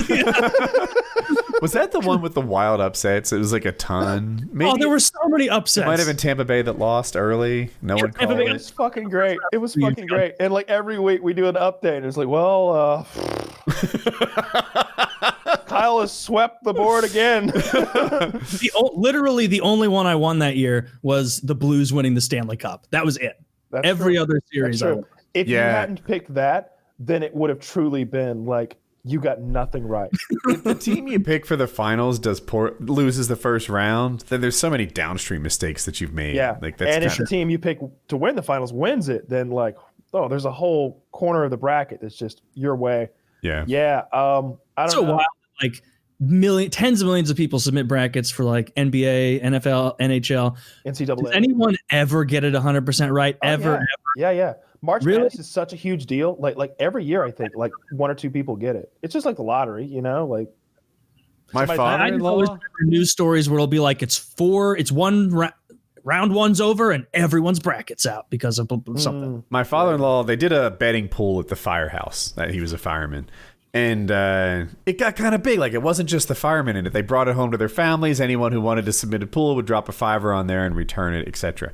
And he noticed that, like, it was always like the women winning it. People who knew nothing about college football with all the pluses and minuses were winning it week after week. So he started having his wife fill his out for him, and it went better. So yeah, it makes sense, though, because if everyone is going one way, then you're never going to beat the crowd. Like you can only win the thing if you're not the guy who thinks Gonzaga is going to make it. I've heard the lotteries against. I'm sorry I cut you off, but yeah, I follow your point. The lottery, everyone it's random, right? They make a very big deal out of being random, etc. But the best numbers to pick are not random.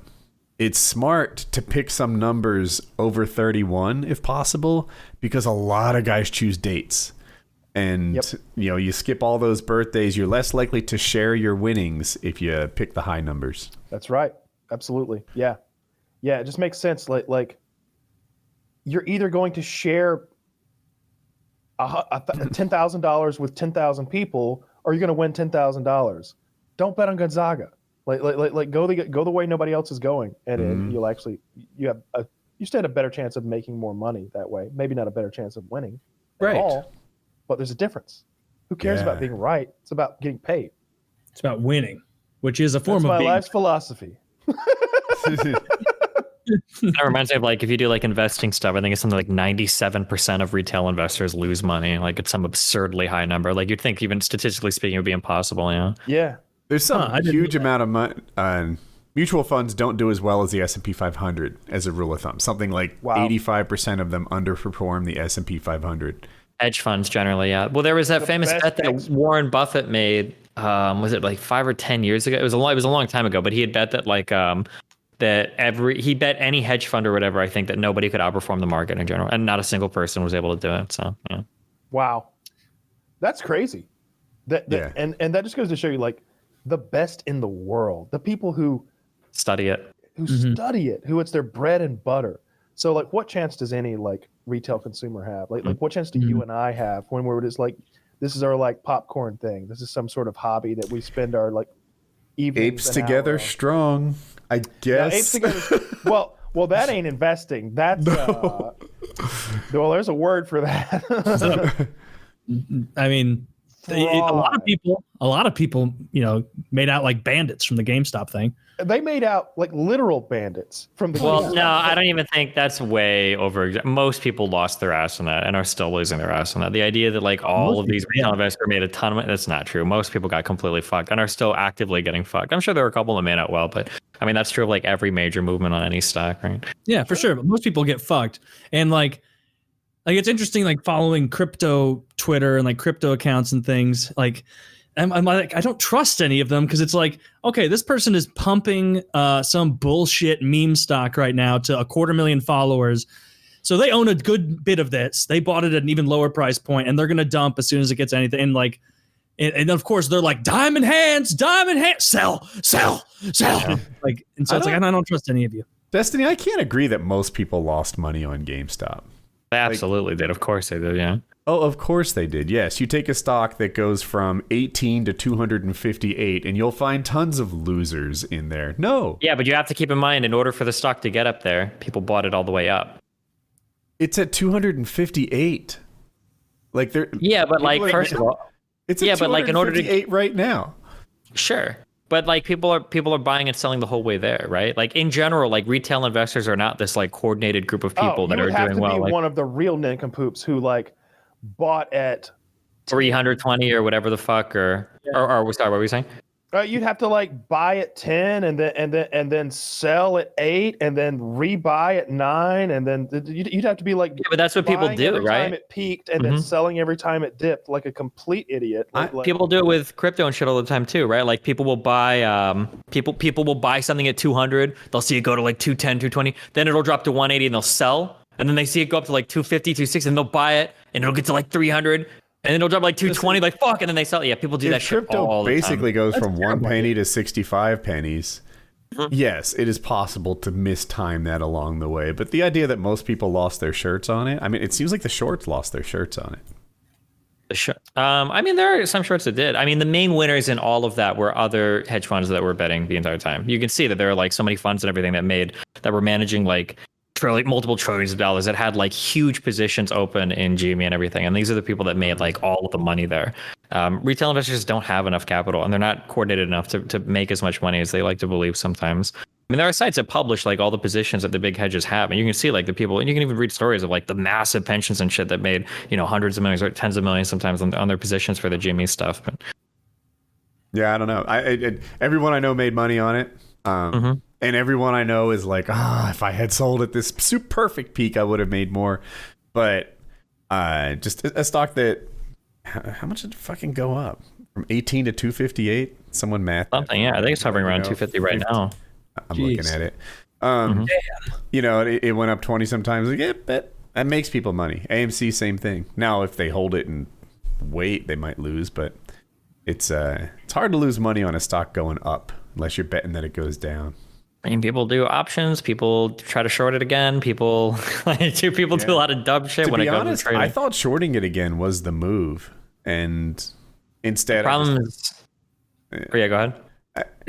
I thought shorting it was the move. I still think shorting it's the move, But I'm the exact kind of thought process they're trying to squeeze. You know, people who think this company's going to die, people who think this company sucks, and that someday it will return to its fundamental, like, justified price, I'll call it. And I don't know. I'm staying away from GameStop. I'm not shorting it, even though I think there's money to be made. There's money to be lost too. Clearly, I would have lost.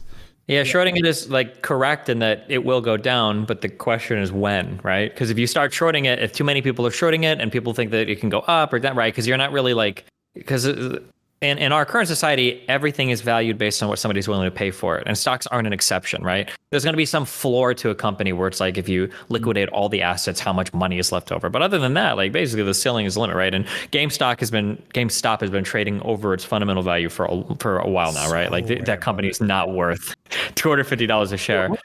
Early in the day, Taylor was like, I'm going to learn about crypto. And okay, first of all, don't take my advice on crypto. There are some people who value my advice on investing. With regards to crypto, don't. You've been warned.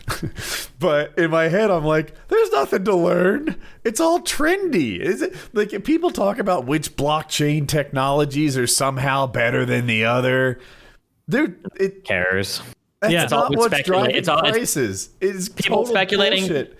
Yep, people speculating, trying to fuck over other people that are speculating. That's all that any of these cryptos are. The more I read about cryptocurrencies, like the more I'm like, I feel like people are just trying to fool me into getting me to buy a ton of something and being like, oh, it's only at 50 cents right now, buy a ton. And then like you'll see other people being like, well, the plan is to get it to 53 cents and then sell every. And it's like, okay, so I'm at the top of this potential. Like, I'm not saying you can't make money in crypto. People are making money in crypto. They're also losing it. I'm just saying that the idea that like this is a better blockchain or these things go quicker or what, dude, it's just tulips. It's just tulips. There's no value in these things. There's, and I get it. Someone out there is like, what value is there in cash? I hear you, bro, but. Well, cash it's backed by the United States government. You can pay taxes on it. Cash is very valuable. I hate it when people compare crypto to fucking cash. Like when there's a government that starts studying cryptocurrency. What? It's not a fit because USD is the only thing that you can pay taxes to the US government in, and it's backed by the full strength and security of the US economy. Cryptocurrencies it's just a speculation vehicle, right? I didn't hear anything that makes cash actually worth something. Cash is because the US government says it's worth something. Burning it like it doesn't have any utility. It's worth something because people say it's worth something, just like crypto. Well, but that's so incredibly arbitrary. Cash is too, though. But like what about water? I've never heard the argument because you can pay taxes with it. Cash is worth more. Why? That's why cash is worth something. It's backed by the U.S. economy. Because you can pay taxes with it. Yeah, it's valuable.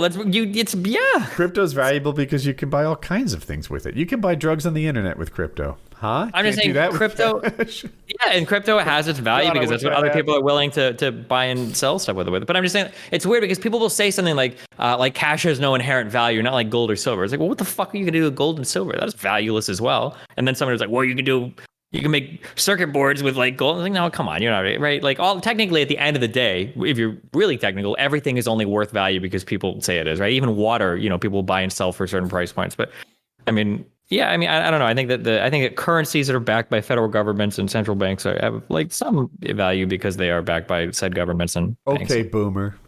See? Yeah. I think Taylor kind of nailed it when he's like, it's just all trying to find someone else who thinks it's worth more than you do. Basically, yeah.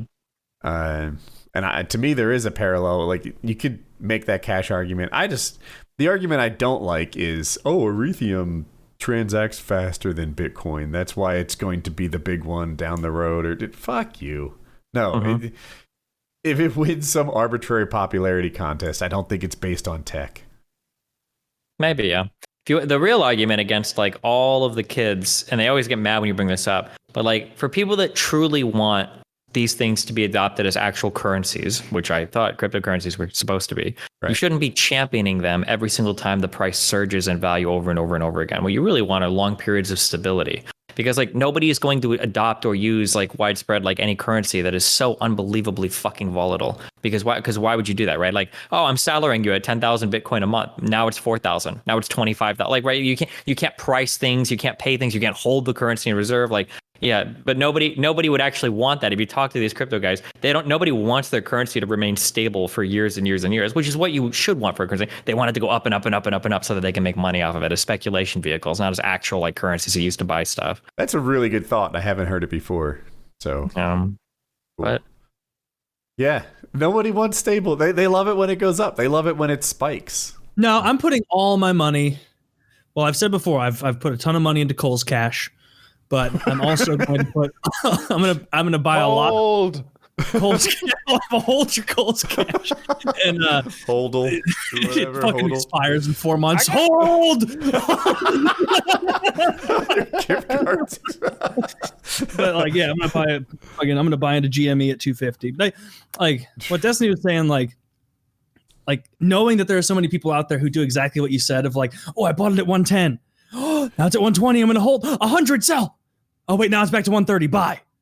120. And it's like what do you do? No, you don't want something stable. You want something stable. That I put, I think $800,000 into Dave and Buster power cards.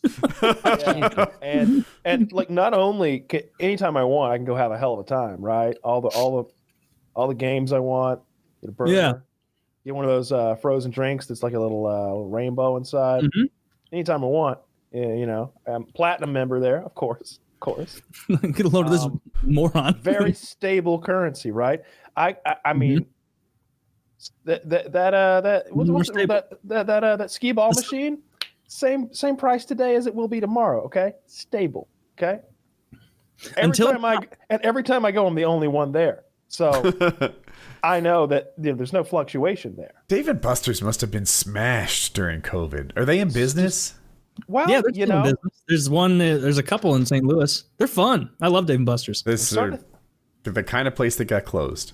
I have been rethinking some of my investments during the pandemic. Yes, that's true. But we're hoping that things turn around. Is Dave & Buster's the next like apes hold thing?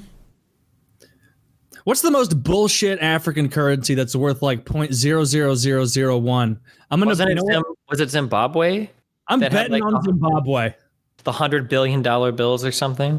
Yeah, where it's like $14 trillion. You don't even have to go to Africa. Fucking was it Venezuela that had that hyperinflation too? Hyperinflation last year. The Iranian rial is the cheapest currency. Ooh. Well, but I don't think the U.S. is going to stop imposing sanctions on them anytime soon. So I don't know if that's.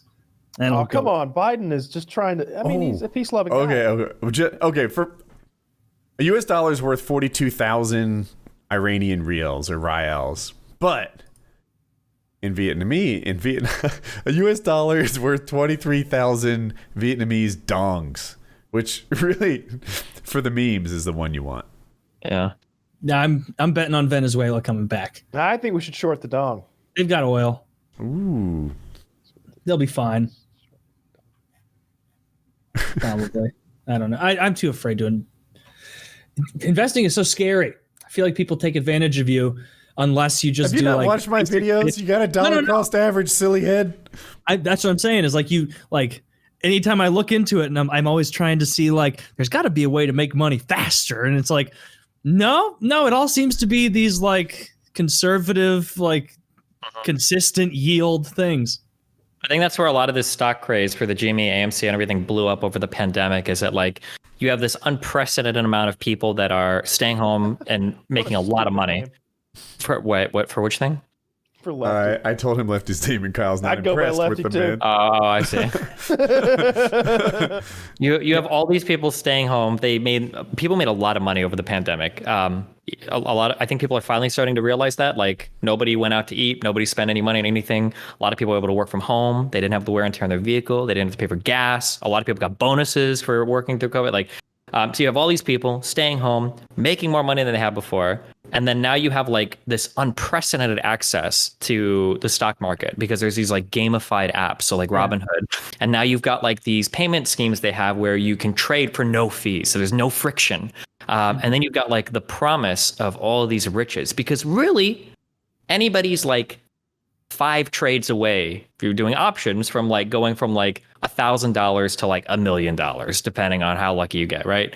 And I think, the promise of that has definitely driven a lot of people more into that world of like, how can I get rich really fast? Like, and then you guys were joking about like the hindsight earlier, but like for some people, like it must feel really bad because like you really are like, if you could just see like 5 minutes ahead of the graph, like you would know exactly the trades to make. And there is some combination of buttons that you can push right now at your computer. There is a combination of buttons and trades you can push a trade and make, and in like 3 days you're like a billionaire. Well, not maybe not. Well, you maybe even very like legitimately like a billionaire. You absolutely could. You absolutely could. The thing that was sort of different about the GameStop thing, though, is it doesn't have to be like that sort of Hillary Clinton thing where you're like hitting the curve like perfectly on the ups and downs for like 8 trades in a row. She did that. It was just like, hey, buy this today, sell it 6 months from now. That's it. That's it. Like this is going to multiply by 200 times its current value between now and March. So buy today, sell in March, and that's it. And that's so much simpler to look at, And I remember when it happened, I was on this show and I was just like, why did no one tell us about this? Yeah, it went back up. It went higher than then. Like even when we were sitting here, we're like, why did no one tell us about this? We could have bought right then. Yeah, it went back down to like $10, and we were just like, well, that was neat. We could have bought right, and then here it is at 250. Like we could have. I didn't think apes were actually strong. I was wrong. You never think of all the horrible trades though, and this is like the most important thing, is you never think of all of those fucking horrible trades that you didn't make though. You only remember the ones that you fucked up on, because for every one where it's like, why didn't I fucking buy, there were probably 150 other that you heard about that you didn't buy that crashed immediately, right? Like for every like $4,000 that we had invested on that day, we'd have made $100,000 or something like that. I went the other way because I'm with Destiny. I was like, time to short.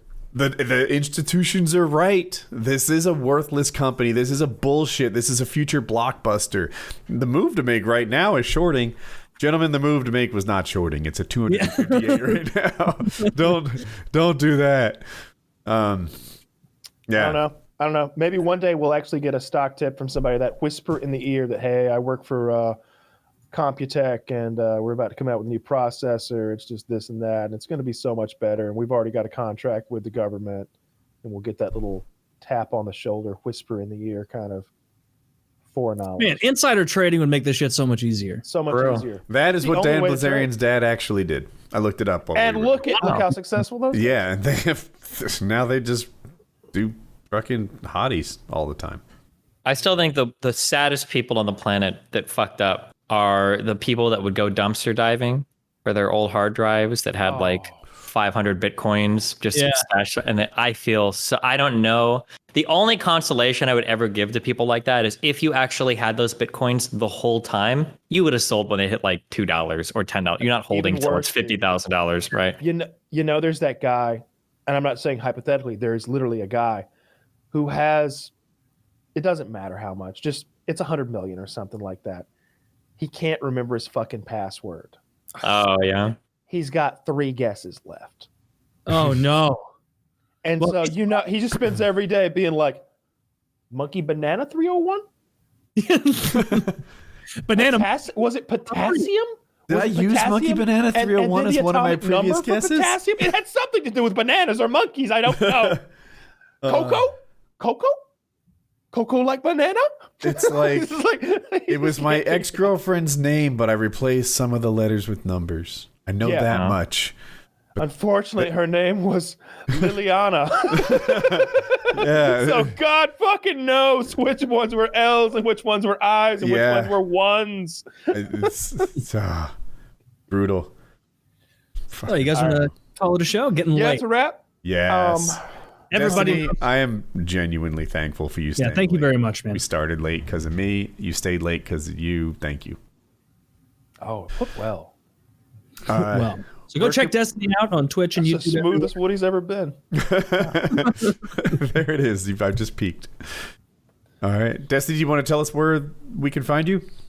Yeah, you can find me on YouTube, Instagram, Twitch, and TikTok at Destiny on all of those. So find me there, follow me there. All those links are below. Check them out. PKA 546.